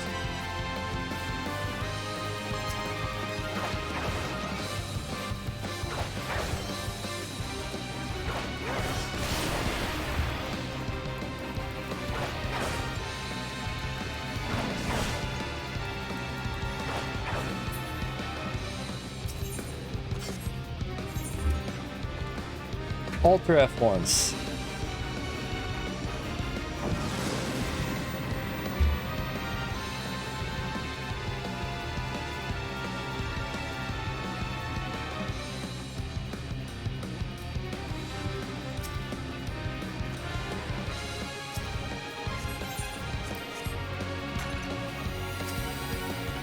Man, 3 chests in 1 room. Was that 3? Or maybe I was 2. Maybe it was 2. Never mind. Anyway, good mimic. Oh, dude, what? I didn't think I was close enough. Oh, well.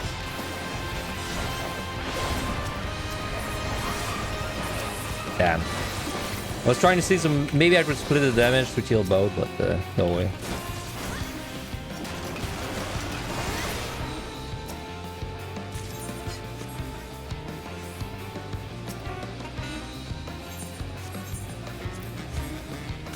I'll just see if there's a respawn.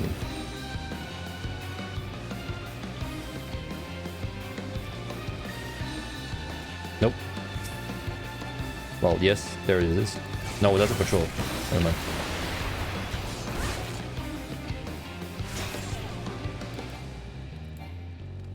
No, he's gonna jump.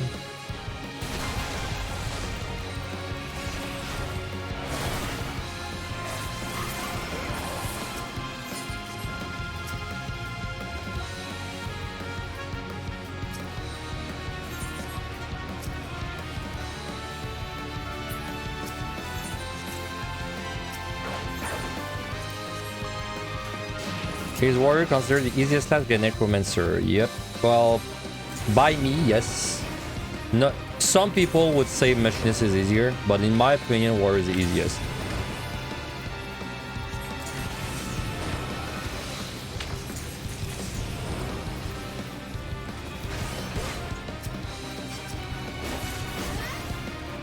And the reason I think warrior is the easiest is because it's so tanky that you don't really have this issue where you're struggling to fight monsters. Like your big issues on warrior are time management, but this can be solved by just, you know, learning it, and then beam up push, but it also can just be learned. Like it's very RNG. It's very good against bad RNG. Let's just put it that way.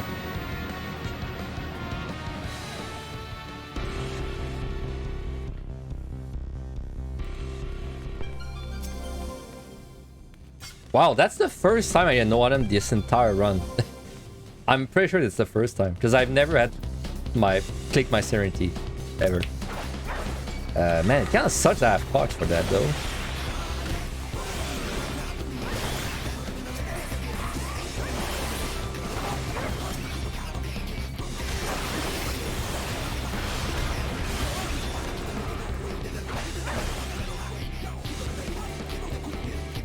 You hear this all the time since you're prodding TA. I mean, that's a good song to hear all the time. That's a good fight to wipe on. I'm still pissed that the mount you get from this fight, the savage fight, doesn't even play that song for some reason. Makes no sense.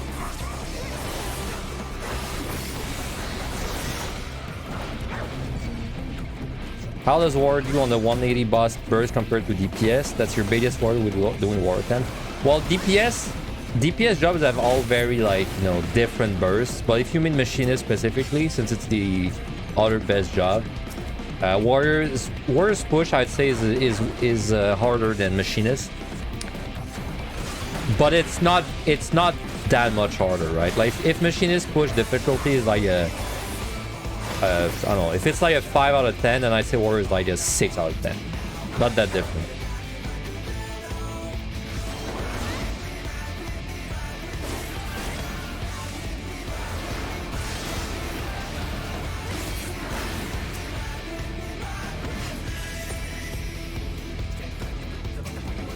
A lead mine would be so bad. So I've been really careful.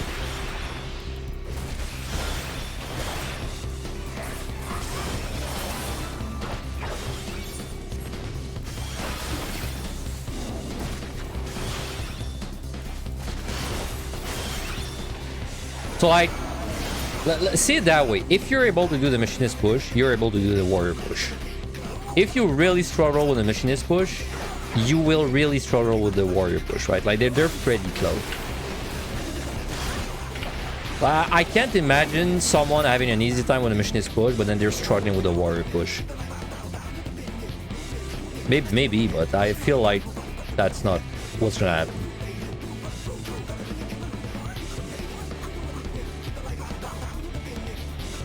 Now, if the push, you just don't want to deal with that, ever, I would play Sage or Red Mage. Both of them don't have a push to do, so, and both are pretty good.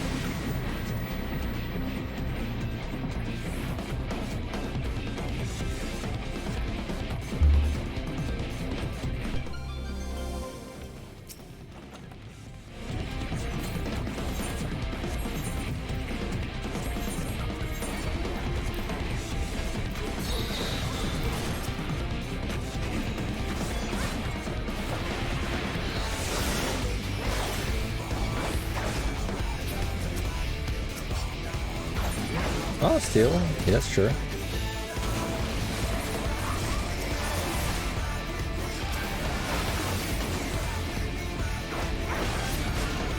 We're doing pretty good on time.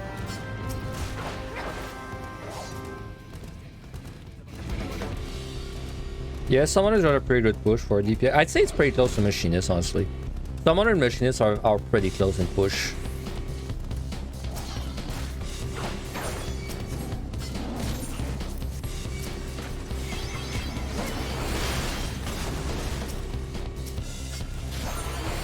What's with all the steals and strength? You've been trying to on Machinist and Renmade, but you hate dealing with Pox. Pox is like... Pox, I feel like people are too scared of Pox. It's... Pox, like, if you're playing something like Red Mage, it's... The whole, like, you know, no healing effect doesn't really matter unless you're doing a, you know, a rage. All it really does is make you do 10% less damage. It's not, like, that bad.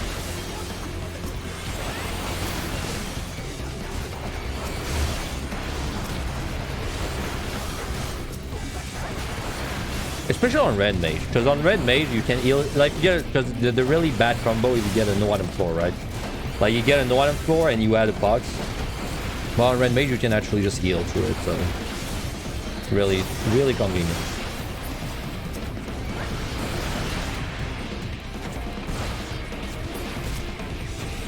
Because I see that Dylan a lot. I see people that they think they have to get rid of Pox no matter what, right? Like, you know, they'll use all their witching, all their purities, all their rages, just not to get Pox. But like the debuff itself, it feels bad, but it's not really, you know, the worst.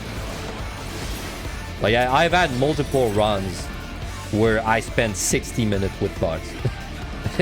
You get used to it.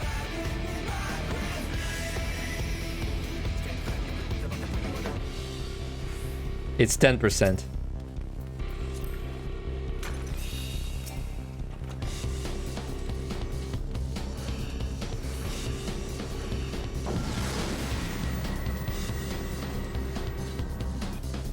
So, you know, if you were to have a Pox for 60 minutes,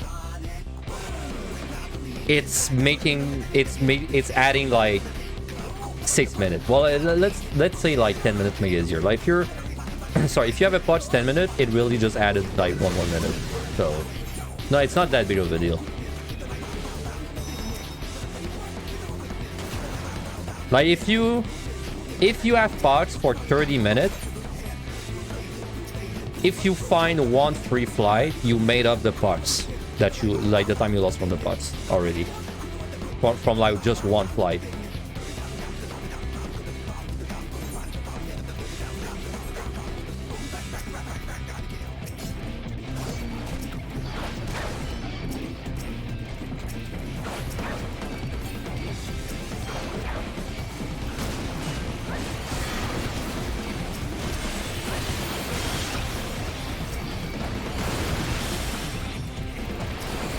Scared of all traps, be careful.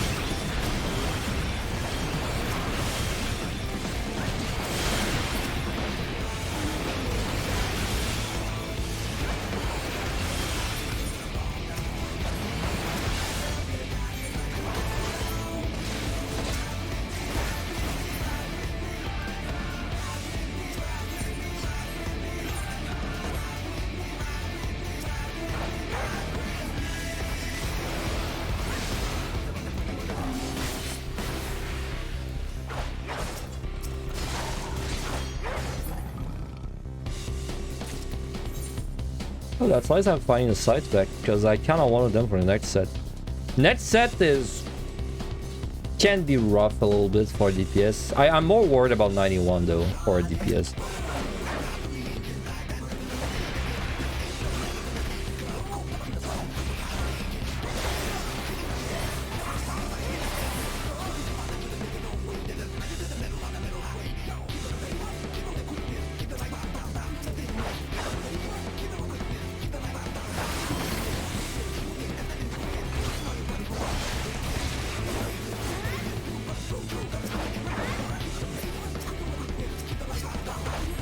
Witching, sure.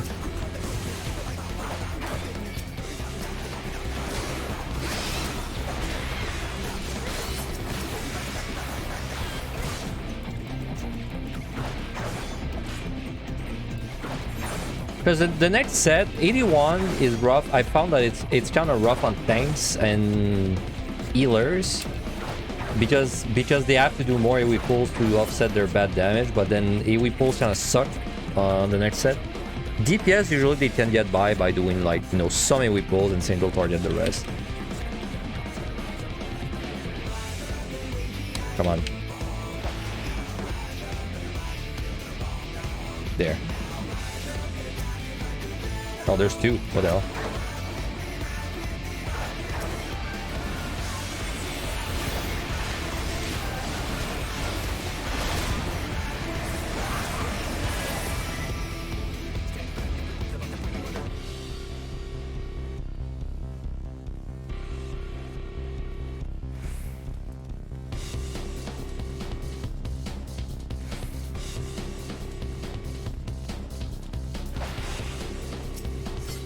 Switching.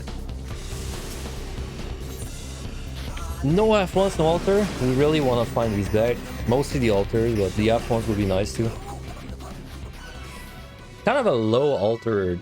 Not a low altar kill count, but like kind of a low altar count. Like every time we alter, we got the match roll, I think. Almost. But then the actual altar, we didn't find that many. Lust.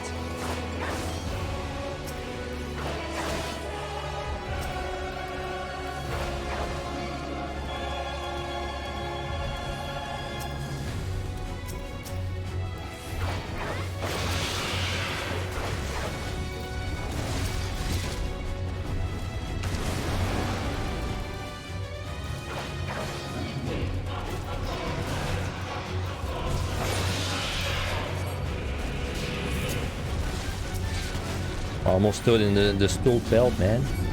He almost threw his poop at me.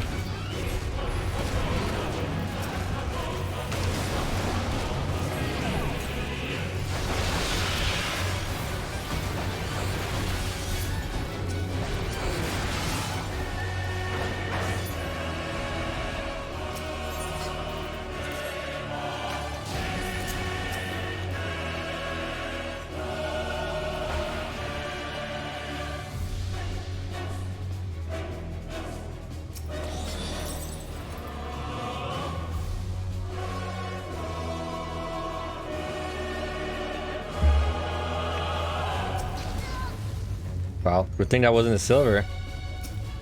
Could have gone a one boat.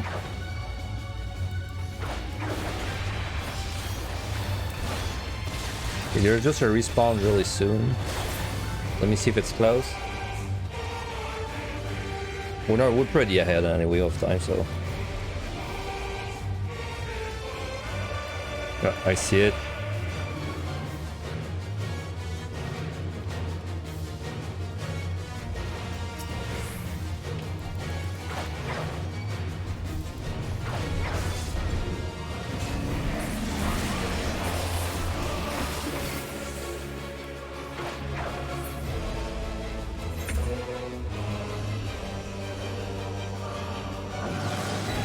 This boss, man, one day I'll write down my kill times for PotD. I don't know why I've been so stubborn for PotD. I just never write my kill times there. I really should. I don't know why at all.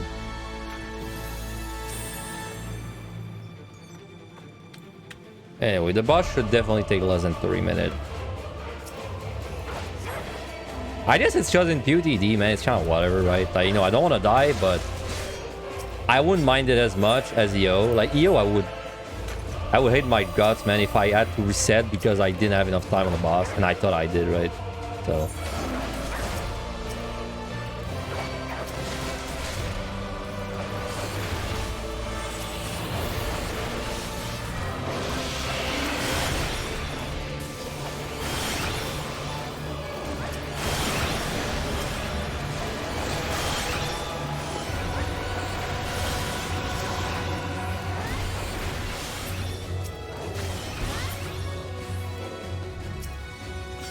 Safety.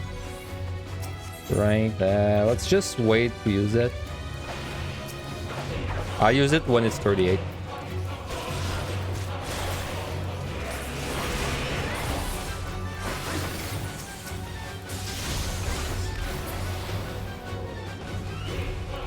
Actually, perfect. While I'm waiting, let me just do this thing in loose shape. 1 sec. Clear sight.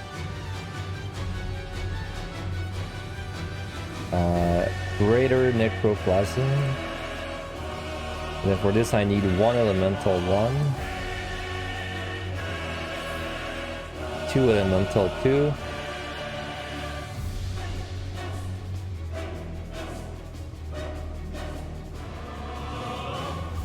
And then 2 regent 2. And then multiply 2 twice.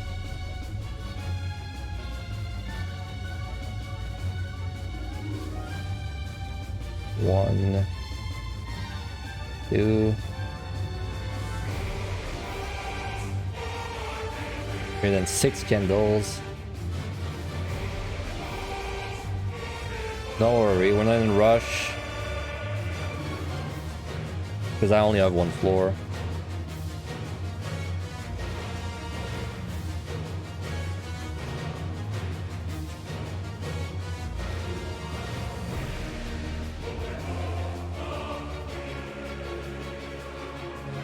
Right there.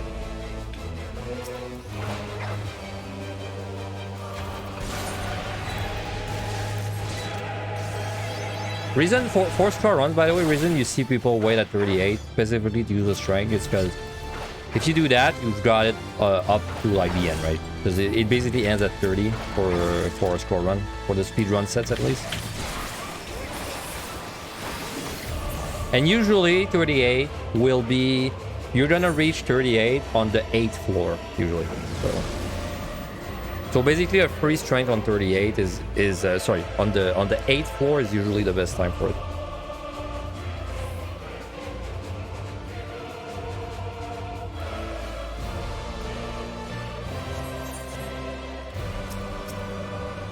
Do I side for lurings? Oh, that treasure room? No, it's not. I think I side this for lurings. Yeah.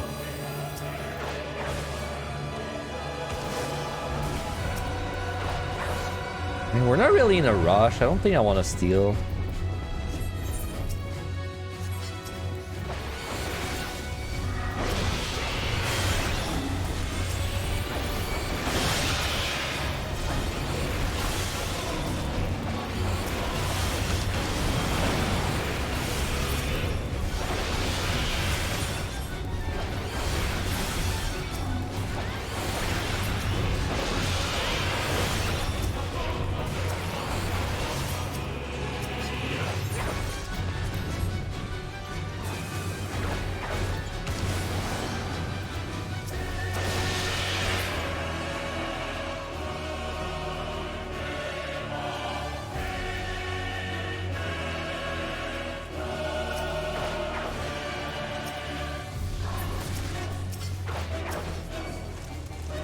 As a warrior, you struggle to deal with treasure rooms on keys on the later floors. Seems like the only thing you could do is rage sometime. Well, tell yourself that if you were a DPS, it would have been way worse. So at least there's that. But yeah, treasure rooms are, at least on warrior, you usually have the option of fighting, you know, your way out without a steal or anything. But raging a treasure room is always a good idea in my opinion. So it's not. Yeah, I wouldn't really say it's a waste. You basically have two options when you rage a treasure room. You either rage with fortune and try and, you know, get chest back, or if the key is in the treasure room or nearby, you can often double dip, right? Like you rage a treasure room, you kill like 5 or 6 monsters inside, key opens, you go, etc. I'm gonna witch in that. Oh, very side. That's very nice. There's gonna be a lot of damage there. Dude, why are the lions stupid? Come here. Should hit everything, right? Yeah.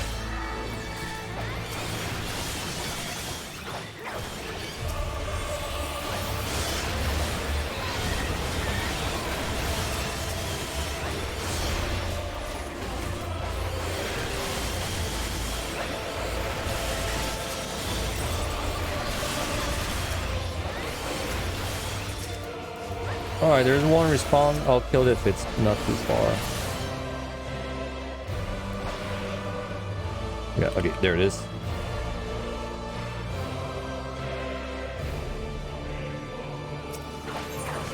Could maybe stay for one more.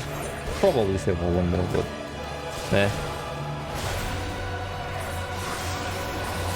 I mean, we can regret it if I'm like 200 points off the 3.3 million at the end.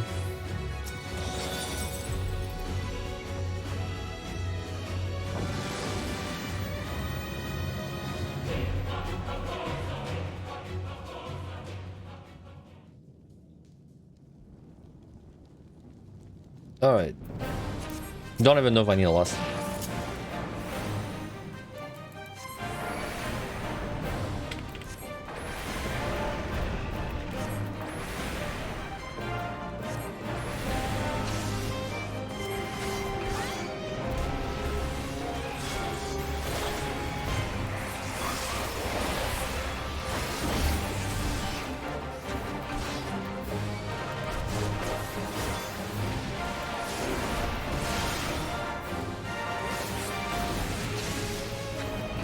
You know, a lot of jobs feel like shit at level 60. I don't even think Dragoon feels that bad.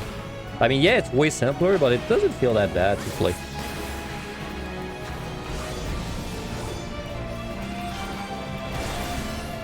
I think there's way worse jobs out there at this level.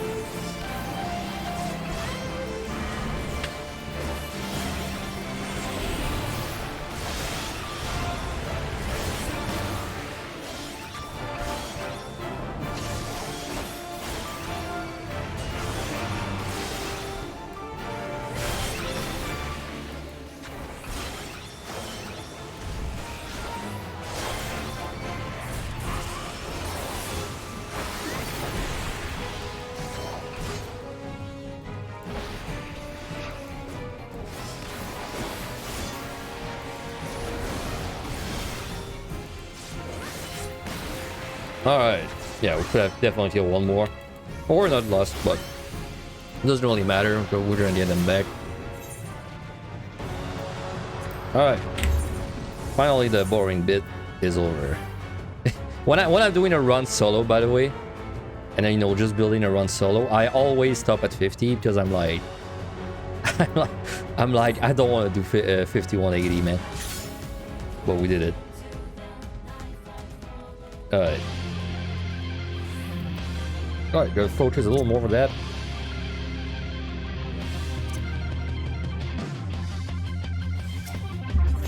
Faster I do this, faster I can eat because I'm damn hungry.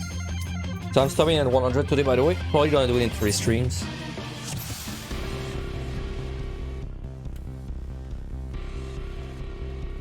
Music changes in every floor you do it. Well, it changes in Deep Dungeon, like, no, that's how it works in Deep Dungeon, period. But the reason it's playing different music for me, it's just there's a plugin called Orchestrion, right? And in that plugin, there's something called Deep Dungeon mode. And basically what it does is you give it a playlist and it will, every time it switches a music in game, it switches to something random in your playlist instead. So that's how it is.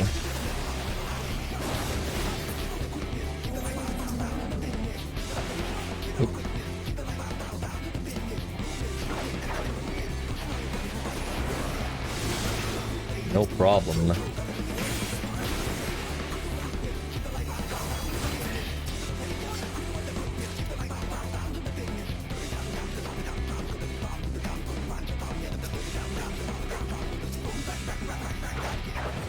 So I mean, oh nice, we got a second rare. Man, it's been ages since I've had a run with 2 rare. Freaking ages.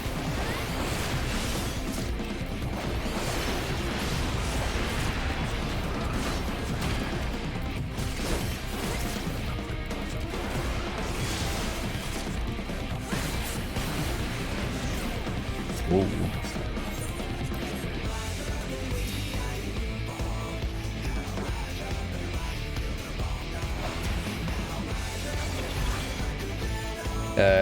Oh yeah, so I mean we could do bigger whip pulls. I don't think we need to though. I'll probably do some whip pulls, but not in a rush.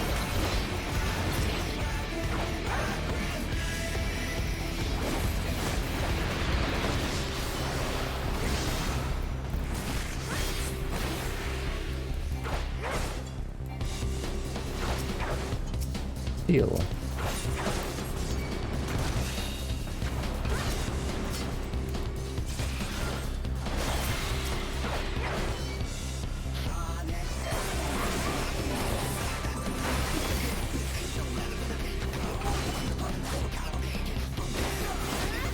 These guys blow up, by the way. You don't kill them, and I think within 30 seconds, they blow up and you die.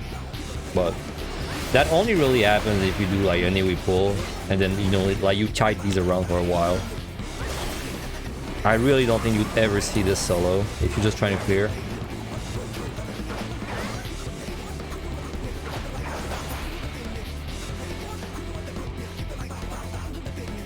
Yeah, I'm not gonna go too crazy for respawns. I'll just kill it if it's there in 5 seconds. Well, not this one. There's another respawn, which I will kill if it's there. Yeah, there it is.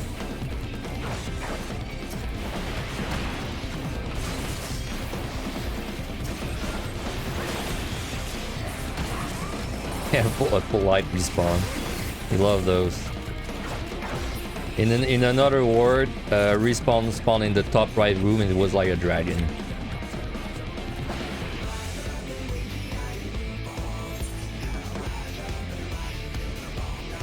It's kind of crazy how optimal we've been with respawns. I mean, we as a community, right? It's kind of crazy that it's just kind of... We just play with the respawns now. Because it's... I mean, when you look at the respawn mechanic, and you don't score, right, it sounds like a pain in the ass. It is kind of a pain in the ass, but like you sort of get used to it, and then you still hate it, but at least it doesn't occupy like 100% of your brain. I don't think about the respawning that much, right? Like it looks like I'm spending a lot of energy on it, but all I really check is it respawn soon, and if it is, like how many runes can I look at in like the shortest amount of time? And it's all happening like subconsciously.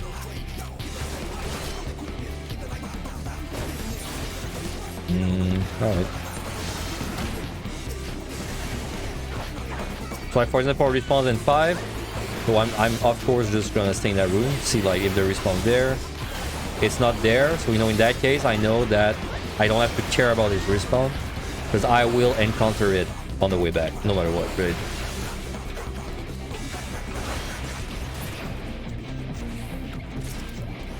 But I do have to worry about the next respawn.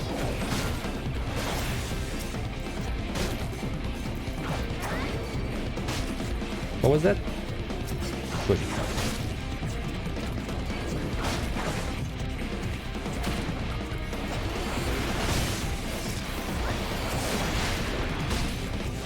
Like now they're respawning in 20. So I have two choices, right? I either stay there, I stay in these two back rooms and try and see when it spawns, or I take the small gamble and I just kind of move and hope that the respawn is like on the way, but it's in 5, right? So I can just maybe poke my head there. So it didn't spawn there, but there it is. It's there. So. And that's what I'm doing for basically 10 hours in PotD. And when you're starting out, it sucks. But like when you do it, once you do it a lot, you get used to it. Like you start doing it without even thinking about it. So.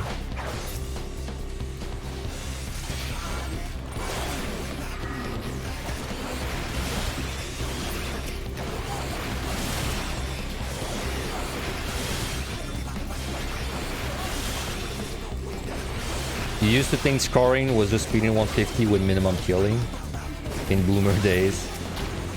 Finishing a set with like 40 minutes left on the clock. I mean, honestly, if you don't look up any resource, I don't even know how you would figure out how scoring works. Because if you look at the in-game guides, it basically tells you like, it says like, you get more points, you kill more monsters, and I think that's it. I don't even remember if they mentioned the speed run at all. And if they do, they don't even give you a time. It's just like go fast, more points. So yeah, I mean, you're never gonna figure that out alone.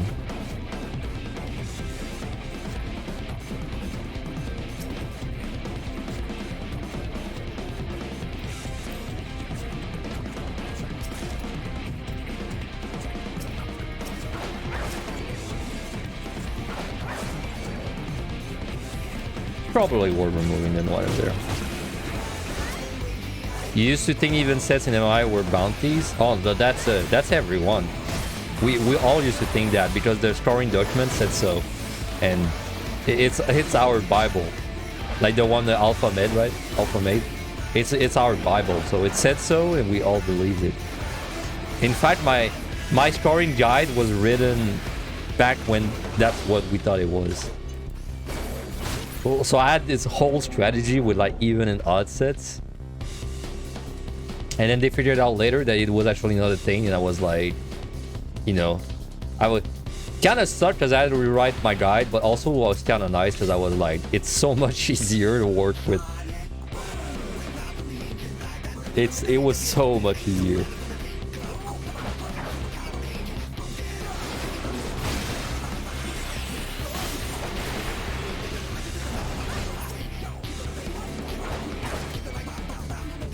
You used to say floor-wise for odd, even sets and altars.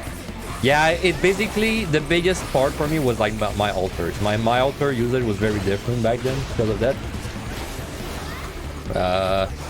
Floor-wise, I played mostly the same for the rest, except the altars. I'd say the altar, affluence, and fortune usage was like a little different. Sight. I feel like you're not gonna find a learning though. I feel like it's not worth going back for a learning.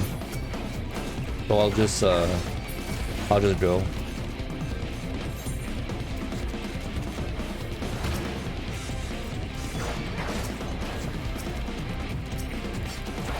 Wow, overcap site, feel that. Man, I'm so hungry. Food's gonna taste so good.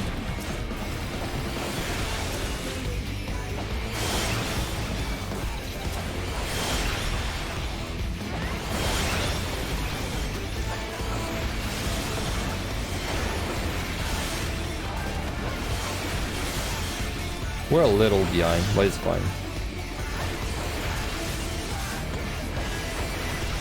Doing no damage. What the hell?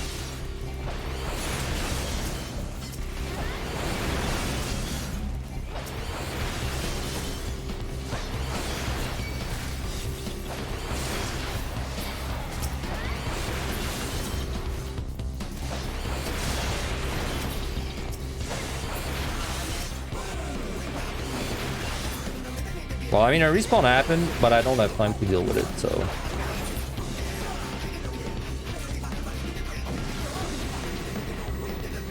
Yeah, they're good all the time of the odd even strategies, dude. I don't miss it. It's way simpler the way it is now. Oh my god, know what I'm again? I don't want to deal with that. Because I'm gonna get parts, and I mean, yeah, I can remove the parts, but then if I get parts on this floor, it's likely that I have to certainty anyway, right? So trying to toad me? Trying to toad me?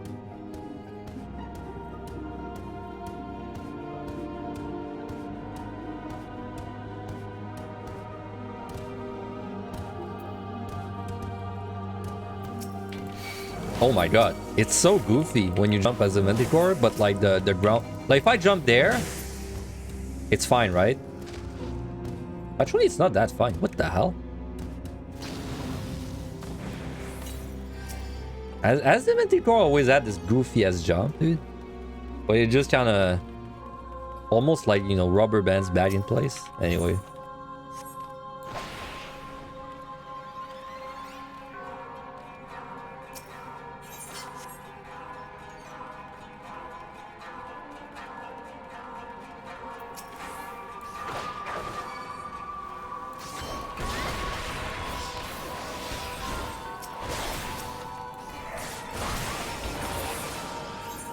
Alright. Still looking for these altars.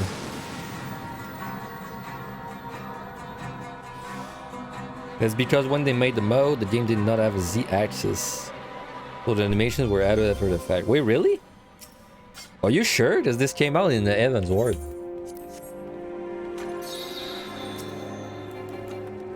Oh, the model. You mean the model? Okay, sorry. I think you meant the model, right? Like the Manticore model. Oh, yeah. Makes sense. Makes sense. I thought you said the mode as in like Deep Dungeon.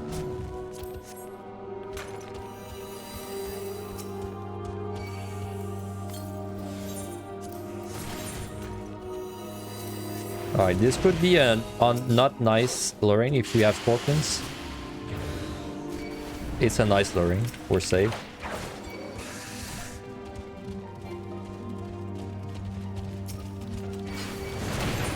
Probably witching. Probably witching. This is the point where like doing bait pool on DPS starts being a little more tricky. But there's no scorpions. Maybe I'm fine actually. I don't know. Oh, there's one. Bad. We're doing which.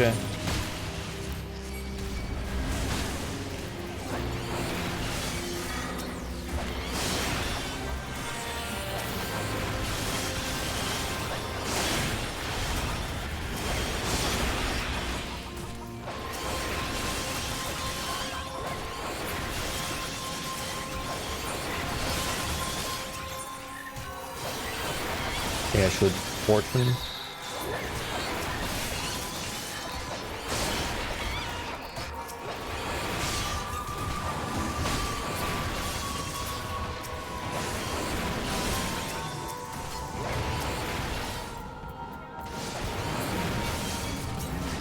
God, they are so tanky. Oh, and then I've got a respawn. Nice. I mean, actually nice, right? I'm not complaining. I mean, actually nice. I mean, I was sort of complaining because it's a claw, but everything's dead, so it's fine.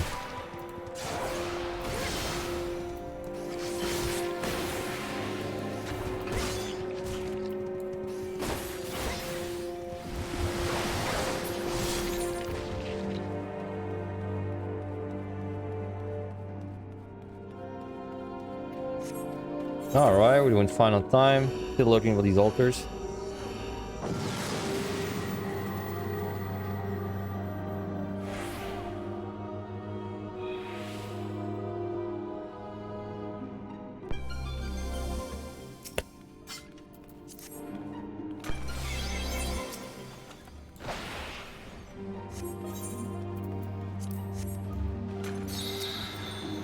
Alright, no claws is good. Claw is really the thing that makes witching, sorry, not witching, AoE pulls bad. Like, if there's a claw early on, I can like single target it, but if there's a claw too late in the pull, then it's probably a witching, basically. So. Do I safety? I think I safety. This looks like a pretty big floor, so. Should have also sided, but I'd rather keep my sights. See, there's a claw there. So we'll go there last.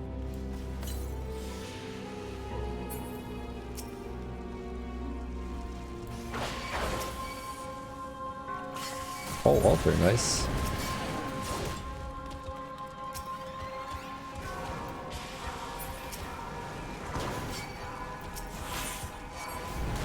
I'll witch in there. And then I'll do the rest without witching.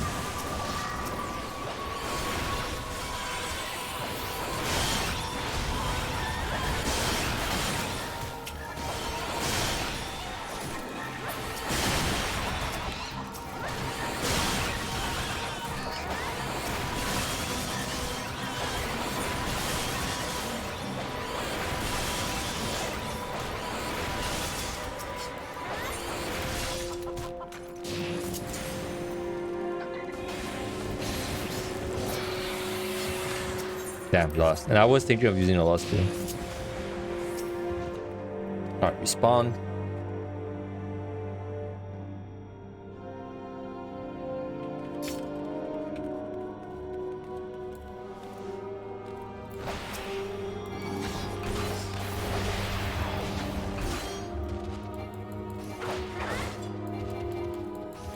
Man, this has been pretty alright set. Usually this set is really bad, but it's been pretty alright so far. Wonder if we can get maybe a 151 on floor 100. 151 scorecard. Train. Alright, I'm just gonna single target these. Just want to say thanks for the water tutorial for the PotD run. It's already helped you get to floor 100 and hopefully the clear. Hey, good job being on 100. And good luck on your clear. Or your prog if you don't clear. Always gotta be positive, right?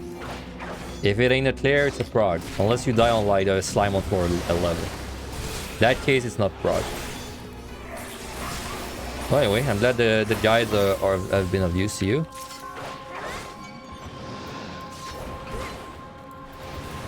Man, a dragon respawn. Am I gonna ever be out of this hell?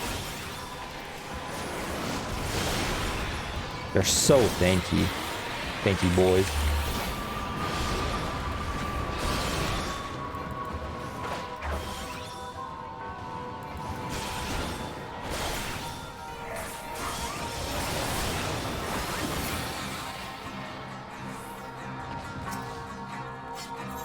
You're really worried about time management on the later floors?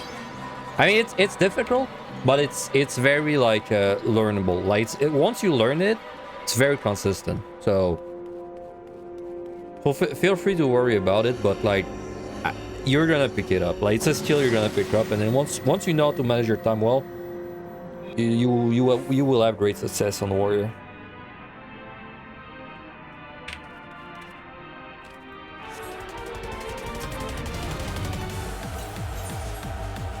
That's it. You know, that song is like... That sounds like, hey man, you gotta hurry up. You gotta hurry up.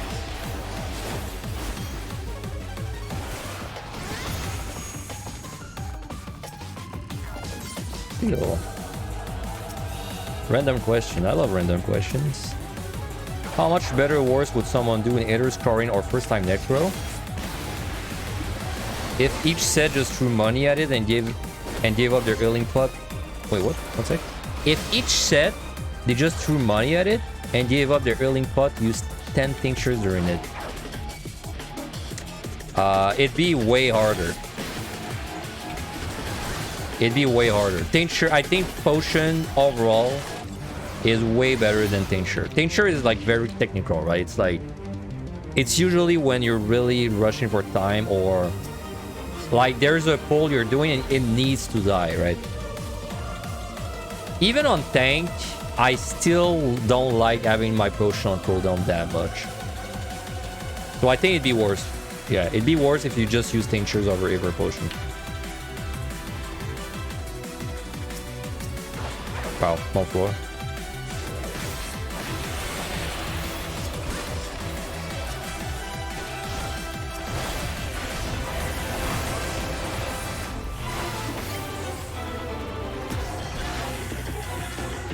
Now, if you want to know something very useless, well, something that's like, you know, almost useless to know with a tincture, if you use a tincture before going in the set, you will still keep the like 20 seconds or so of tincture you have left, but your cooldown will reset. So, you know, now you know. If you really want to throw money at it, that's a thing you can do. Pre-tincture before going in, and then you still have the cooldown inside.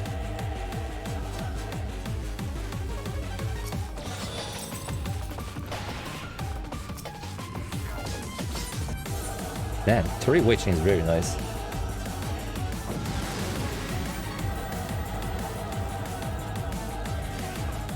There's gonna be a NAD, by the way. Sorry about that. It's like the first time I noticed in the whole stream. No item again.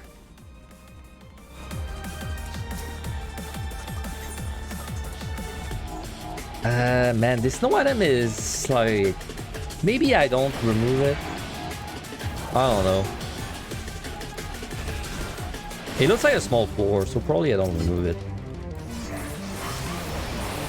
Though there's already 3 chests I can't check, so kind of a bad start.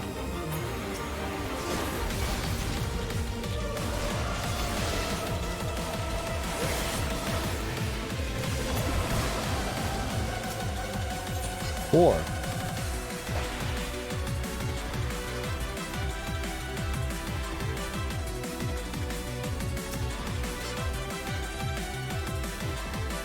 Okay, I'm glad I didn't do it though, because this is actually a stupid small floor. Wow. Okay, well maybe we gotta trash 81 to 90 as always, because these last few floors kind of brought down the kill count. Kind of a shame too. This could have been a 1200.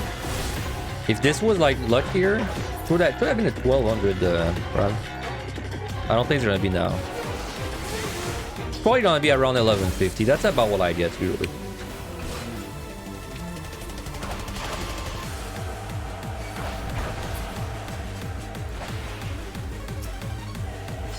Wow, 5 chests I can pick up. Is it 6? If I can't pick up this chest, it would have actually gotten me more points to Serenity, but I have only 2 Serenities, so I don't think using a Serenity was worth 100 points there.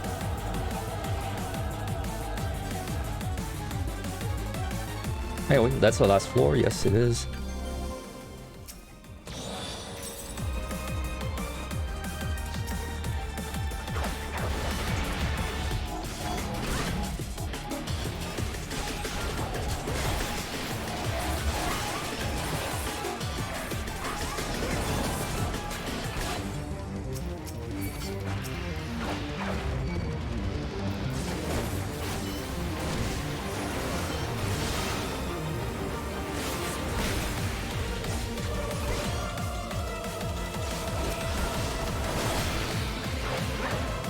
Yeah, I can see no target my way there. My way to the top, to the bottom.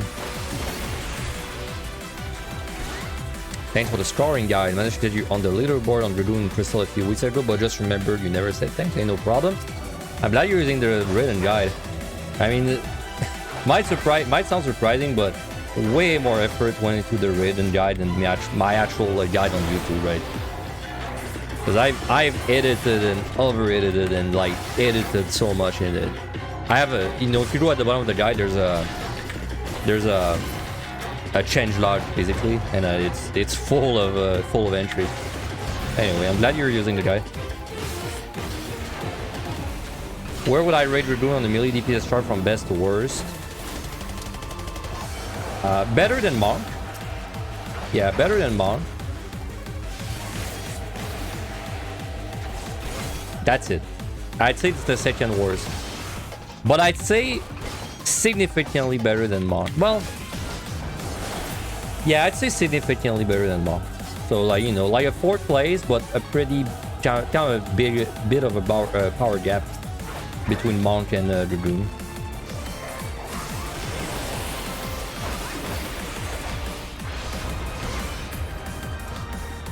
Wait, so I got a resolution of care.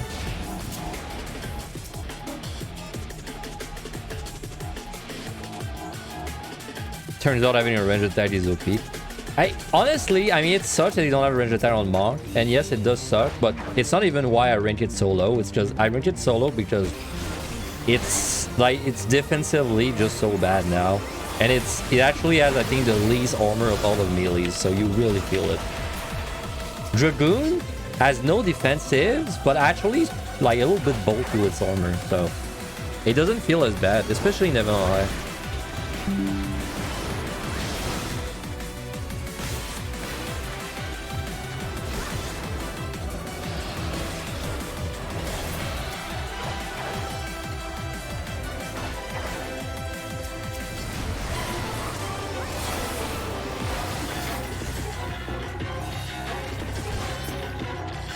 I think there is a respawn. There might be a respawn in the room back there, but it's too far. You actually caught a Finn stream. Nice. I mean, I've had pretty short streams or like no streams lately because of the whole dentist stuff. But anyway, glad to see you back.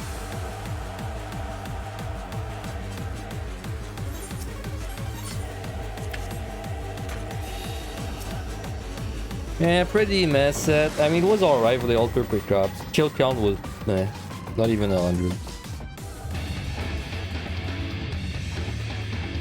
Hey, I mean, that theme kind of fits, right? We're in a lava rocky place. That's like baby Titan. It's like ghost Titan, kind of, right?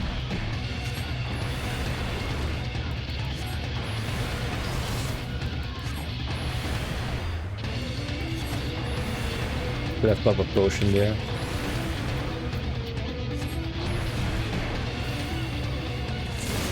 I like staying the first class longer because if you do, you can splash damage on the red bomb that's about to spawn there.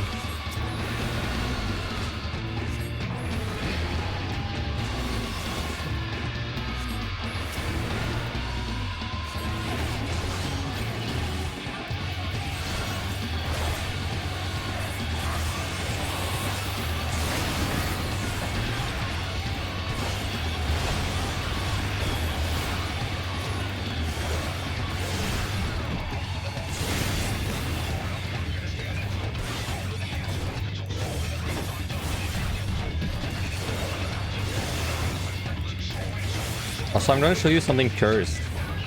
You like cursed things? So you can actually stun the boss and the red bomb on this boss for some reason. And if you stun the bomb, it stops, right? It's gonna redo its cast when it's on stun. But the blue bomb actually blows up the red bomb. For some, like, look at that. It's gonna kill the red bomb with the blue bomb. Like, they actually friendly fire each other's. See? It didn't even kill it. Wow, I thought it would kill it, but it does damage and stuns it. Okay. Wow, I learned something. I thought it would one-shot it. Anyway, kind of funny they have, like, friendly fire between the bombs. I thought it would kill it, dude. I didn't know it would stun and damage it. Can you do this on 190? You will never know if you can, because you cannot stun the blue bomb. So, I mean, you cannot stun the blue bomb. So if you could stun the blue bomb, maybe, but you can't.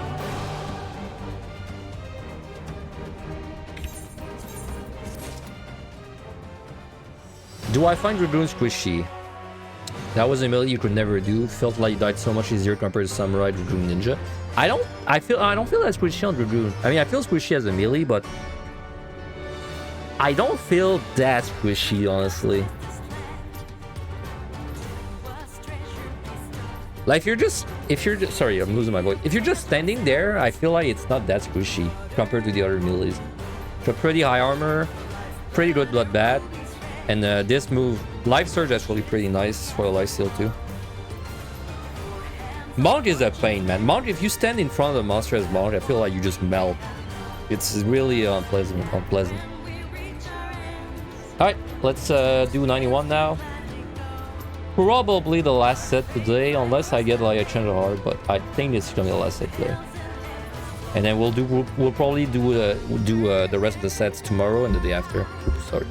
So, all right. Anyway, this one's pretty rough. I would really not mind a raising.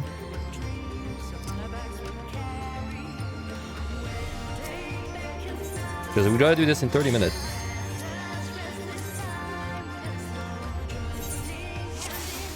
I want to get it with a FOMO? Sure. Safety.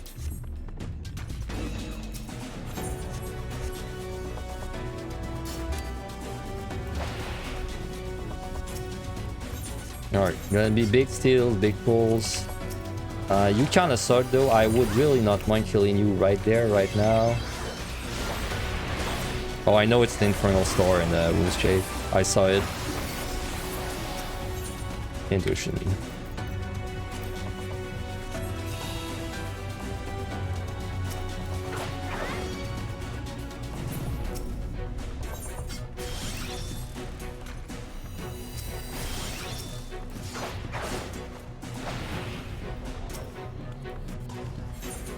I have really good one. There's really no way I fail this speedrun unless I just fucking die or something, but I mean, resource-wise, I really don't have any issue with the time.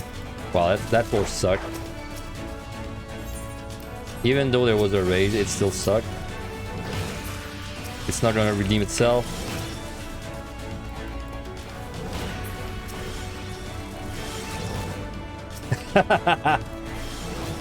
Oh my god, they're too strong, dude! Powerful swarm. Oh, I got it. Damn. I love when it does that. They're too powerful, man. Only little flies can survive the swipe. Alright, respawn time.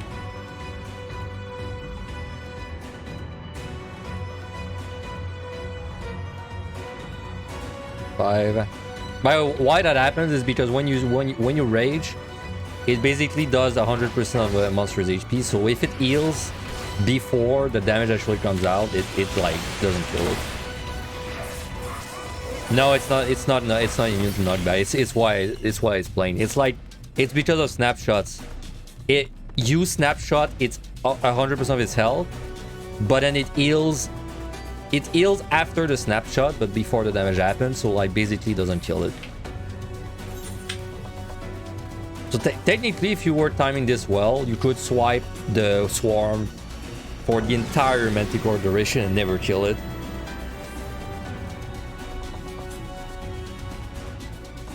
Alright, hopefully we get better floors.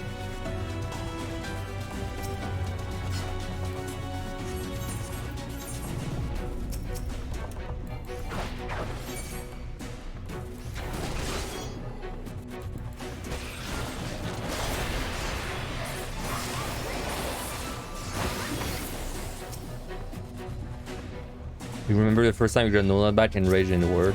Luckily, when I went in there, I would watch so many guys at this point. I knew it was a thing. No, I have definitely Rage on no knockback floors though. Like out of a mistake.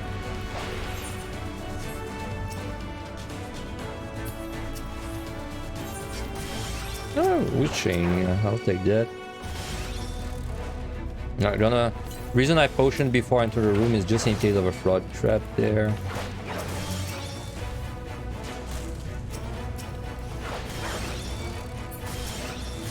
Half one's really good. Let me just wait for the plants to be close-ish.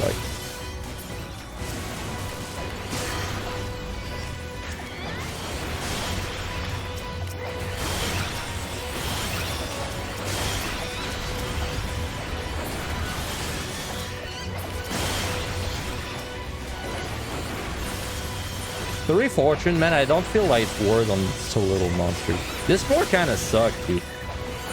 This is like what, 9 kills? 10 with the respawn? No, it's 9. 9 with the respawn.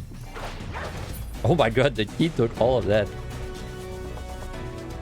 Do I speedrun 101 110? No, never on any job. I speedrun 111 120 sometimes, and then 131 to 140 most of the time.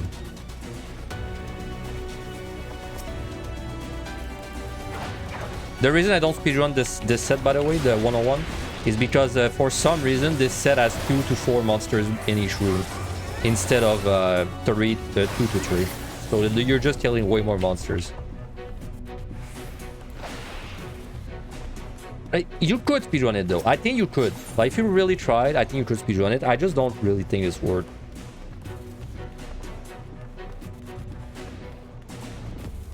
I gotta use these fortunes.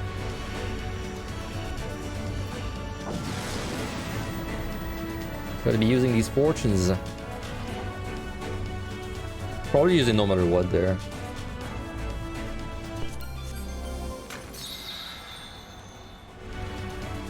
What software do I use for my VTuber? It's called VTube Studio and it's free on Steam.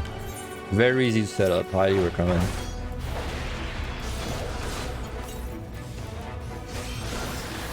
What, just blow up this ghost?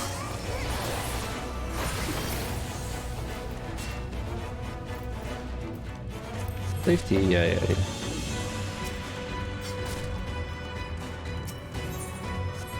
Oh, Rizzo, okay. Treasure room? Wow, I got baited, man. Looked like treasure room.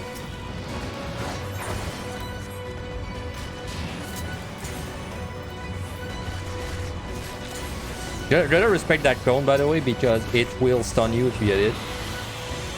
Which is kind of problematic if you're doing equals.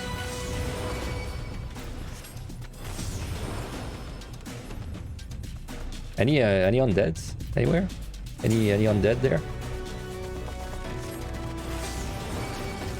Yeah, there's one. By the way, Rezo is insane damage. Like you really want to use it when you got it. Even on the DPS job, it's insane damage in AoE.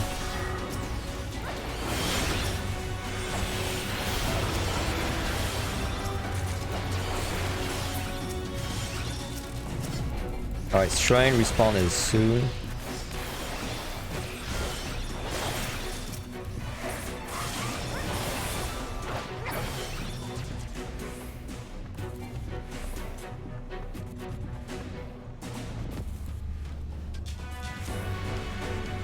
Yeah, I'll see if I find the respawn with the chests while I'm looting.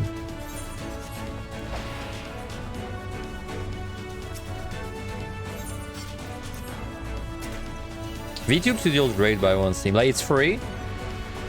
It's free, and if you there's gonna be like a watermark at the bottom of your like thing, but you can actually just not include the watermark when you're using the thing. Like, you can just not capture it. But then if you pay, it's gonna remove the watermark. And honestly, it's such a good program. There's really no reason. It's a one-time fee, right? It's not a subscription. Fuck subscriptions. It's so easy to set up the VTubing guy because it's like, or girl, because, man, I woke up one morning and I was like, I want to set up a VTubing. It took me like 30 minutes maybe, knowing nothing about it, and it was just set up and it was done. It was that easy. And I used to think it was super complicated before I set it up. Oh, nice rage.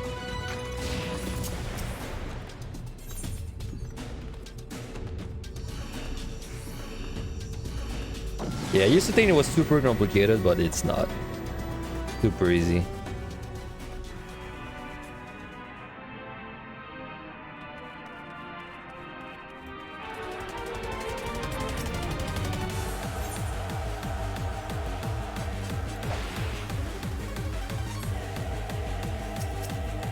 Two undeads, right?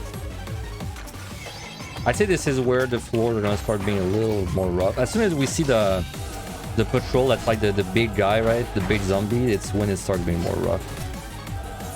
13, I don't wanna come back.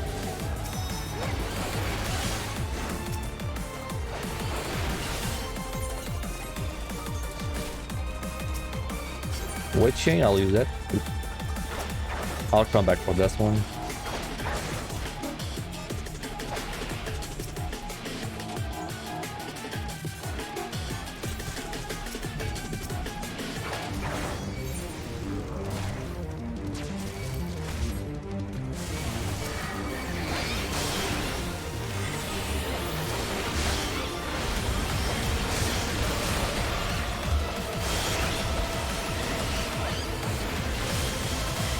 Should really get my damage buff up when I do this.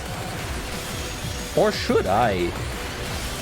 I wonder if it's actually worth it if you're just gonna cast your AoE like 10 times. It's 10%. It's 10%, but it costs you two GCDs to get it up. I don't know. Oh, nice.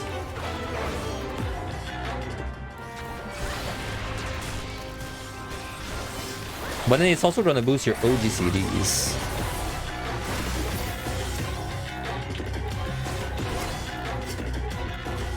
The respawn is in 3, and I maybe get it.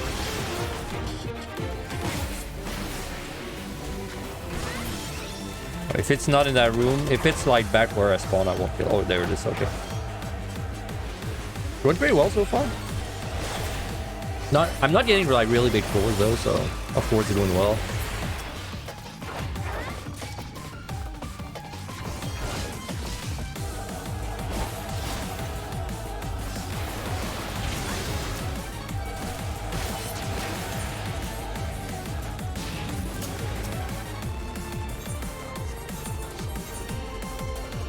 We'll just get it up while pulling enemies. Yeah, true. That'd be way better actually. That's a good idea. I'm too used to the AoEs giving the buff, which they do on Dragoon, but not at this level. Okay, kind of a Chancer layout.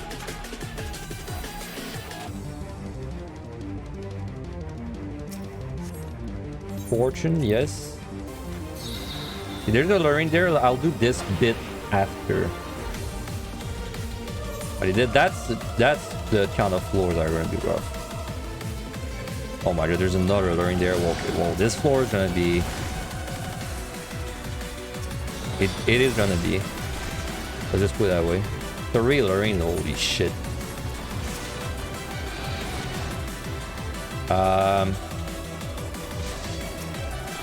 It's kind of a roundabout way, man, but I think I resolved this right there. It's too dangerous otherwise. Like, if I pop all the rings then Rezo, it's really dangerous. So.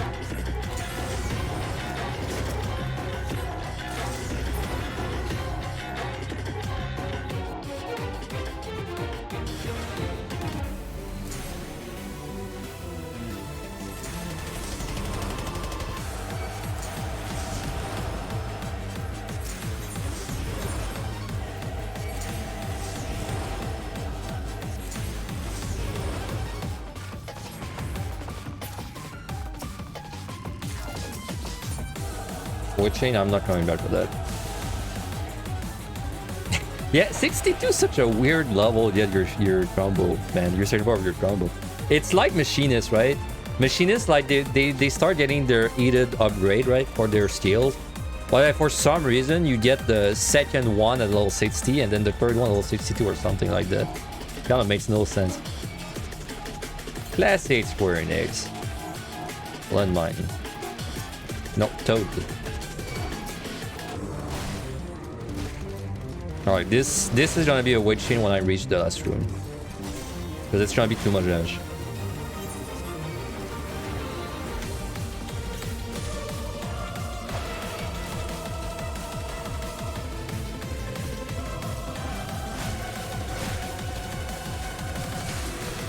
Oh my god, that was 4 luring on one floor. Jesus Christ.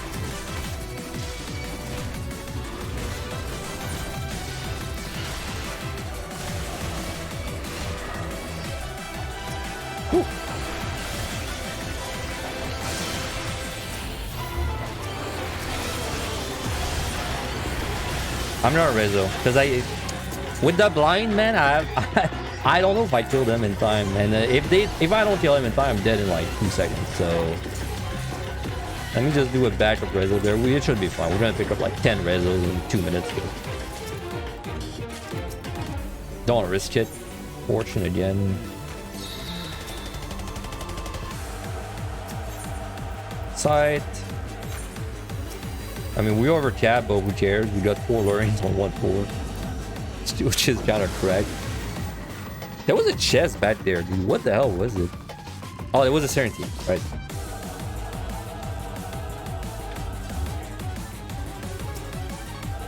Safety.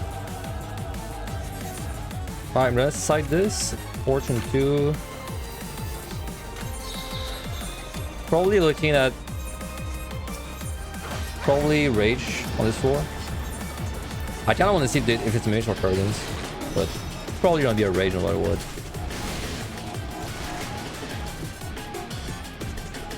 Luring out, yeah. Yep. It's a Rage.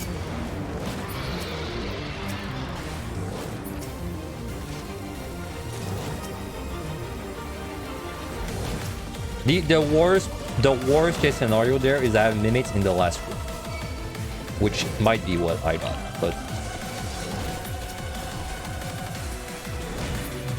is that another luring? I can't tell. I think it's either a luring or a toad back there. The trap back there. That is a toad.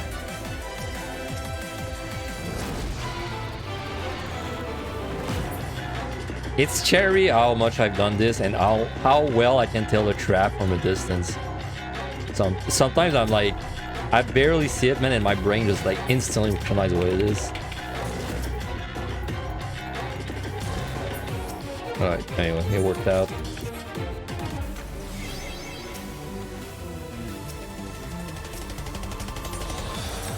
Slide back. No! I would have gotten it, dude, if I just stayed still. And I'm like 2 chests of getting the achievement for these, like getting the intuitions without the intuition. So close. I'm actually like 2 up, right, or something. It's super close.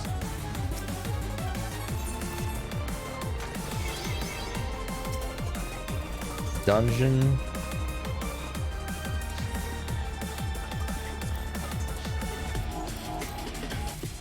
What the hell?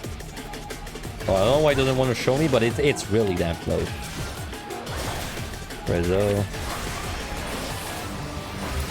Man, we're really ahead on time. Oh my god.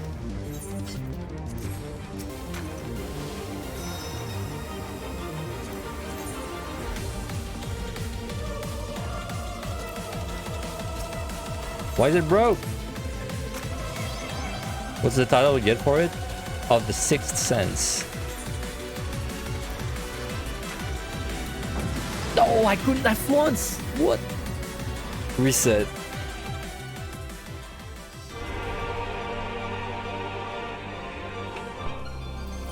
So mad I couldn't have once.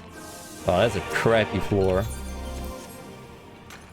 This is like Rezo. It's like a... Because I don't want to Serenity. It's like a Rezo. Don't see what else this could be. Rezo and Parade's not Mimics. Sound like a good plan. Luring. So we gotta do Rezo. We do a Witching too. Probably Witching in this room. This. Oh, Raisin, nice.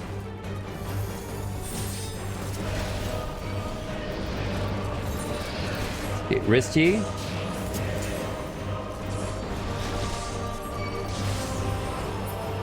Whew, okay. That was a... If I had not found a Raising, I would have Witched there. But I found a Raising, so... Hell yeah.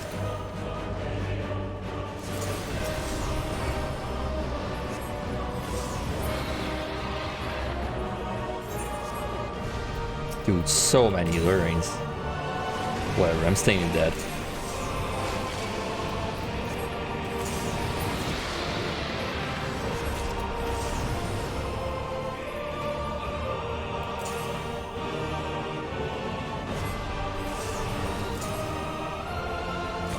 Damn, this is a room with the altar, but I don't know if it's Mimics or Corrigans. I guess it doesn't matter though, for the Rizzo. It only matters if there's a luring, but...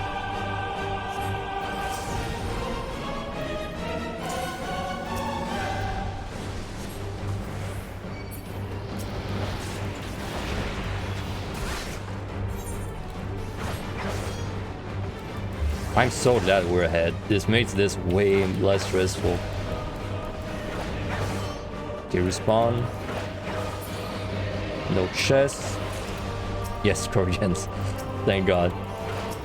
Alright, any altars? Any last second altars? Rizzo. Lost.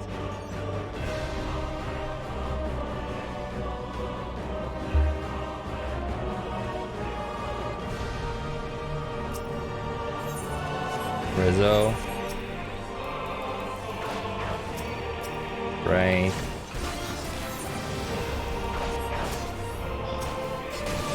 Turkey.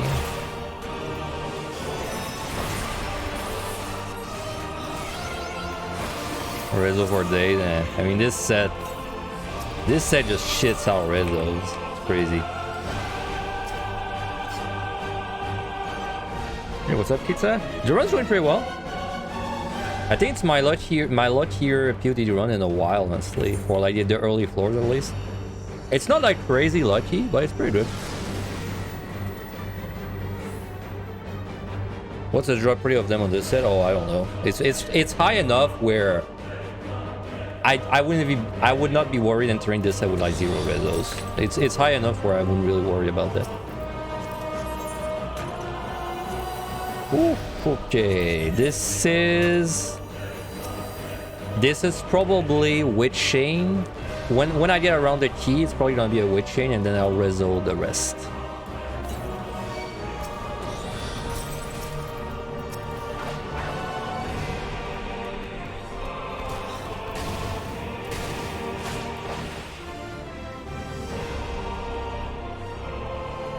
Alright, any lurings? Do I fortune this? It's just I really want fortunes for the next set, so I don't think I'll use a fortune unless I find a free one. Right.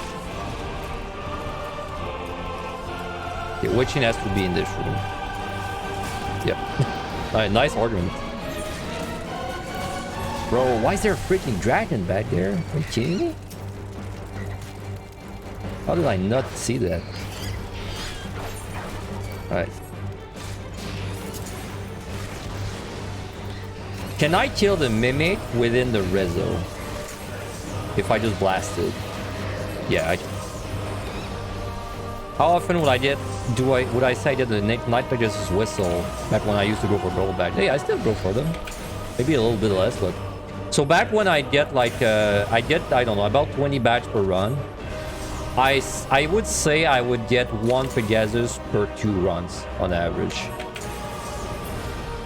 About 1 every 2 runs, yeah. It's not that rare. If I had to like throw a number, I feel like it's like 5%. Ooh, treasure room. Oh, nice, I've got this. Oh, they're luring too.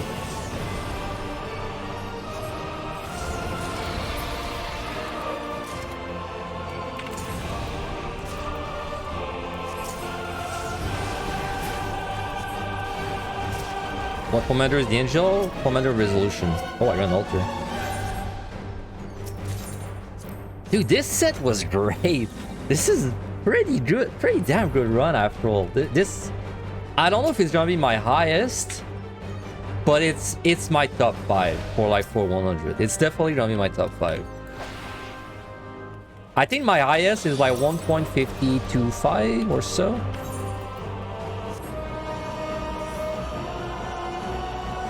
Yeah, it's pretty freaking good. Altar treasure room. I mean, there's still this floor. Never know. But I mean, I have a lot of altar. I have like 50 mimics. That's not that bad. That's pretty good. Alright, we're finishing up with a kind of an ugly floor though.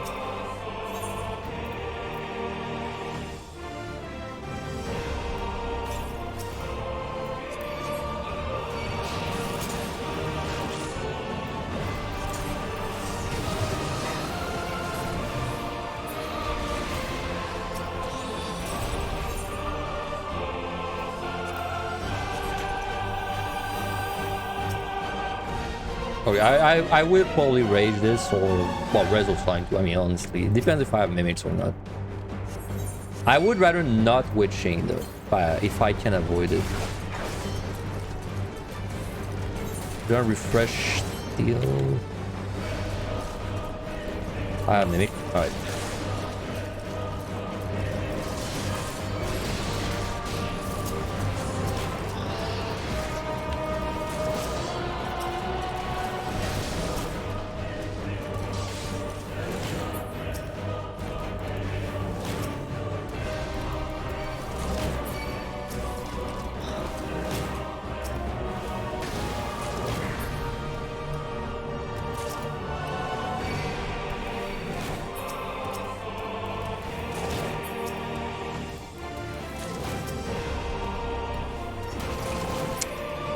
I unfortunately don't think I can go over these chests. I mean, I can. If it's a mimic, I'd rather rage it. I don't think I should go over these chests. I'll just like kill these and check the chest and leave. Yeah.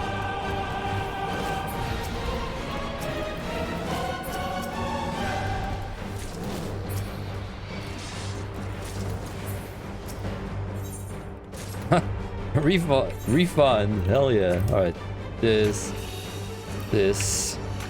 Alright, man, that went well. Oh my god, that was a lot of kills. Good song for the boss. I dig it. Alright, should have plenty of time, as long as I don't mess up. Dude, this song is kind of a cat jam for this boss. Kind of very fitting. What was it called? The song's called Carrots of Happiness, right?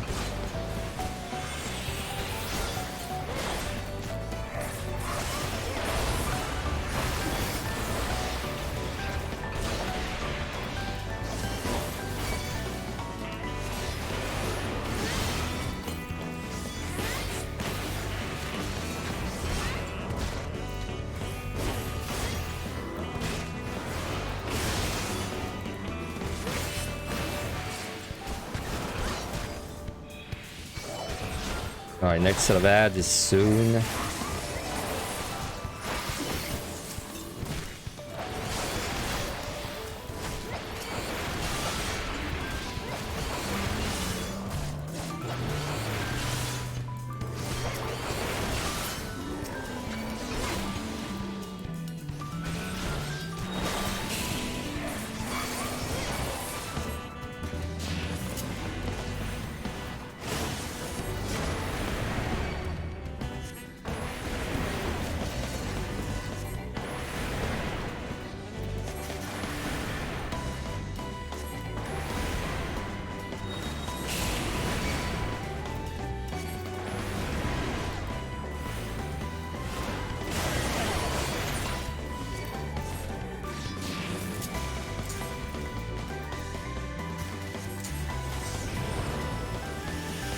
I wish I could do lost rezo rezo. Sorry, lost rezo lost, but that timing just never works out.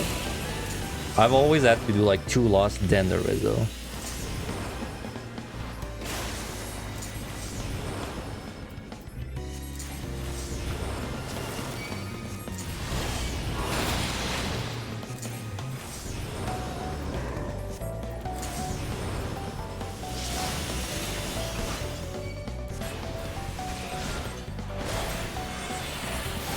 Alright, it's in the bag, yeah. Man, I can't wait to score.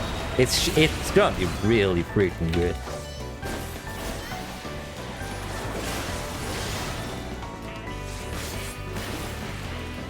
The PotD slot machine really hit the dopamine today. It hit the dopamine in all the right spots.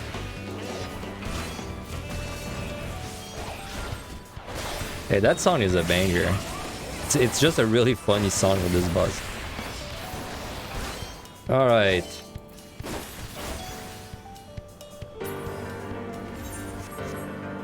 Okay, burn these. And we don't even have that, dude. 3 fortune tomorrow is gonna freaking go hard. It's gonna be so good at 3 fortunes. I'm gonna be getting so many chests out of the next set.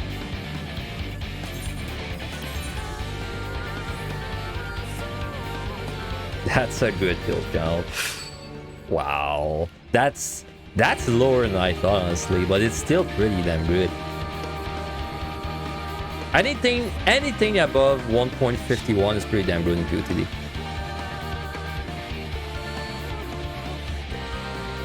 It's pretty good. This definitely should be able to 3.3 if I don't do major mistakes. I think I got a few postures of that. I don't even think I use postures, like, overall. Yeah, wow, 7. Holy shit. I gained postures. My god, what happened? You've yet to get a 1.5 plus. When you get, like, very consistent PotD, you can get a 1.5, I'd say. Probably, in my case, it's probably like 95% of my runs, have at least 1.5. Or like, let's say within like a few thousands, right? So like maybe it's missing 3,000, but it's always around that number. But it's just PotD, since there's more floors, there's like more the luck is more diluted, right? Like there's more chances for the luck to be good and be bad, so it just kind of like averages out more than ML high. So usually you're always gonna get around 1.5 most of the time. Alright, let's go. So this is a pretty chill set.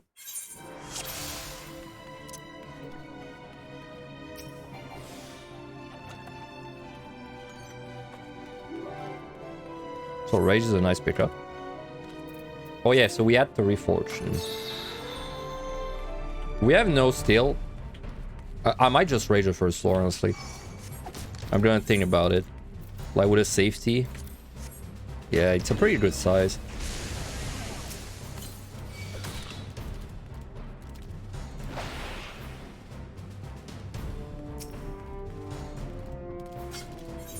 Oh, nice. Oh, sorry. Like, if someone came to me and they said, like, oh, I lost a run because I got really unlucky, I'd believe it. I could believe it. But then if they came back and they said, like, oh, I lost 3 runs because I got really unlucky, then I'd start...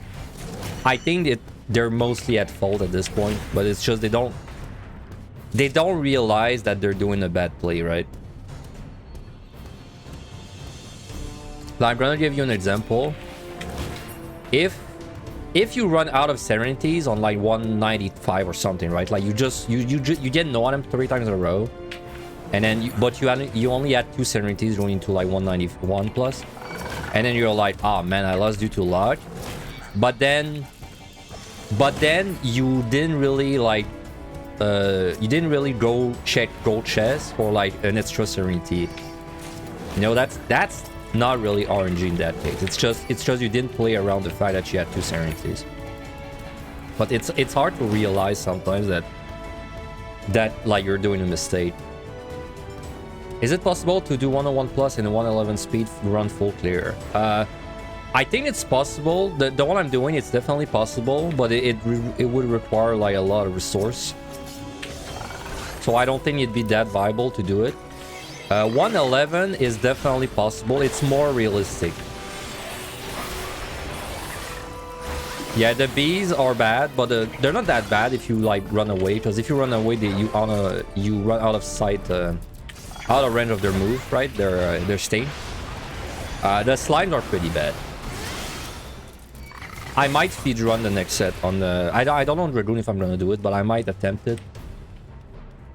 I'm still unsure. It depends what kind of pumps I have when I finish this. But if I attempt it, usually the way you do slimes, and if you want to kill everything and go fast, is you just kind of like as soon as you encounter a slime, you gotta do the AoE pull there. And if you don't, then you gotta witch chain and do the AoE pull within 30 seconds. Or you just rage, right? But basically a witch chain or a rage is usually involved if there's too many slimes.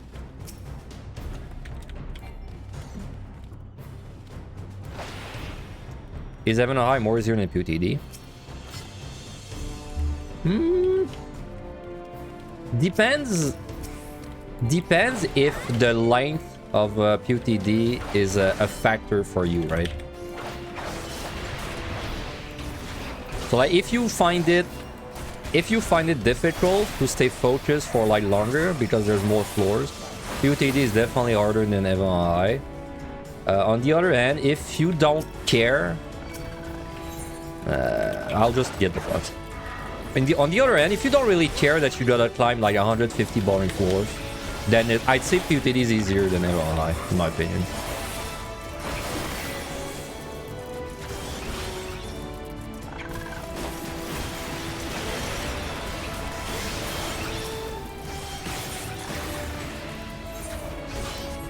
Do you have to farm potions for Heaven or High?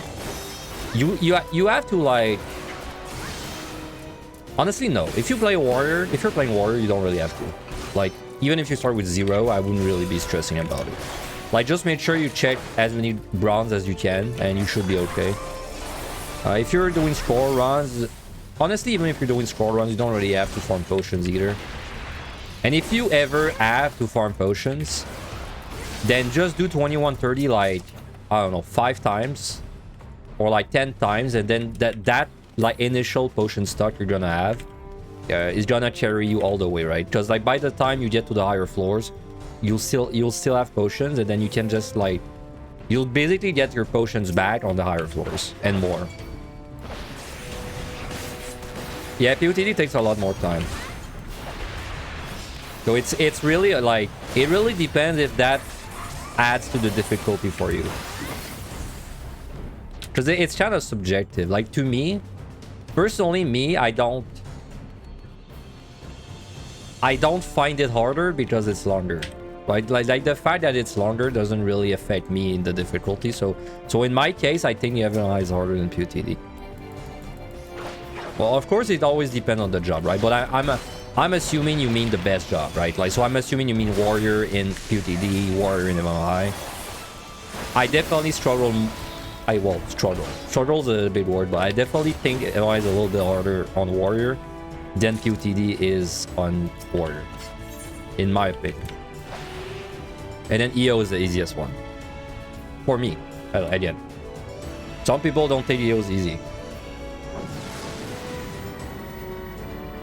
If you struggle to focus on the game for like very long periods of time, EO is probably the hardest deep dungeon out of the three. Because like EO has no chill. Like EO, there's no break in EO. Now about every monster you fight kills you in one shot with something, right? So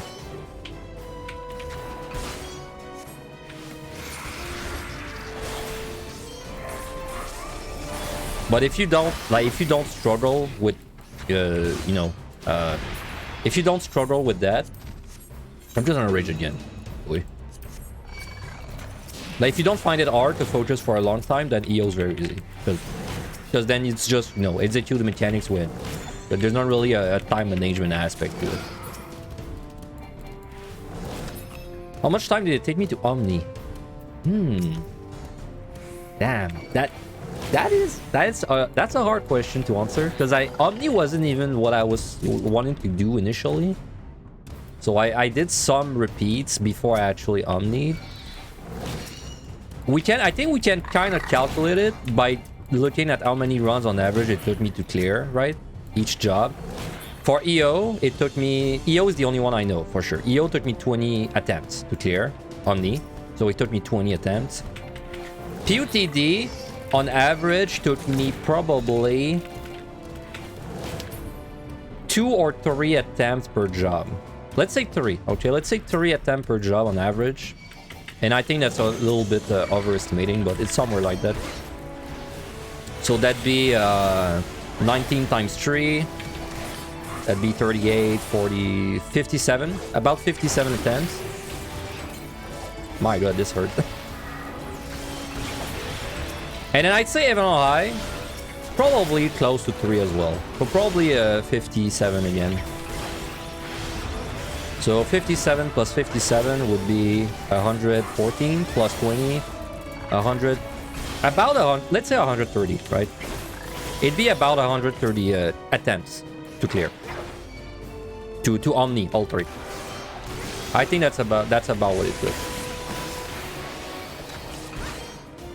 And time-wise, it's hard to say because I keep in mind I score, right? I do score runs, so my runs are longer than the average. Like for example, PotD for me takes about 14 hours. But like if you're just trying to do a regular clear, then PotD is gonna be like you know, a little above 10. So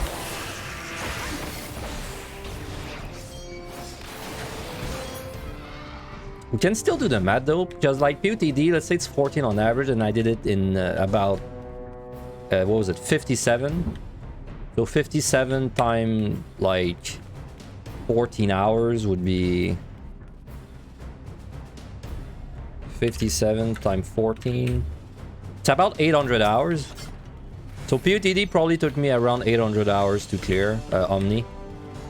And then if you Evan High is about 50% of that, so it's about 400 hours for Evan High. So we're at like 1200 already.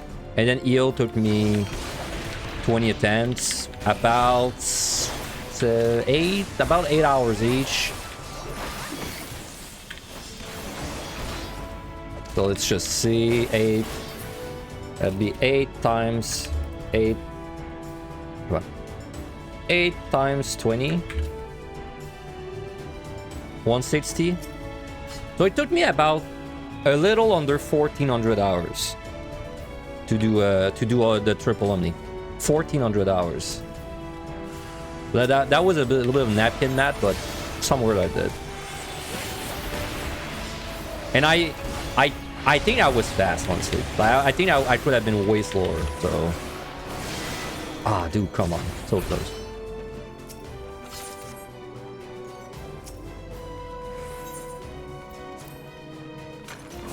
I could not tell you how much time it was in days though, like, because I don't know.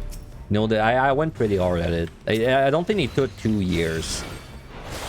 It was probably closer to a year and a few months maybe.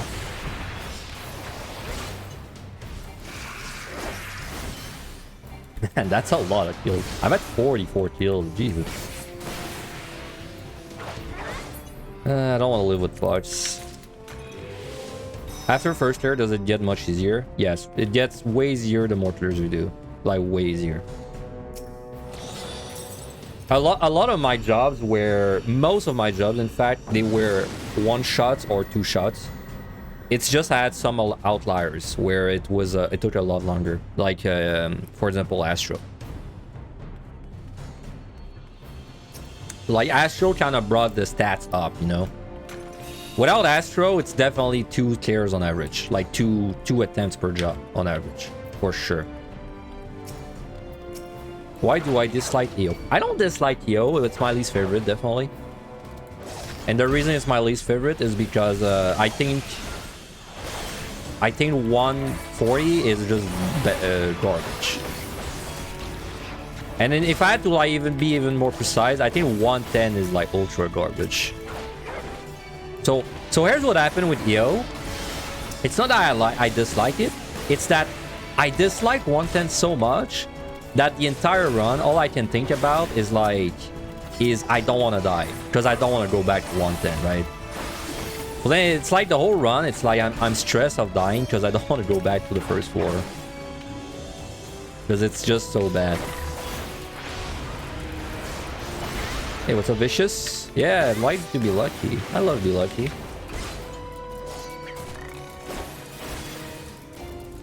Give me all the luck.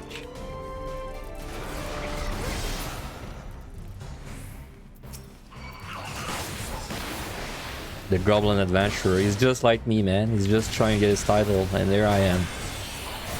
Killing him. Is it because EO 110 is too easy? No, it's because it's too hard. But like... Okay, keep in mind I do score runs, right? So like, I'm a little bit biased for score runs, but I think this is true even in regular runs. The issue with EO 110 is the monsters are like way too tanky. Like way too tanky. And what that means is that like you're just trying to go fast.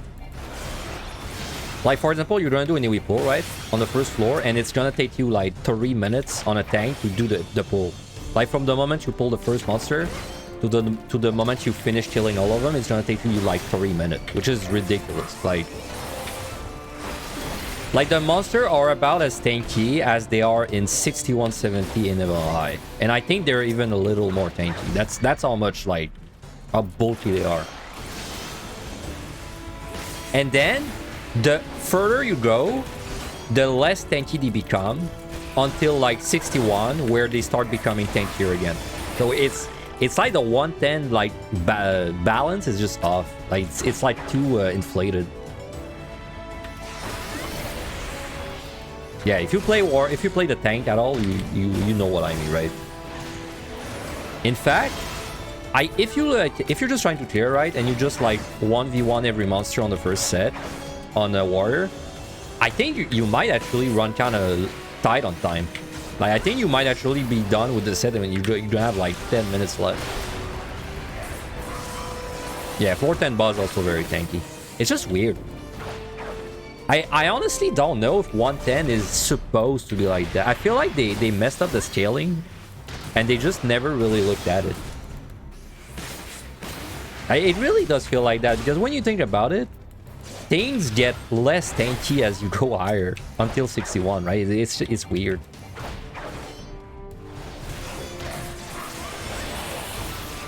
You refuse to believe it was intentional? I agree, dude. I think it's just like messed up.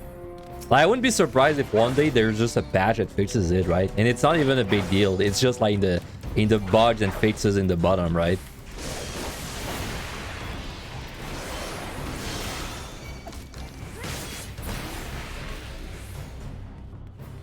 And as someone said something in the Discord earlier, which I didn't really think of it, but I don't disagree. They said that the reason that 110 will never be looked at is because like no one does it. It's kind of true, because like once you've done it once for your title, and if you don't score, you're never gonna do it again. So most people, they are not gonna complain about 110 because they did it once, and then they're never gonna do it again, right?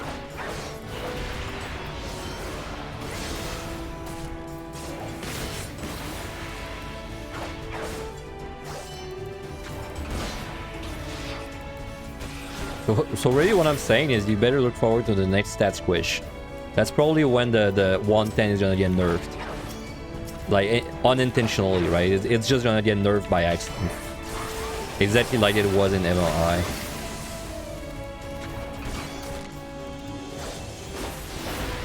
Well, if it makes it harder, like, oh my god. Can you imagine? If it makes the monsters, like, twice as tanky. And it just takes like 6 minutes to do a pull. Wouldn't that be great? But 2130, dude, I can't. I've never like farmed 2130 in EO for like much, right? I can't imagine that people are spamming 2130 in EO, right? Like, never lie, they are. In EO, I can't imagine. Like you die so easily on that set. I can't imagine doing it with like 30 random people. you know, over and over. The Q must be so dead for 2130. It's like honestly, I don't have as much problem as with 2130 as 110, but it's still kind of overtuned in my opinion, especially considering it's the, you know, the farm set. Oh my god, dude. Oh, I'm just gonna witching this one. I keep getting mimics. I mean, that's good. I'd rather get mimics than no mimics.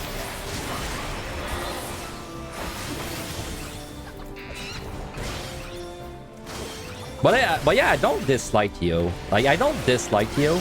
It's just my least favorite. Like, I still did my Omni in it, and I did well, I still did like about 40 clears in it. So, you know, I definitely good. Like, if you compare me to the average player, I'm probably in the top, I don't know, the top 0.1% of people, like, in the amount of times we cleared it. So, no. So I definitely enjoyed it more than the average already. But it is still my least favorite.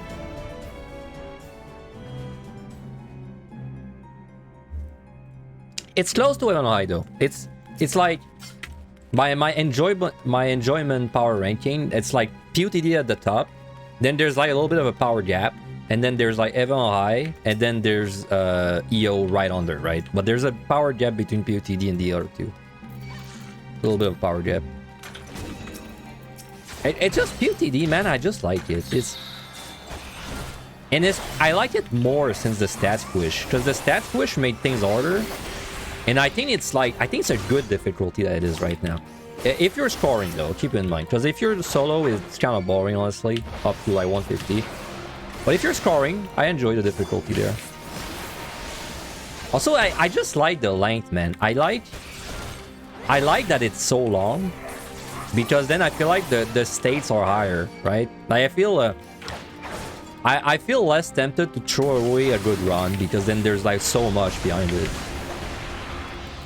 Meanwhile, if I have like a bad EO run, well, EO's a bad example. Like, EO I also don't want to throw, but for different reasons. But if I have a bad MNI run, I'm way more likely to just do something dumb on like 51, right? And kill and die and be like, oh damn.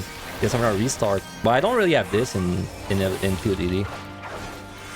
Because like there's so much time invested.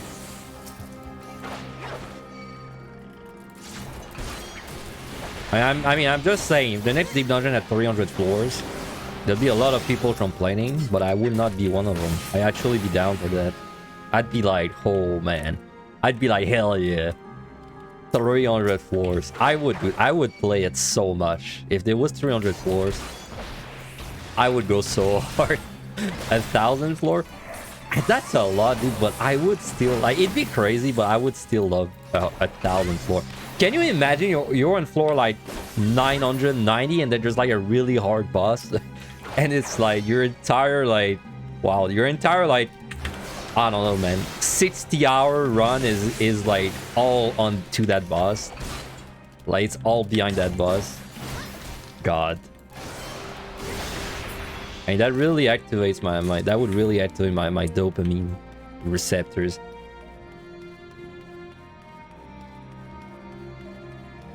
You like them in reverse order, but that's probably because time is a factor to you. That's fine. That's fair. Though Evan Eyes is a little bit faster than EO. Because, you know, even though you kind of destroy the first 50 floors, it's not even fun.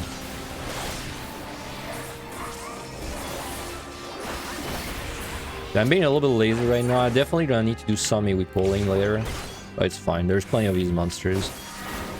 Once we get out of yours and hell. The blind 999 surprise boss. Dude, it'd be so cool. Because you know what would be cool if we ever got, this will never happen, so don't worry, but if we ever had like a 1,000 floor deep dungeon, how many freaking days would it take for anyone to get up there, dude? Like holy shit, dude. It'd be like, we would still be finding new things in like 20 years. Man, there's just no chill. I don't want to punch. I don't want to punch. Screw you.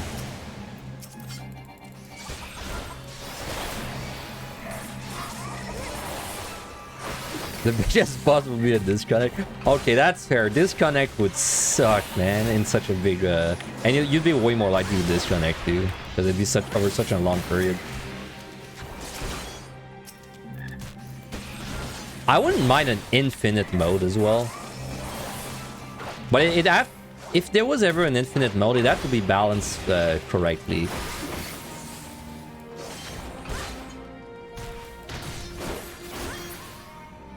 Did they say anything about Deep Dungeon in 7.0? I know they said there would be a new boss job. They said one thing only. They said that there will be new additions for Deep Dungeon. So they did not say a new one. And they didn't say what. Oh my god, another mimic. I'm just cursed to be Podge, dude. I guess I don't have a choice. Yeah, so they didn't say a new one. Oh wait, that's a lot of monsters. I'll steal.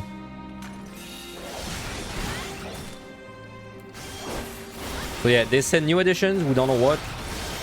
Personally, I think that if they went out of their way to say new addition instead of saying just a new one, then I don't think we're getting a new one. Because if we were gonna get a new one, I feel like they would just have written new Deep Dungeon, right? So you know, the way they worded that makes me think it's not a new one. But also the fact that they put that line in the slide makes me think that it's a big deal. Like, it makes me think that it's like a big update. But it's not a new one, right? Because if it was going to be a small update, then like, why the hell would they put in the slide? So what my theory is that I feel like they might make PotD. Oh, it's just I had Mimic in the room. I was wondering like why that Mimic was there, but yeah, my theory is that I think they might reward PotD or even high and make them match level. I think that's like my theory. So I would be down for that as long as it's balanced well. I'd be down.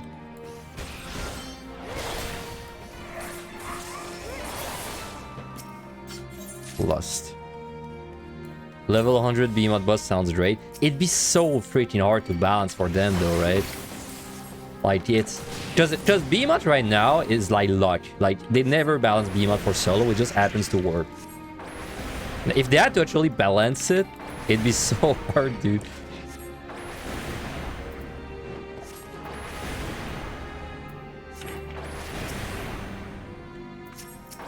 They should be putting their 2 expansion on real tests into practice. Yeah, dude, they should.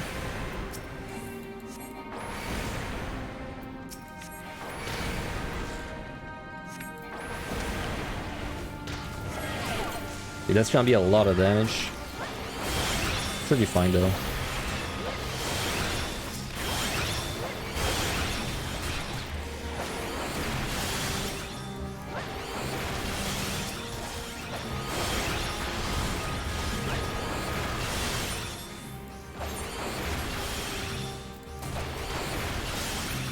I mean, you know, if we get new toys, like there's a lot of things that would be cool. Like, I'd love a challenge mode as well.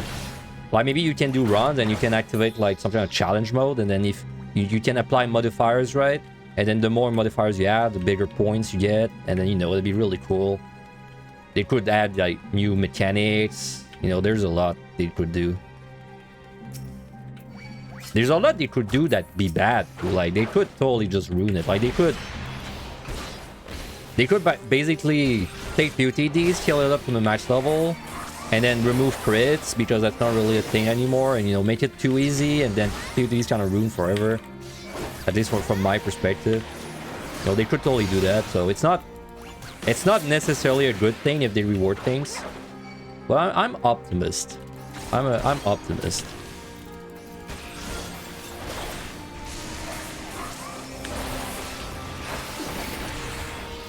You think if they didn't make it match level, the difficulty would plummet? I don't know, because like there's things like Praetorian that's really hard too. So like maybe they would keep it hard, but then they might do like the thing they did with EO, where they made the mechanics the main focus, and then the whole like auto attack thing doesn't really matter anymore. You know, I don't know. Hard to tell.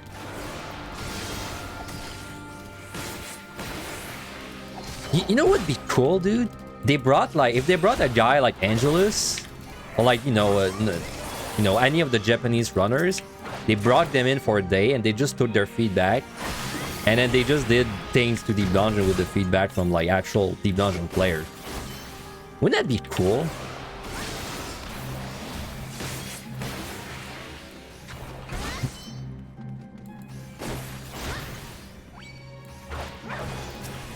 I took so much time on that floor, man. Kind of crazy. Also 3 flights. You'd be more likely to do PvD if autos aren't so important. Just forces potion farming, which is lame. I don't think it forces potion farming that much. Like, you know, if you take all the monsters in PvD and you make them do twice as much damage all the time, then you would actually drain more potions than if they were just critting you. To me, I like crits because it means I don't like how would I put it? Crits make it so that I don't have like the monster solved in my head, right? Like I don't know if the monster is going to attack me and kill me with a crit, but if there's no crit, I know that as long as I remain at 10% HP, then and its attack always does 8%, then I know I don't need to drink, right? It's kind of hard to go from EO to PTD because of that, actually. Because, like, you're used to keeping your health low all the time in EO, because, you know...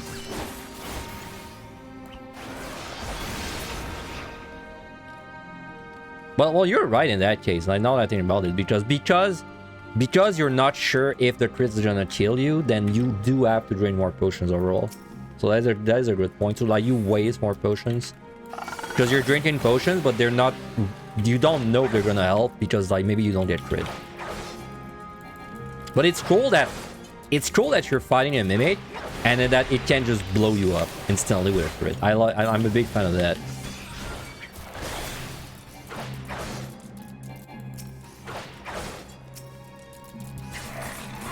Like, Ebonite Mimics are terrifying. And EO Mimics are kind of a joke. And that's like totally because of crits. That sounds more like a potion problem than a crit auto damage problem. That's a good point. It really all goes back to the potion, huh? I mean, you're right, dude. They should just... Like, you're right. The problems I have with it is all related to potions. They should really just remove the whole potion system. Just give us a skill that we can use.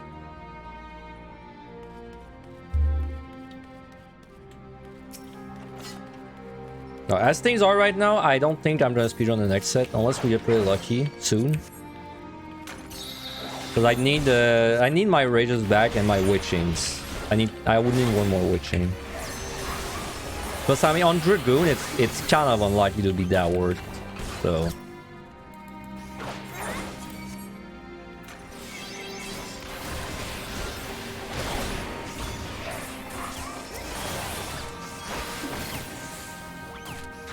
Imagine instead of farming if they give us a potion allowance per floor.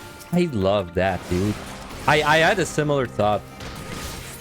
But in my case, I thought about it for like the whole run. Like, what if you start a run, you have like X amount of potion for that run. Like, and you cannot get any more, right? So then you would have to plan when to use your potions. And it'd be so freaking cool for scoring, man. Because then it's like you can do big pulls early on, but then if you do bigger pulls early on, then you're like, you know, you're gonna be lacking potions later, maybe. And there'd be that whole dynamic. Which right now, it's not really that. Like right now, sometimes you do decide not to use potions, but it's... how would I say? It's not like not using potions is gonna be good for my run later. It just means that I have to farm less potions, you know, like later, in a totally different run.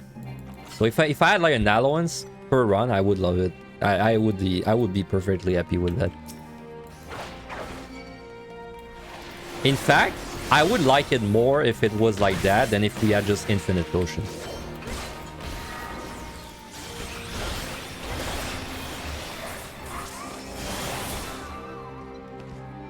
I should probably do a little bit of value pulling. But it's because I have only 2 still, man.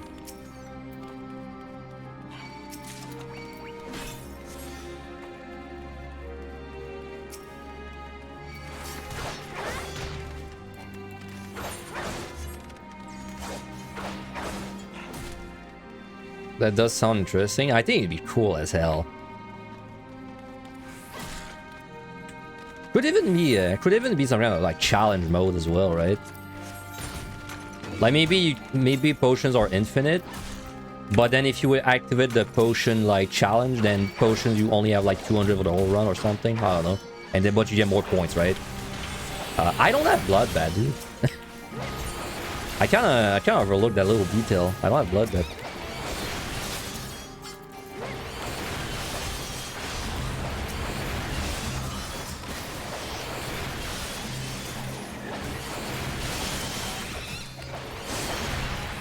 Because that's the thing, dude, that I think is a missed opportunity. They've got this whole scoring system.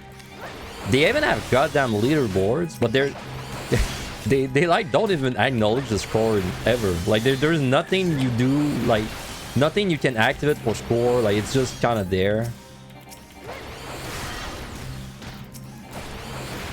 right?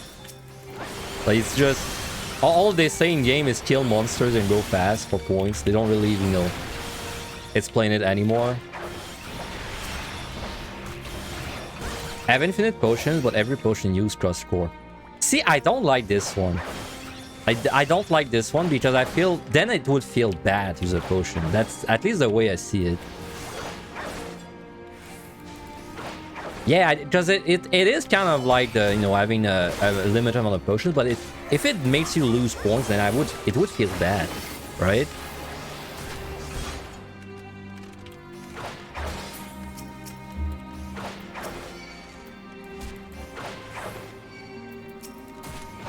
I can't even tell you why it would feel bad. It's just I read what you said, and then my first reaction was, wow, that would feel bad. It's more of like a gut instinct, a gut thing.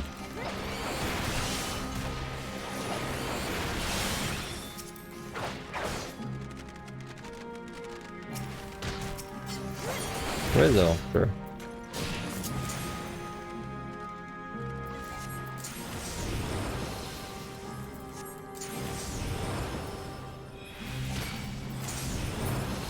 I don't know, maybe it's the kind of thing that I would dislike when it came out, but then I would get used to it. I mean, I would definitely prefer that current potions, though, don't get me wrong. Like, current potion system is the worst it could be. Like legit the worst. I don't even know how they could make the current system worse.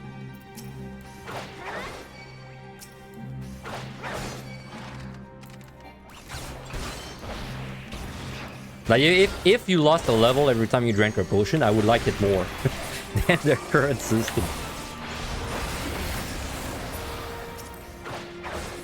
You drink a potion before an Harryman does a level 5 death on you. Man, I just lost spots. Why?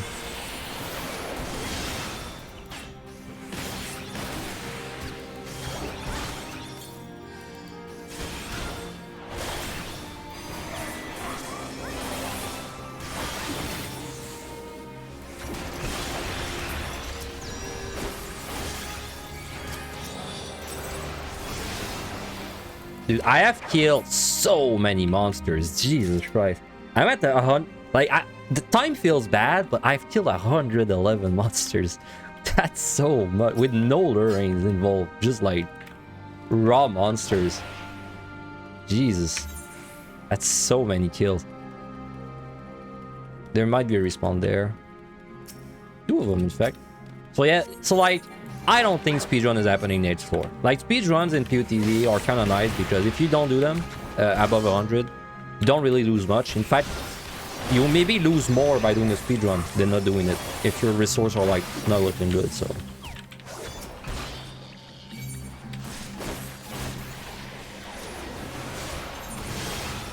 Because my resources are not looking that hot. I'm missing some rage, I have only 1 purity.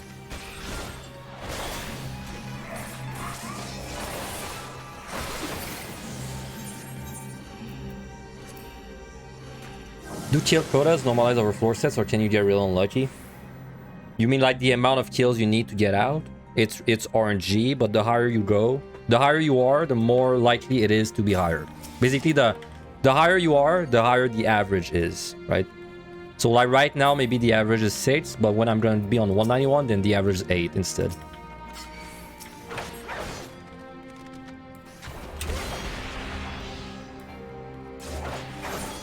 No, I still want to do some AoE pulling. We're not that ahead.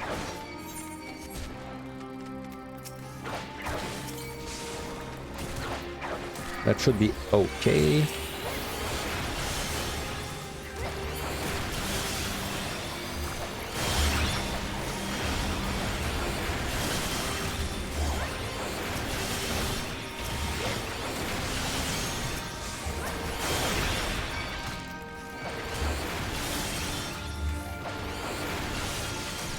Interesting, man. I'm thinking of like the thing you said, losing points when you drink potions.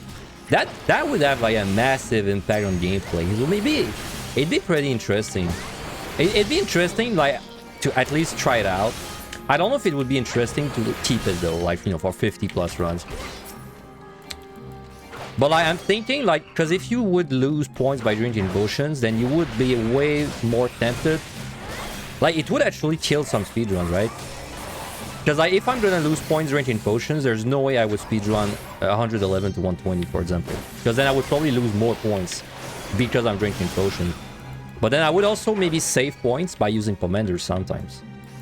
So, you know, a steal, if you lost potion from points from drinking potions, then a steal, like suddenly a steal would be kind of nice, right? Because like you can do a bigger pull, and it's not gonna cost you points to do it. So it's not a bad idea. Now that I think about it a little more.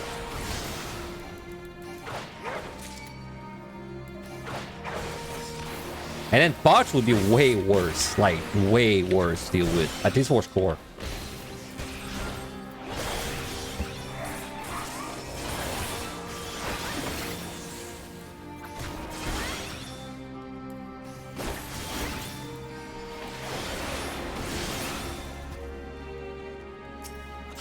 Fortune good. Strength good. Also, it would kind of make healers way better as well if you did not have to drink potions. Well, if you wanted to avoid drinking potions.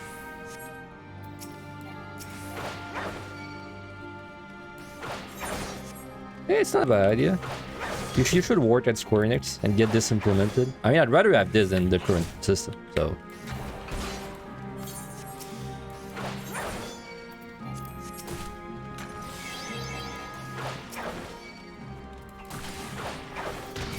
Well, you should make sure your dad works at Square Enix. You or your dad.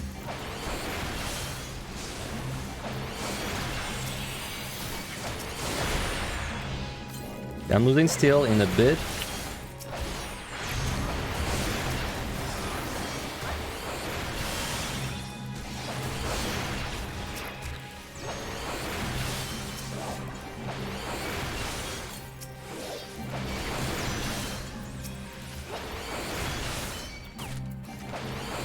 Yeah, between losing points or having like, you know, 200 potions per run, like or cap, I'd rather have the cap. But I think losing points, I could get used to it. I could definitely get used to that. I would much rather lose points than the current system. That's not even like a question. It's been bugs like every floor, dude. God damn it.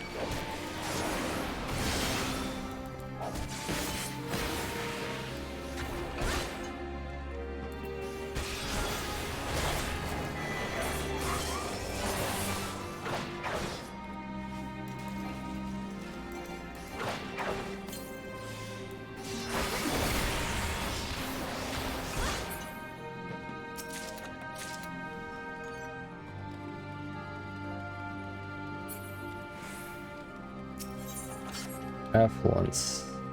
Dude, I would love a like challenge modes, like modifiers you can apply. God, that'd be great. And I would love it if the modifiers were like, by the way, I would love it if the modifiers were like unfair, right? Like they made it really hard. I would not mind at all. Like I don't know, multiply all the damage of the monsters by 2. Something insane like that.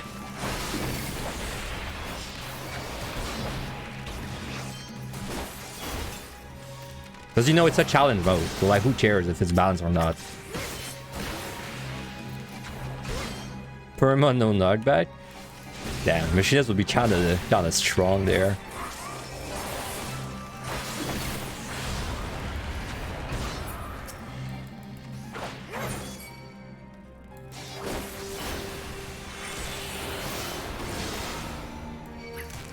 Man, I'm so behind. I'm definitely going down to 0 rage this set if I don't pick up any. It's the next set is easier to full kill than this one, so it's not really gonna matter too much. All that's gonna be different is that I'm not gonna be able to speedrun the next set, but that's it. It's not really a big point gain anyway to do it, so.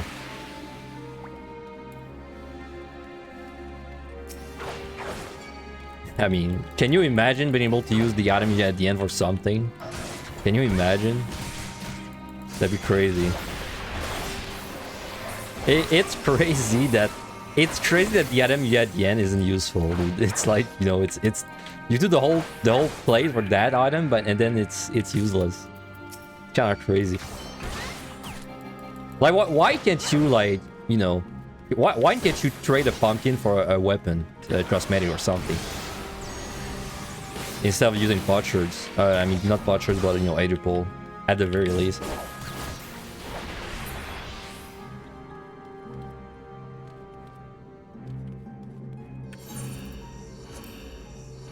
How much time I need on this boss? Probably 330 with lost strength, I'd say.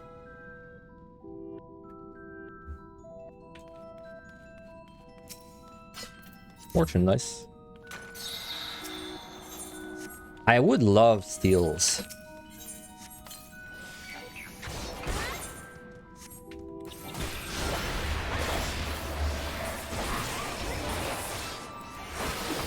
What? ILO was this? Bullshit.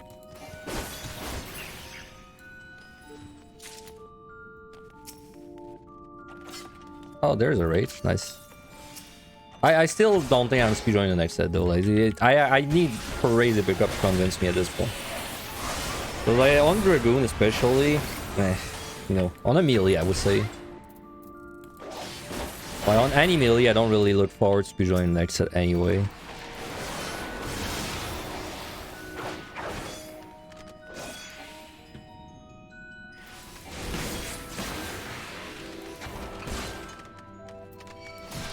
Yeah, potions are a time waster mechanic, but it's weird because potions, the history of potions in PotD, they were not even a thing initially. Like, they did not exist. They added them later because people were trying to solo, and then they figured out that the potion was the push like people needed, and they were right, because after they added the potions, people started being able to solo. But then it's like it was like a band-aid ad, but then they kept the band-aid fates the whole time, and they even added it for the other 2 deep dungeons. That's kind of how it is when you think about it. Like, potions were a band-aid fates, but then they kept the band-aid this whole time. Well, that's kind of how it is in programming in general though, so.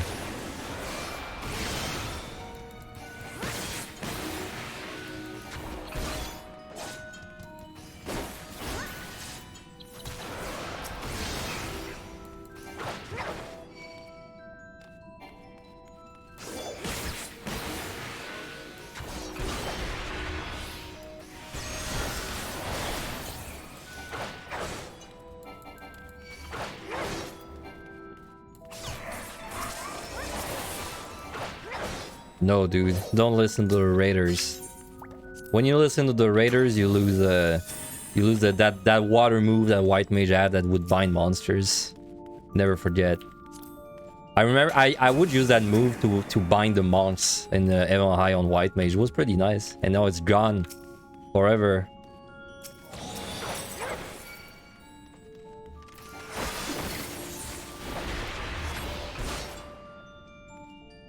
Hey, what's up, Thero?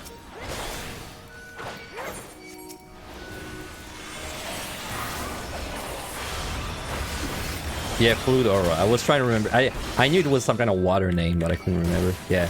I mean, it was like what? It's 15-second cooldown duration or something. I mean, the bind. It was like a.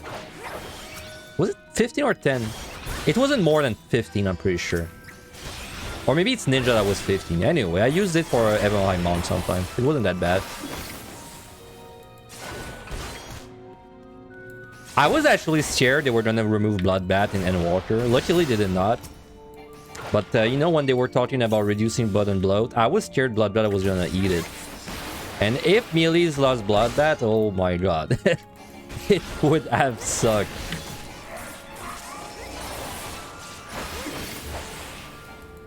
Ah, well, that's his first... That's the first small four I get this entire set.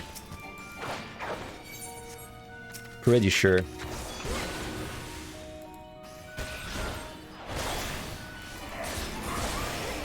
You are late, but what if a challenge one occur we had was permapucks? And if you got a mimic, the puck stacks. The puck stacks. That'd be nice. I mean, that could be a cool modifier. I would like it. There's like so many modifiers you could add. Like, you know, if they were ever gonna add modifiers, I wish they just went wild, dude, and they added a bunch of crazy ones. Because, like, who cares?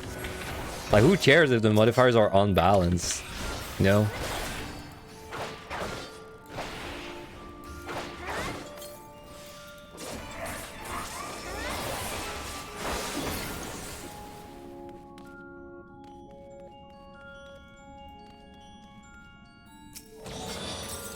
Let me just see respawn. I'm pretty sure I'm raging once, maybe twice, so... Let me just go grab the respawn that's back there. Oh, there's two of them.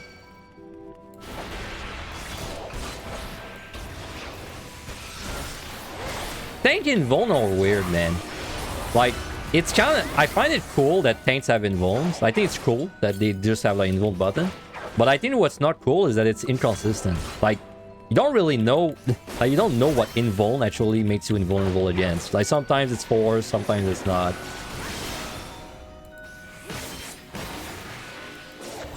You know, like, oh, like there's a really scary mechanic, you're gonna use invuln, but no, actually, if you use invuln on that, you still die, right?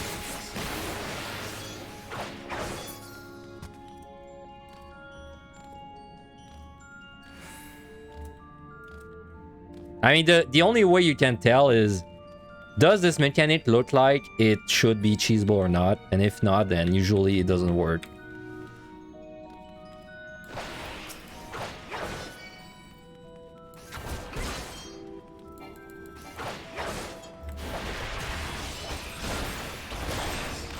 I might just rage twice. Because I'm not planning to speedrun the next set anyway. And then I can't speedrun 121 anyway, right? So there's like 20 sets of recovery coming. And then 131 is the same. We can decide to speedrun it or not, so... Because if I fight the next floor, I think it's gonna cut a little close.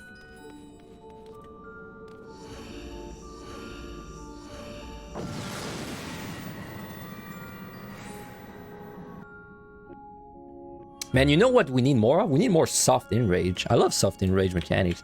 Hard enrage is lame. Like, it's lame when you get to a boss and then it just, you know, takes too long.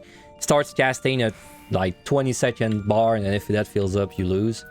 I'd much rather we get soft enrage. I'm a big fan of soft enrage. Like, you know, when I never did the Epic of Alexander, but for some reason I know, like the soft enrage. You know when they start spinning, like when all three of them start spinning, and there's like a big tornado. I'm a big fan of like things like that. And then the longer the tornado is there, the more damage it does to you until you just can't do it anymore. Dude, this fucking blows to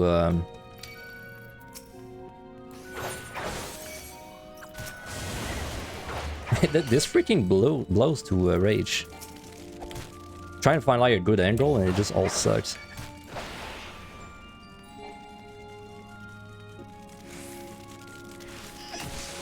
Yeah, I love like stacking damage buffs until you just can't heal anymore and then you die, right?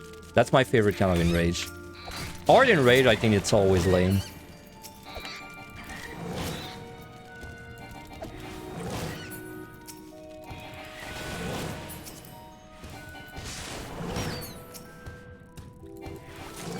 Dude, this set was freaking good. Like, not that good for altars, but honestly not even that bad. 9 altars was, 9 mimics was quite a lot. But like, damn, it's gonna be like 175 kills in after the next floor. Without any lurings, too, so that's a lot. Light.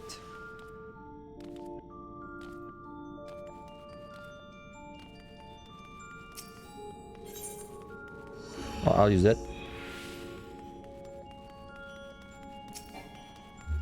You know a fight? I think a fight that has a great enrage, probably the greatest enrage they ever did, in my opinion, is actually the Epic of Alexander. You know, at the end, like the boss starts putting cages on people one by one, so you actually have to make a conscious decision of who is gonna, like, you know, sacrifice themselves first. I think that's a great enrage. Like, honestly, I think it's the greatest enrage in the game. That's like perfect. Like, it's, I guess you could hard it's a hard enrage, but like I feel like it's more than a hard enrage. Cause it's cool that you actually have like you know, you can actually affect the enrage basically by choosing the worst DPS players to go sacrifice themselves first.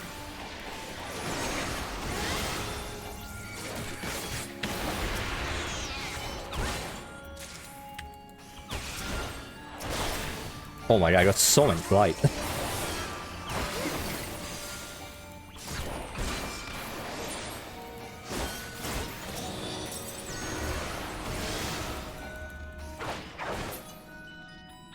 Yeah, definitely good thing I'm raging this in the next floor. If I had not picked up the rage, probably would have been a little bit of a scuffed lustful or something. Man, it's gonna be 180 kills. Jesus Christ.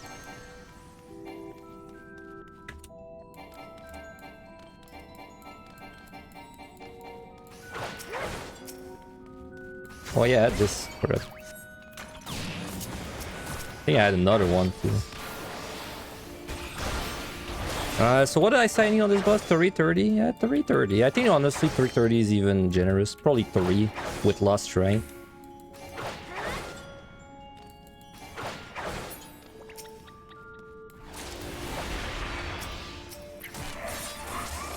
Two flights. Pretty sure this is another lust.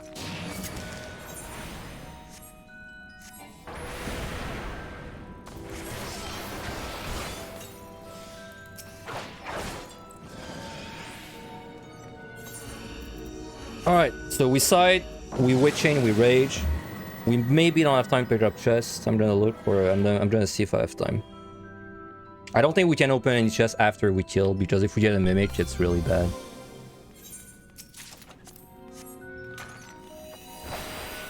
Okay, pretty small floor. Oh, perfect. I was gonna steal anyway. Alright, so we'll just bring everything. Got a landmine too. Probably I could probably do the landmine with a witching, right? That's probably better. And it's right in the key room, so.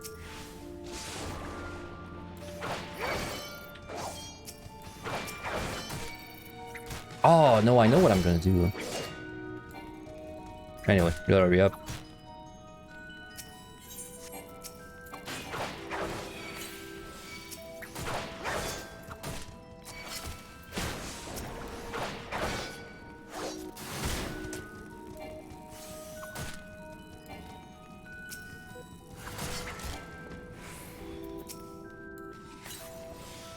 Okay. Don't die.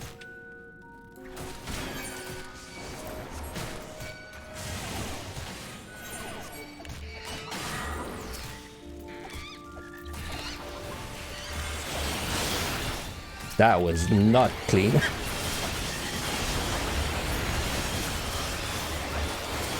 Alright. Unfortunately, I can't really check that chest. Dude, I got close dying on that landmine. This wasn't a clean landmine. Anyway. Alright. I think I maybe don't need a strength there, but I'll just use it to be safe.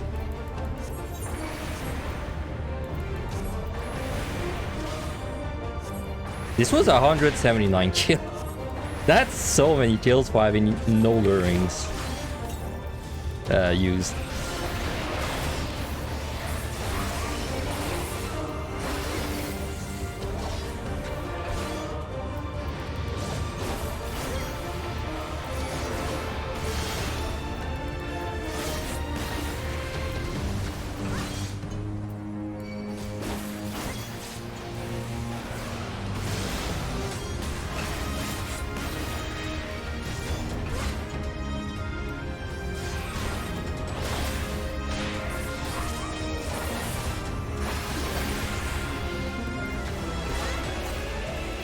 Man, you know what kind of raid they should do? They should do a raid where you actually have to do, like, you know, a jumping puzzle in the raid, right? Well, I don't know. At some point, maybe the boss goes up a platform and then she starts casting, I don't know, like some dangerous tsunami behind you, and then you have to, like, catch up to her. But the only way you can do that is by doing a jump puzzle, right? Or something. Something cool like that.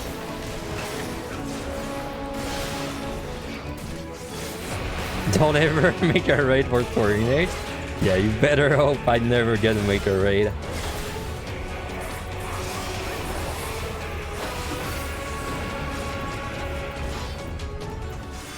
I don't need relust.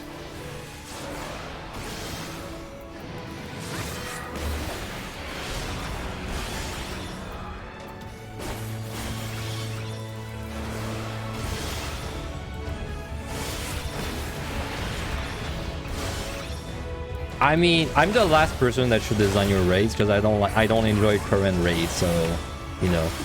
It's like if someone that doesn't enjoy Deep Dungeon designed them.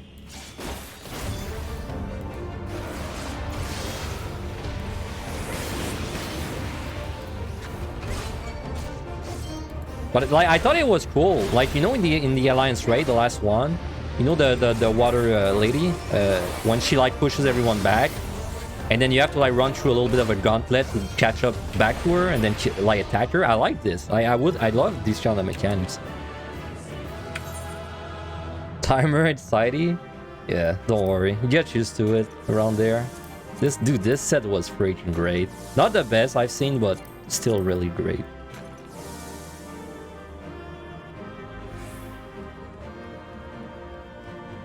Like I love the water boss. Like when she pushes you and you have to do the gauntlet, because then I did the raid on I think Dragoon, Red Mage, and another job, and it's cool that like, you know, I was finally able to use my dragon jump back and then leap on the boss, right, to get back to her faster compared to everyone else. Big fan of that. Because I don't enjoy personally. I don't enjoy it when the boss, like, you know, it's gonna do a mechanic, but then they make the boss untargetable for the mechanic because, you know, blah blah downtime. I'm not a fan of that. I think it's annoying. But well, I don't enjoy raids, so what is my opinion really worth?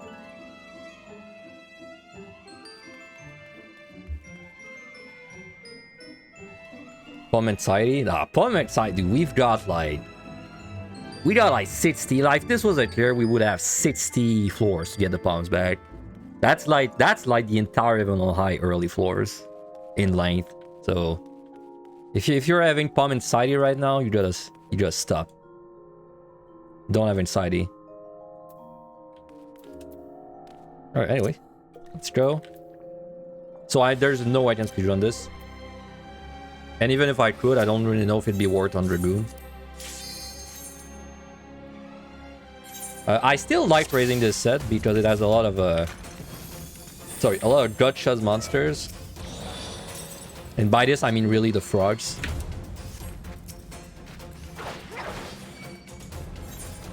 But what if I never find a Rage or a Purity again? Well, then Aurora will be right.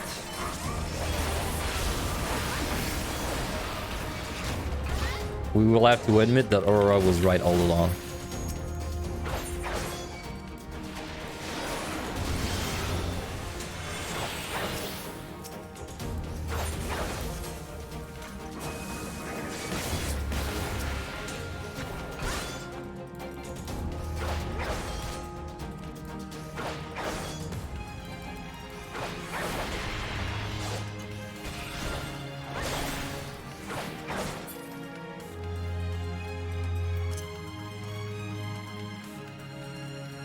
But anyway, this is gonna be way easier to kill, to full kill in the last set. Because the last set had 2 to 4 monsters in each room. This one has 2 to 3 monsters in each room. So we're just gonna get less monsters, right? Don't ask me why it's like that. I have no idea, but it is. But usually on this set, I'm gonna kill 130 monster on average. So it's significantly less.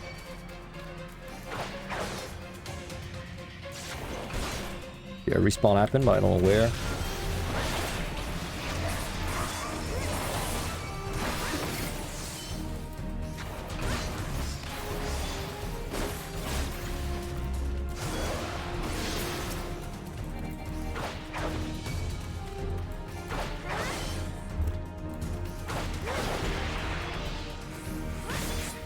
I was sick though. That I got a landmine on the last set. I was kind of sick.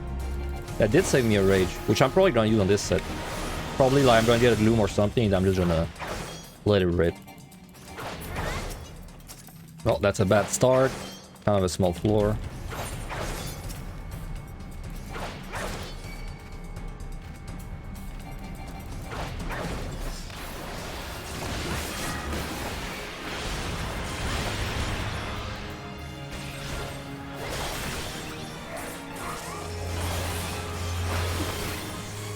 I keep looking at my Discord to see if the artist I DM'd, you know, wakes up, because I want to get that last commission slot. But then if 10 people like DM'd him at the same time, I don't know like who's gonna get the first did, you know?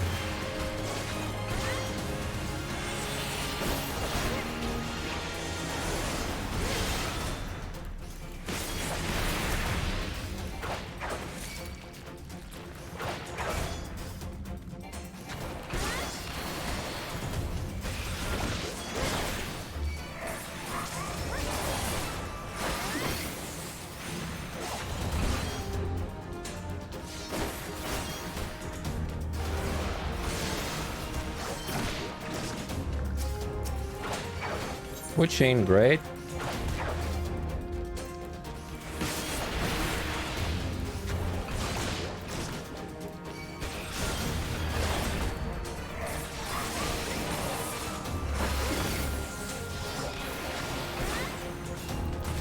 Okay, we're gonna kill this guy, and then probably there's one respawn, and then after that there's gonna be another respawn, and then we're out.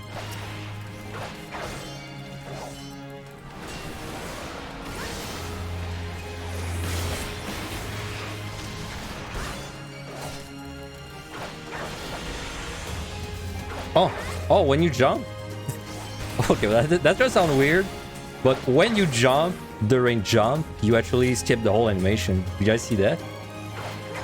I'll try to show it again. It makes sense, because it's like Assassinate or Ninja, but it has a shorter animation. Though Ninja doesn't even have Assassinate anymore, right? But I mean the old one.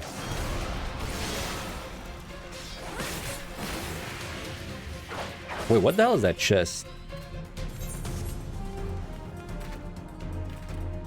Oh, well, the respawn is there anyway. I'm risking the trap. YOLO.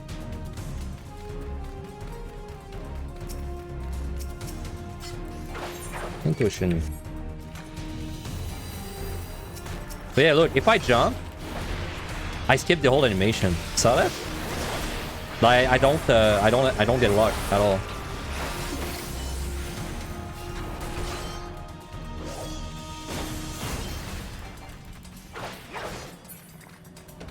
Oh my god. Always the last monster dropping at chests. Just so you gotta backtrack for it. Anyway. 12 kills.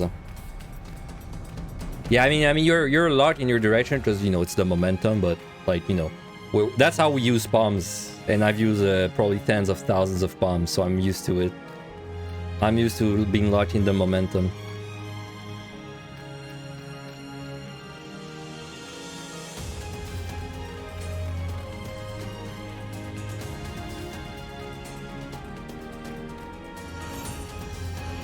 All right.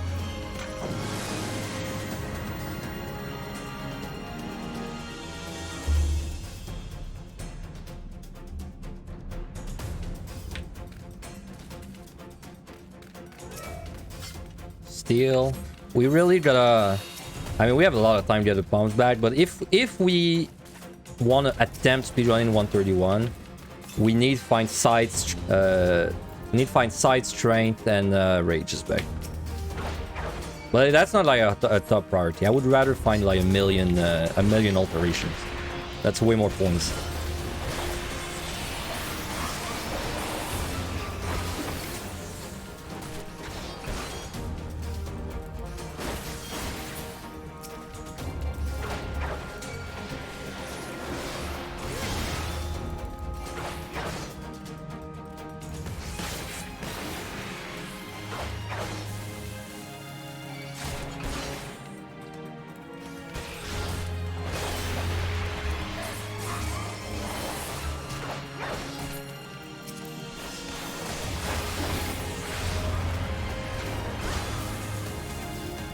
There it is. That's the only enemy that makes me raise this set. It's not even that hard, dude. It's just like, don't look away, but... I don't know, it's so easy to look away when you're fighting like something and then you pull a frog by accident. It terrifies me.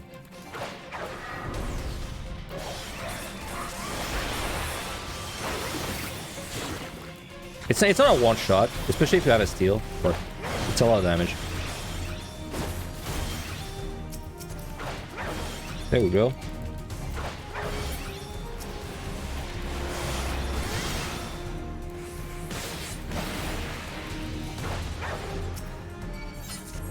There we go. Aurora was wrong, man. We found purities and rages. Aurora was wrong. Oh, by the way, did you guys see Aurora timing out on the floor 200? On Conjurer. That's so sad. I don't know why I'm laughing. It's so sad. He's really seen everything, man, on Conjurer. He's seen like every possible floor. Oh my god. Did he? I didn't watch the run. Did he like did he make a mistake somewhere that, like, you know, like an obvious mistake somewhere, or like was it just like really close and he was like playing really well? Because if he made a mistake, like, you know, a big mistake, that must sting, man. Like, you know, an obvious mistake. But if he played well the whole time and then he just timed out on 200, that's a different story. That's kind of a cool screenshot, you know. But then if it's something like you wasted a rezo and then he timed on 200, then it's like, it must hurt, dude.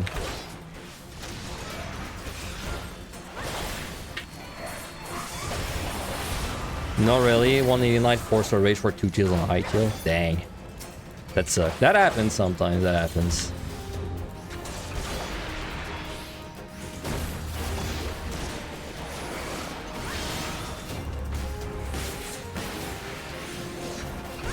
I mean, to be fair, having a screenshot of you timing out on 200 on Conjurer is kind of badass, right? Well, I don't think it's entirely a loss, you know? I mean, of course, you'd rather clear, but having the screenshot of timing out on 200 on Conjurer, it's also pretty fog, in my opinion.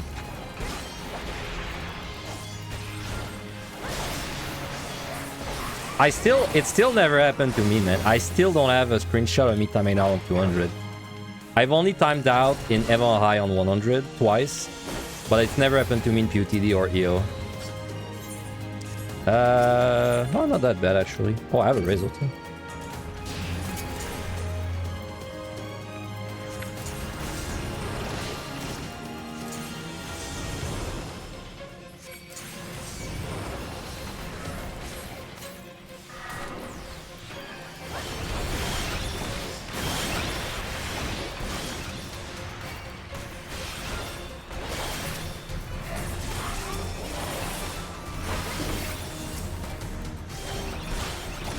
It happened to you in EO twice.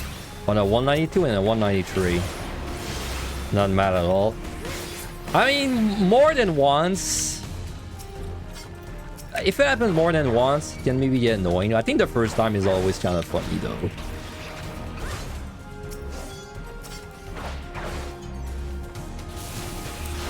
Only timed out on 99 with the key open in Evan High. Have I ever timed out on 99 with the key open? I don't think I did. I think I only timed out on 100 or, you know, 99 without the key open, but never with the key open. At least I don't remember.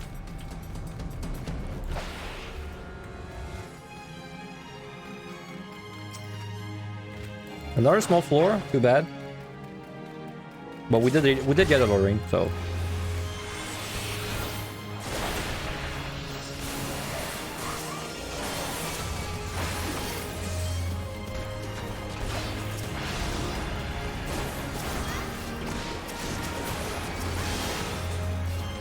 There's gonna be one more respawn somewhere. In like 5. Let me just track it.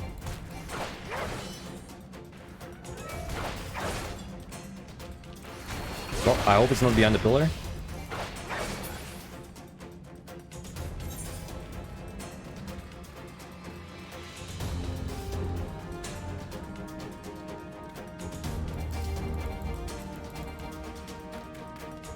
Okay, there it is.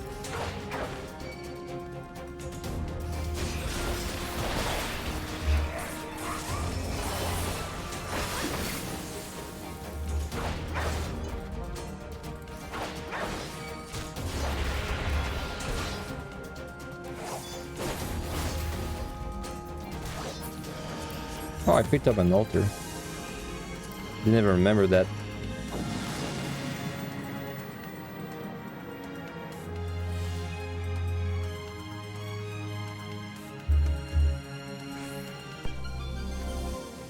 Aced. No strength though. Kind of a shame I don't have a strength. But it's always a little more efficient to use a strength with an ace. Because, you know, it's like a multiplicative damage boost. Because you are getting 30%... It's 30, right? Yeah, you're getting 30% damage. And then, out of this 30%, you're also getting a 20% increase your attack speed. So unless my math is completely wrong, it's multiplicative, which means it's always better to do it on ace than without ace. So...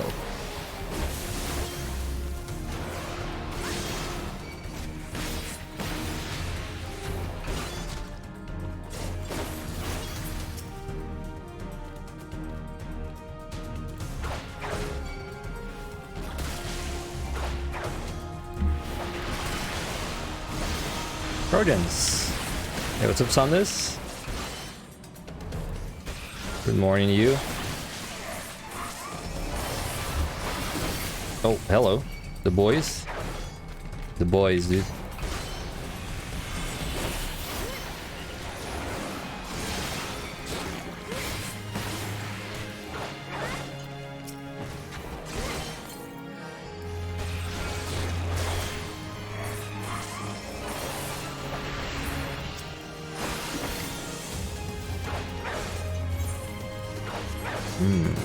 Trying to see if I should fortune.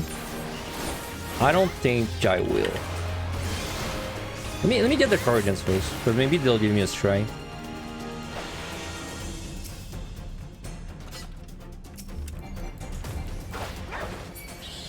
Only 2.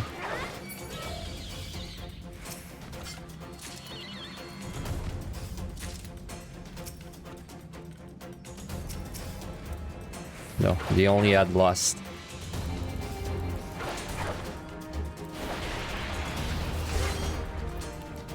Well, and safety, but who cares?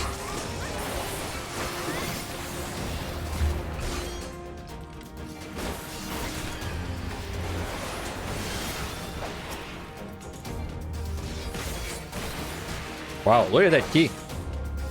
9 kill. That's a hot key, man.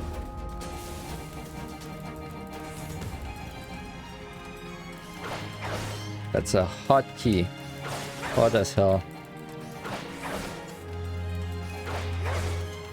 There's a respawn. Let me just see if it's there. Nope. No, there it is. Dude, it's so weird to be able to jump and skip the animation for the jump. Compared to the old jump, that's like so different. That's so much better.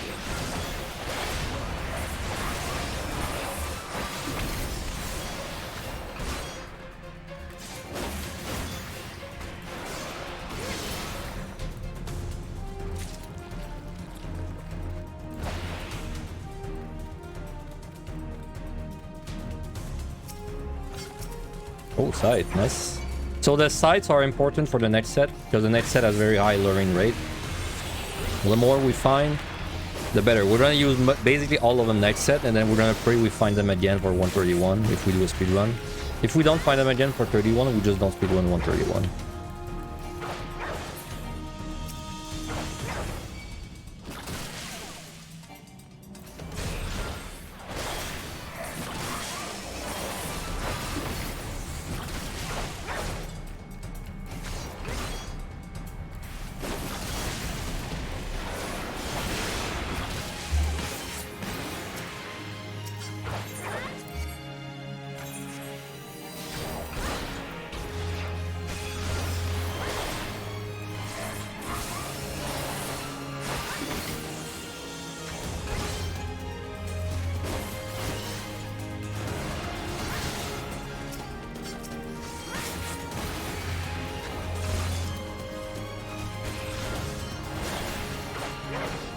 We are a little behind, but we use basically nothing, so...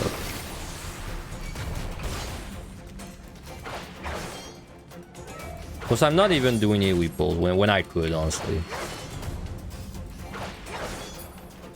I just need a steal, probably a strength to help me, but really I just need a steal. Oh, there's a strength.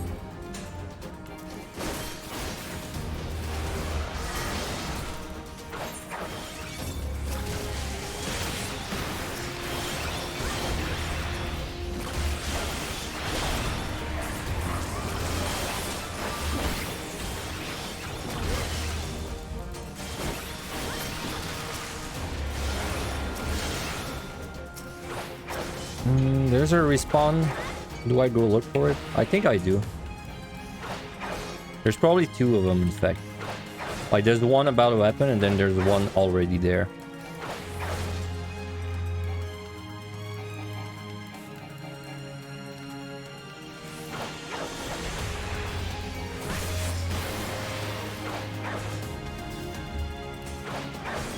Oh. Wait. What? I thought I saw the animation for it, but I think it was like the... Yeah, I think it was this guy's animation, but then my camera was like angled in a weird way. Yeah, there it is.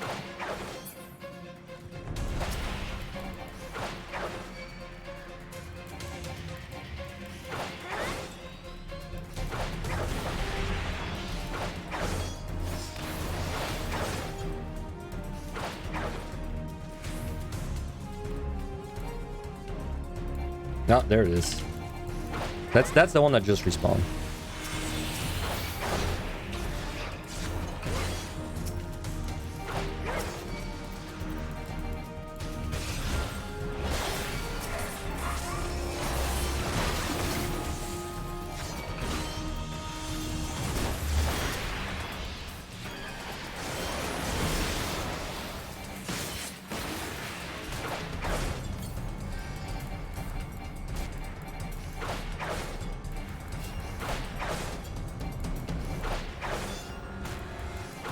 There's a respawn in 10. I'll kill it if it's in these 3 rooms.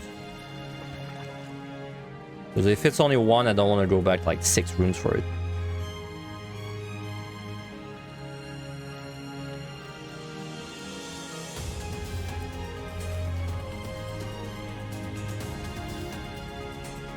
Nope. Alright.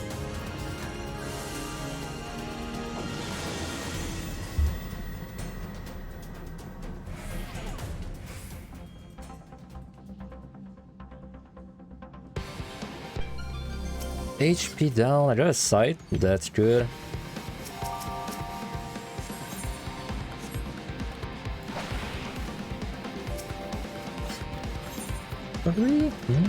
With Tori, I think I want to try luring. There's a landmine. Another landmine. Do I do a landmine? I have 3 weight chains, it wouldn't be a bad idea to do a landmine. But I'd like more monsters if I'm gonna do a landmine, so let me just start the other way.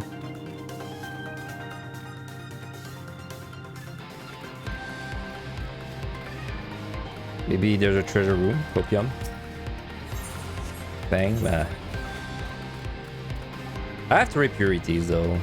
So I think I'll just eat the box and remove it later.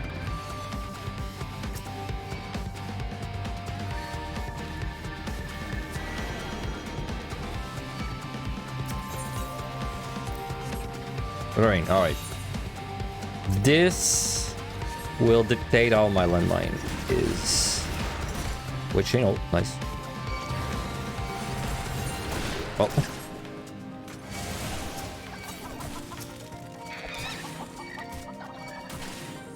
There's a respawn, just let me see if it's there. Right.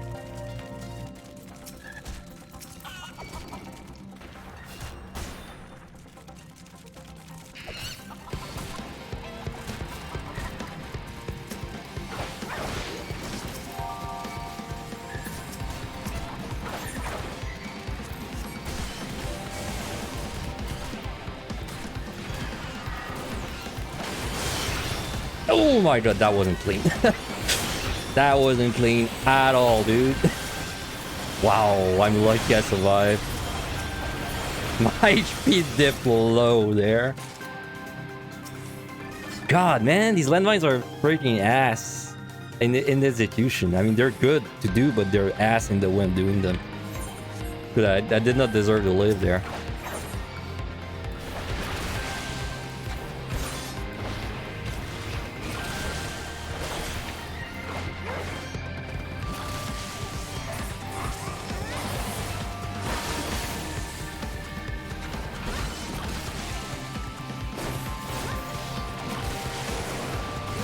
Anything else isn't clean out, dude. No. There were no accidents. Don't worry.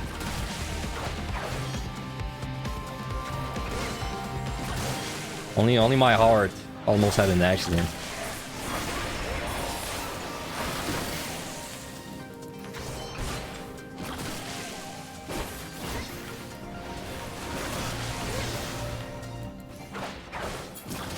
That was nice though. That saved me hell of time. And I even got a witching bag. What the hell is that chest? It's probably an intuition. I don't even know. I'll just use an intuition in case it is, but... Also, there should be another respawn. Yeah, there it is.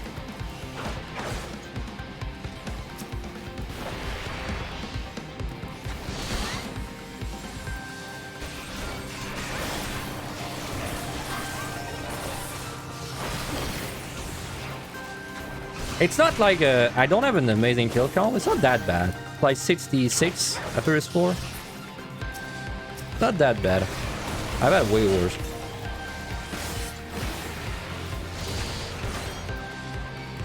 It's actually surprisingly high for how little, how many 5 rooms I got. But I'll just wait for a respawn. It's about to open.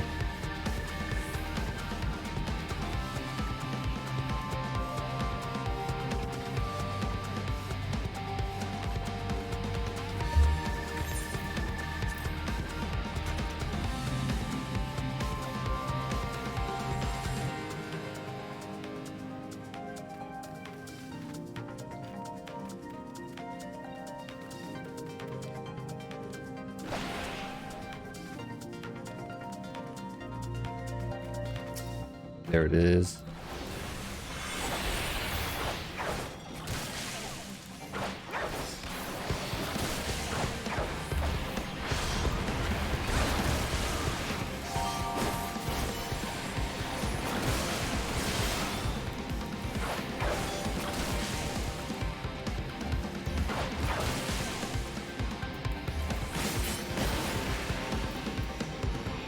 Yeah, I won't remove pots. All that means is if it's not one of my brother's certainty, but because I might just get pots again from the altar. Okay, I will sight again because I have 3.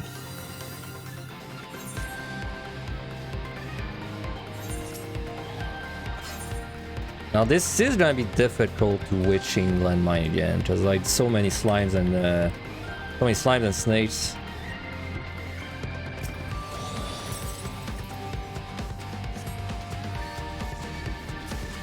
Luring. I can't see if I have mimics. This honestly is probably a rage. Yeah.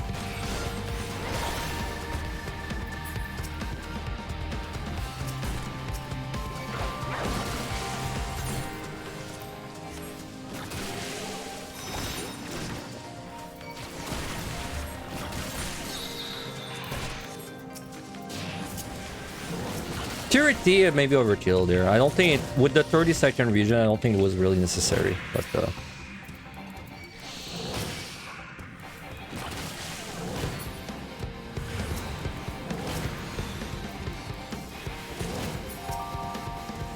okay, so there's only one room back there that I gotta do. Oh wow, 2 learning. Ooh, that was a very good rage.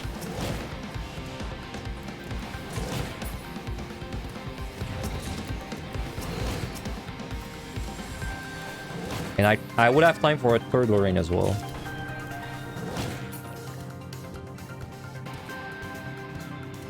But it only if it was in that room.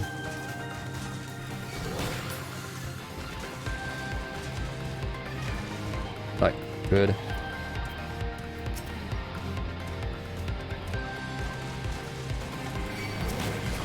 Oh. Oh. Barely. Nice. Alright. Trying to be like 20 kill on that floor. Pretty good.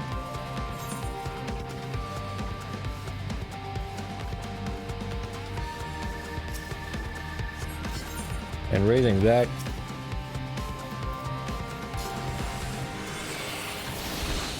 And we got three strength back, so let's see it.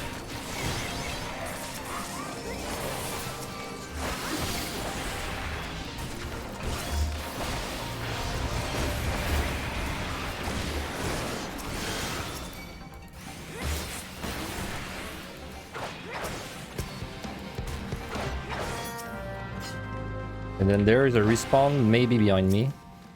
Soon. I'll use this to kill the things in the queue room. Oh, nice, dude. The respawn right there. That's so nice. Is that alluring?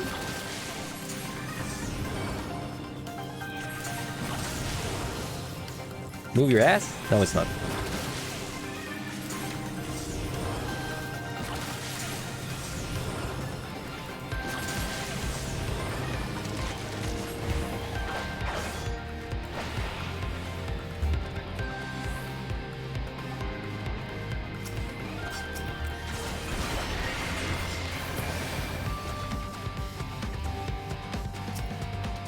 Alright, and that's the last. Unless there's a respawn in that room back there, I don't think so though.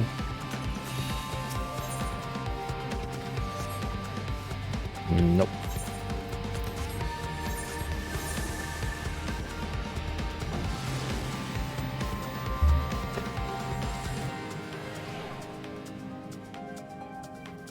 Okay.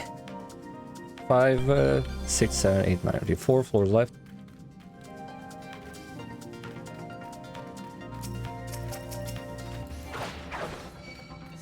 I think we'll just fight this one normally.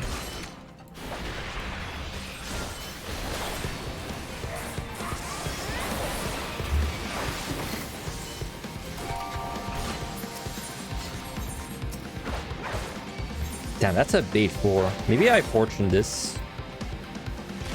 Probably, yeah.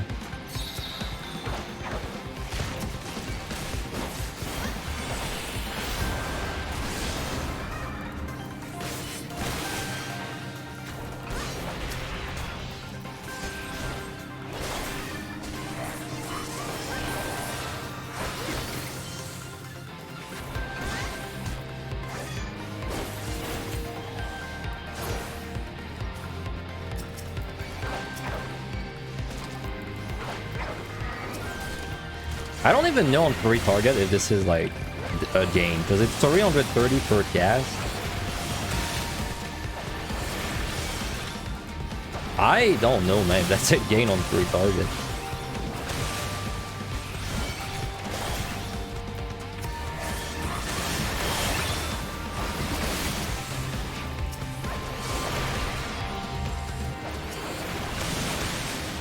Nice respawn. This hurts, by the way. This AoE really chunks you.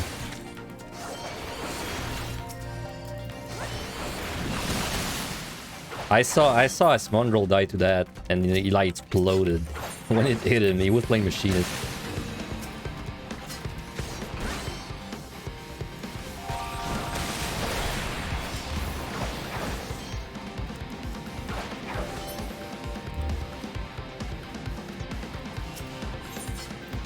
Bro, I have another strength though.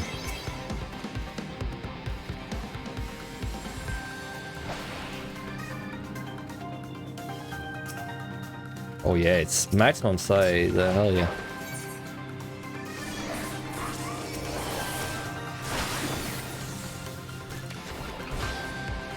Damn it. I want to stun him. I don't know if I can do this size, but if I can't, I can just switch in, so...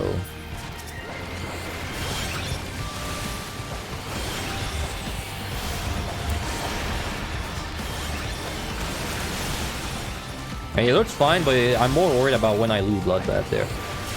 I think it's gonna be fine though. Oh, nice raid.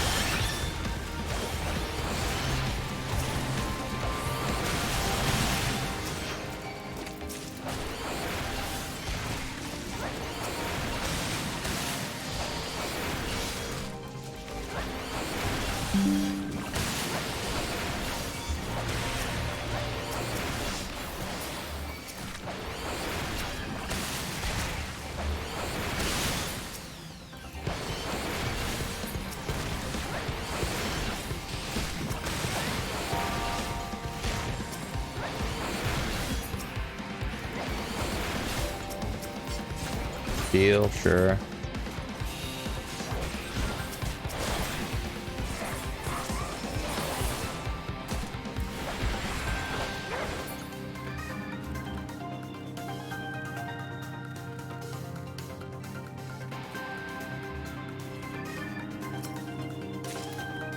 Not sure.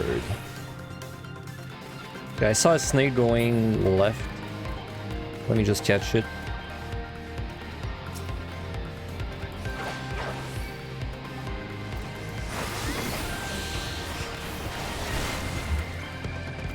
And then there's a respawn in 2. Or in 5, I mean.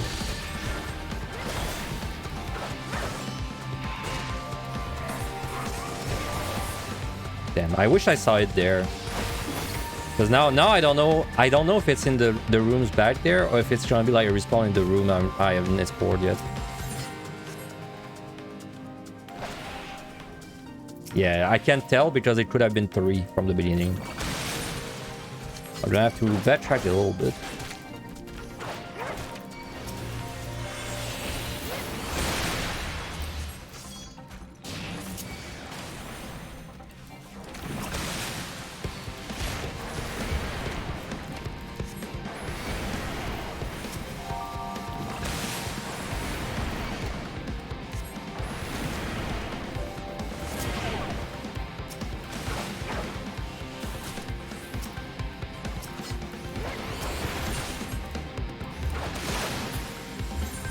Yeah, if I found that side faster, I might have used it on that floor because it's pretty big. I lost. I think this was a strength, and then I'm just gonna go find a respawn. Well, there's gonna be a respawn soon, but there might also be a respawn already. No. Yep. Okay, there it was.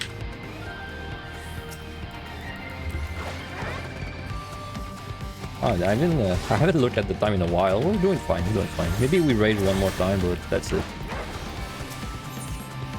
I mean, we're not speedrunning the next set anyway, so it's like kind of whatever else. It's the 131 that we maybe speedrun, depending on how it's going.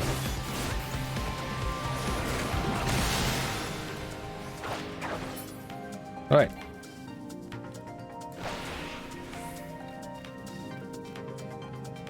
We got 3 floors. This boss probably... I'm definitely gonna lose this boss. It's gonna take like... no more than 4 minutes with one loss, pretty sure. It's probably even 3 minutes.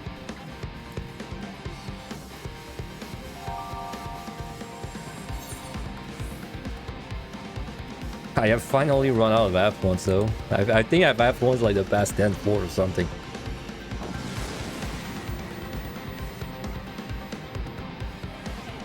Oh yeah, I should update the stream title. We're on 111 there.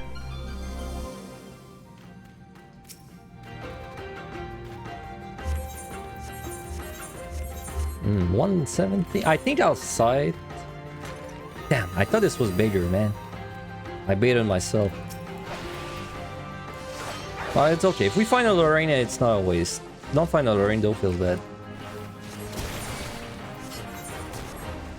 I'll come back for that. that's kinda scruff, dude. I've got like 2 stacks of poison, one of which was called Poison 1, and one which was just called Poison.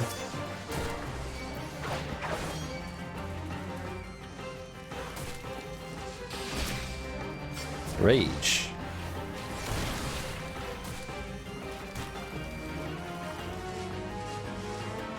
Landmine. Do I do a landmine? I think I will do a landmine.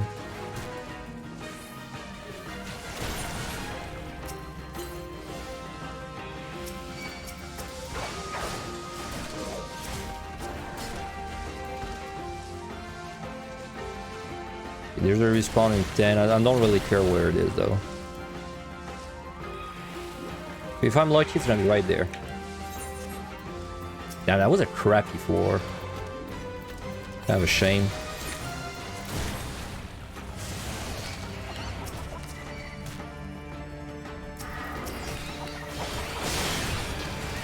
Alright, much better this time. That's the way every landmine would have been. I think it's just that I was using Bloodbath. Well, I was of course using Bloodbath, but my timing was off on my Bloodbath. I would step on too early.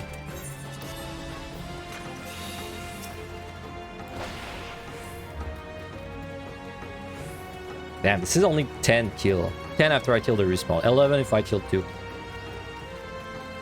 So there was another steal somewhere.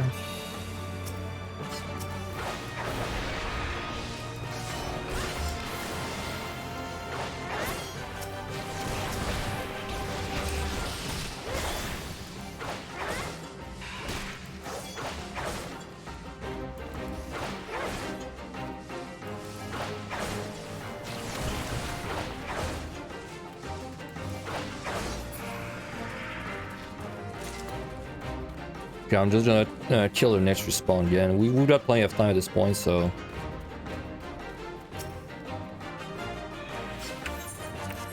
Too many steals. These could be altars.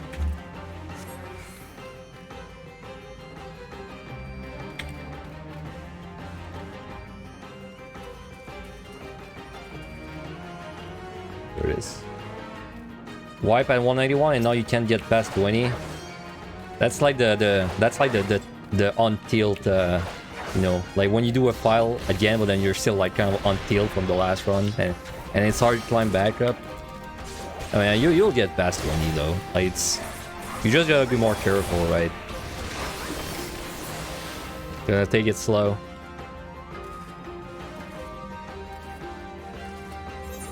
It's time to boot up your favorite show and just watch it.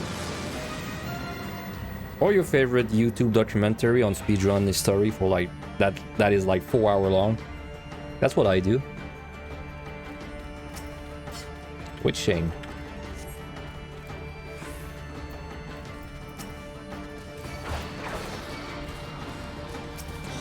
Oh yeah, or a stream like mine, that works too. That's also an option.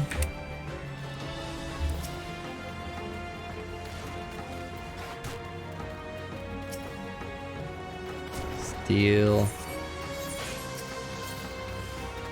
Man, is this a 5 room again? Oh my god, I got so disoriented. What the hell? Ooh. I think I'm gonna witching twice.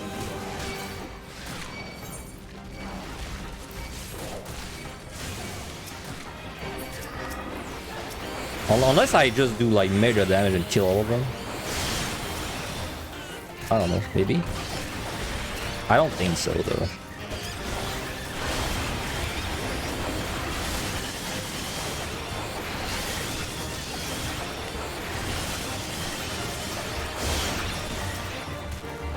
Yeah, I'm gonna witching twice, because I have a free witching, so it's only really gonna put me at 2.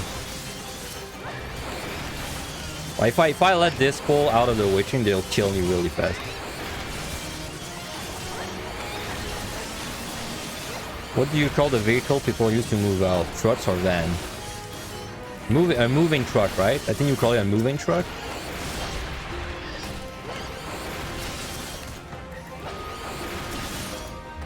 A van is like what you know when you write like free candies on your van and then you catch people.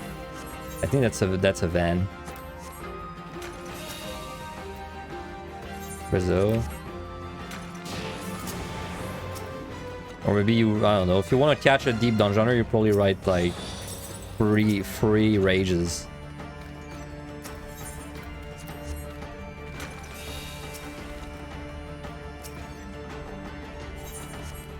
Wow, these pickups were ass. Thanks for nothing.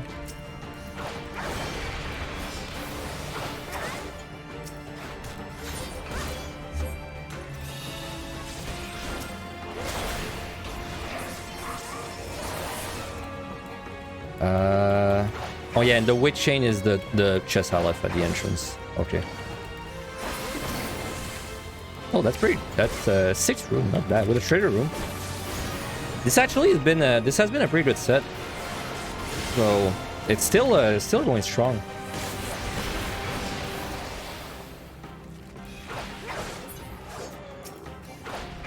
Now the reason I'm delaying going back to the chest, by the way, is because you know I have to go back there anyway to check for respawn. So it's better if I do both at the same time.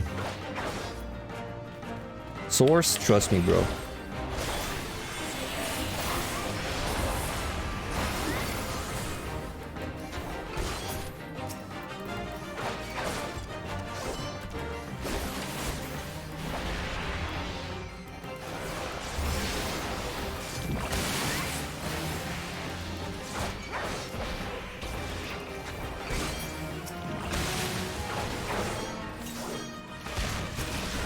We can get a little cheeky explosion.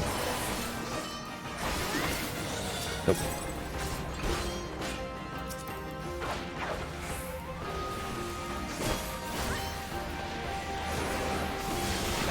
Dude, I hate moving out. I don't know how many times you guys move out in your life. I hate moving out. Like, I think I moved 5 times in my life, 5 or 6. It's like, it's really terrible. I hate it. I know some people enjoy moving out too, but like me, dude, it's the worst.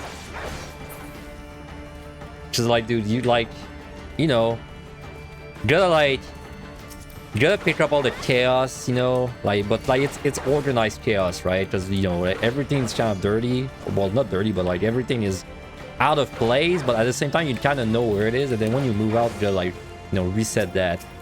Now you don't know where anything is again. Like, all of the things you have are in boxes, but then you don't use them enough, so then you never remove them from the box.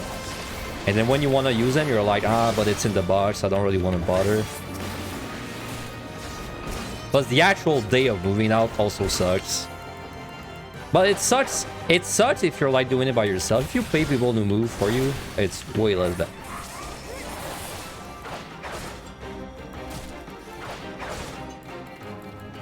You moved once, and that's where you're currently at. So I guess you move out of your parents, and then that's just where you stayed.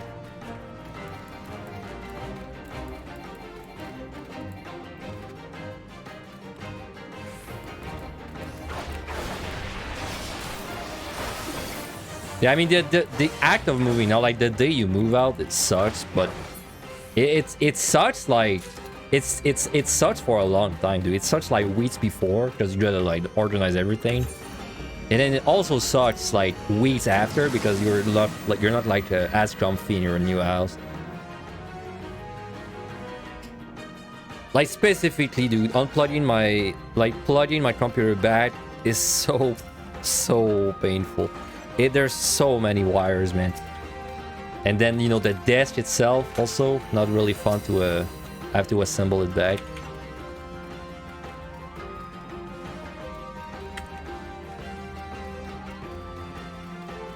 Dude, I would unironically pay someone to come over to my house. I would pay someone easily like $200 to just come over to my house and, like, you know, do wire management in my PC like desk. Even if it took them 30 minutes, I'd pay 200 for it. Because my wires are a mess, and I don't know how to fix it. It's like too much of a mess to fix it. It's like too much. I don't know what to do. But I have so much shit plugged in my PC, man. Like, I've got like freaking probably like 8 USB things in total. Like, I've got microphone, headset. I've got like freaking 3 wires to charge things. Keyboard. I've got a thing to eat up my coffee cup. And then it also gonna like make it cat proof in a way, right?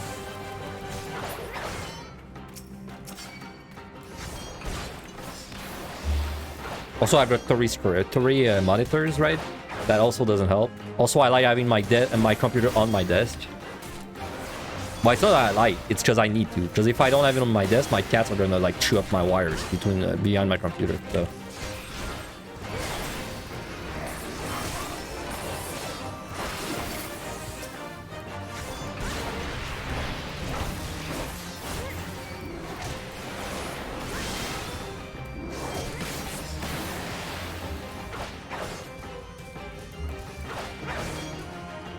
Alright, this is gonna be like 5 rooms. It's gonna be like 160. A little bit below 160. It's still pretty good. Still pretty good. I'd say it's still above average, so I'm not too disappointed.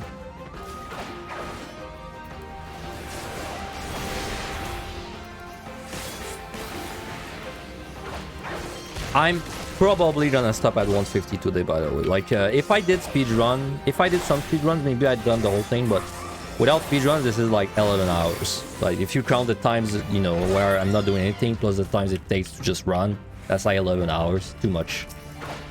So I'm gonna finish at 150 today, and then tomorrow I'll do the rest. The unexpected Sunday stream. That's the time where we overlap with Aurora.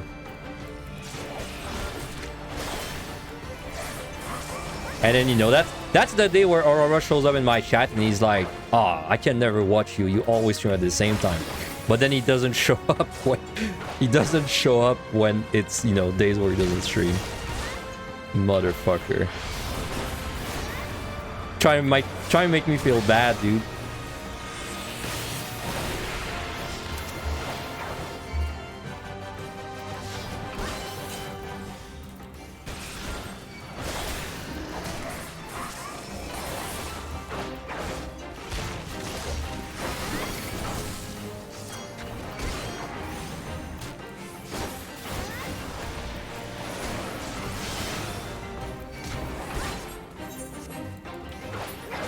Got plenty of time on that floor, by the way. We even have time till like extra respawn, so. I will strength this bus too, so it should take no more than 4, like I said. And I'm gonna lose too, so.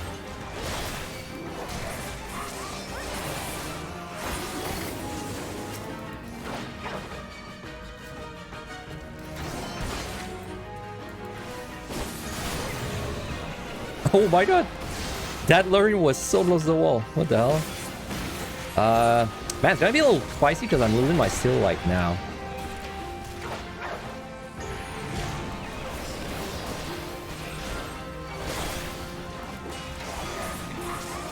I think it's fine though, as long as I kill the Morbolt first, so he doesn't like sleep me at a bad time. Pretty sure it's fine. Well, that's a good luring. Big fan. That's also a good alteration.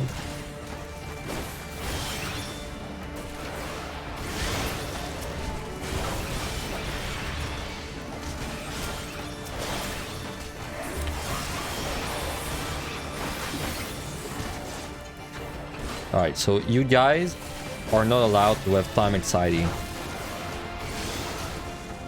Because this time is not even close. So I'm gonna go to the boss with like 4 minutes, and I don't want you guys to stress about it. You gotta remain calm.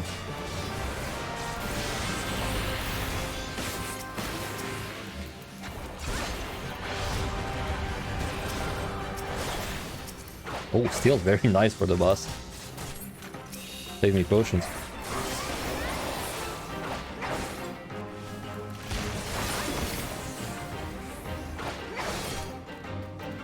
It's gonna be about 160.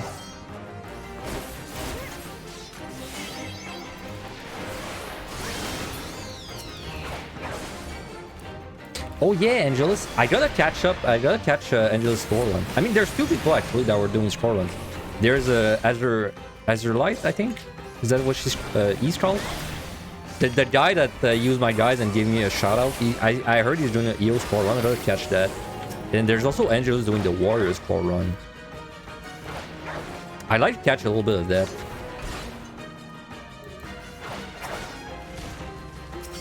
I love watching people scoring, but that don't score usually, dude. It's really fun to watch.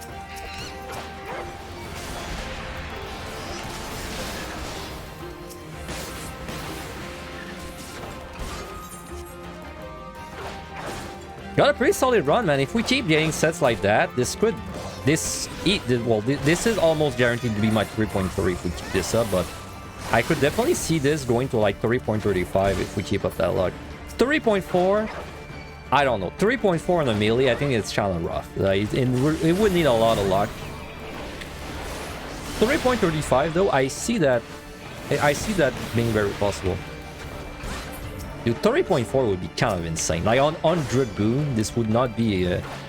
This would be a very irregular job to get a 3.4 arm. Like that 3.4 is more of a summoner slash machinist kind of thing.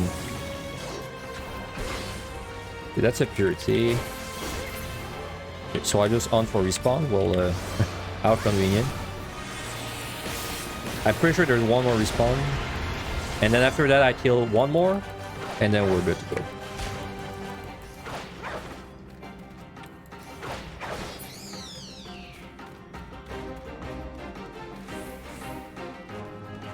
So I think there's one there, unless it was, I killed it already, but nope, there's none. I could try to pop a luring, but probably not worth. All right, so we kill the next thing and then we go.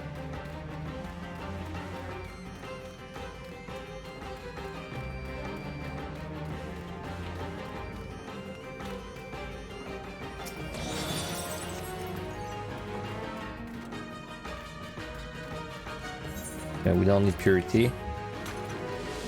So yeah, it's gonna be a 161 kill, exactly. With 5 mimics. Well, 5 mimics slash convergence.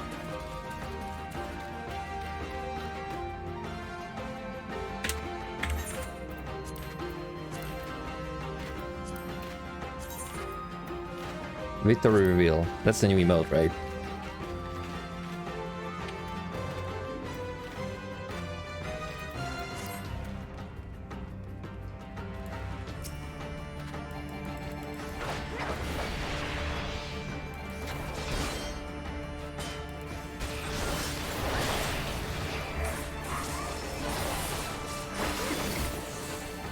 Honestly, I think I could maybe squeeze in one more kill. If I was gonna, because I'm gonna lose the boss anyway. But you know, when it's that close for one kill, like, it's not worth going out of my way for it.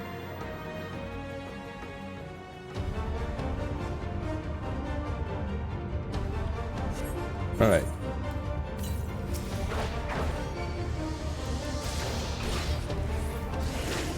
Let me just burst without loss, as weird as it is, then I will lost when the bees appear.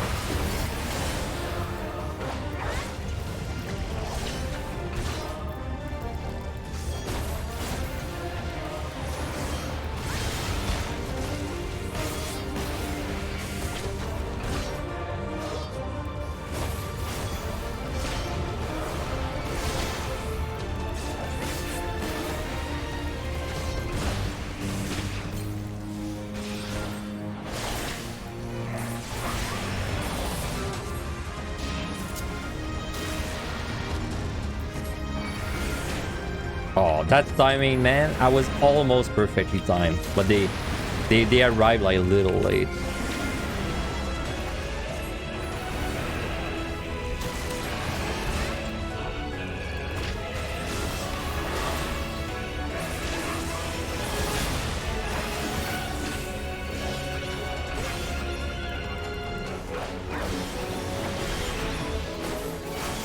But with that guy, when he does this, it's like a poison. Really strong poison too. Like you can sort of face tank it, but it's like definitely you gotta charge your potion to survive.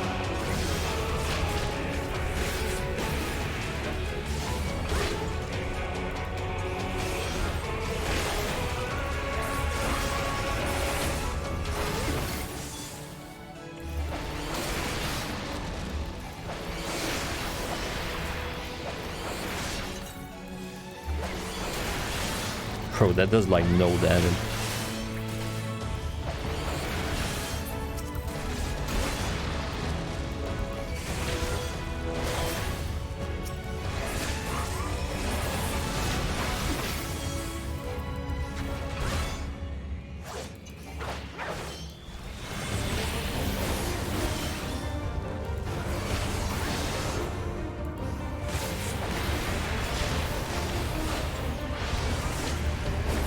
Oh yeah, we have plenty of time killing extra.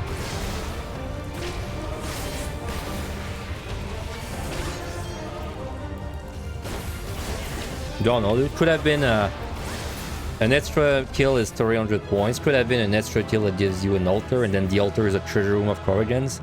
So like suddenly your 300 point is like 300 plus 100 plus like 12 times 7. So you know, like 7,000. Like could have been an 8,000 point we just missed there by not killing the extra monster. You never know. That's still a little bit of a copium though, but alright, probably the last time we burned these. Well, one of the last times at least that we burned all 3.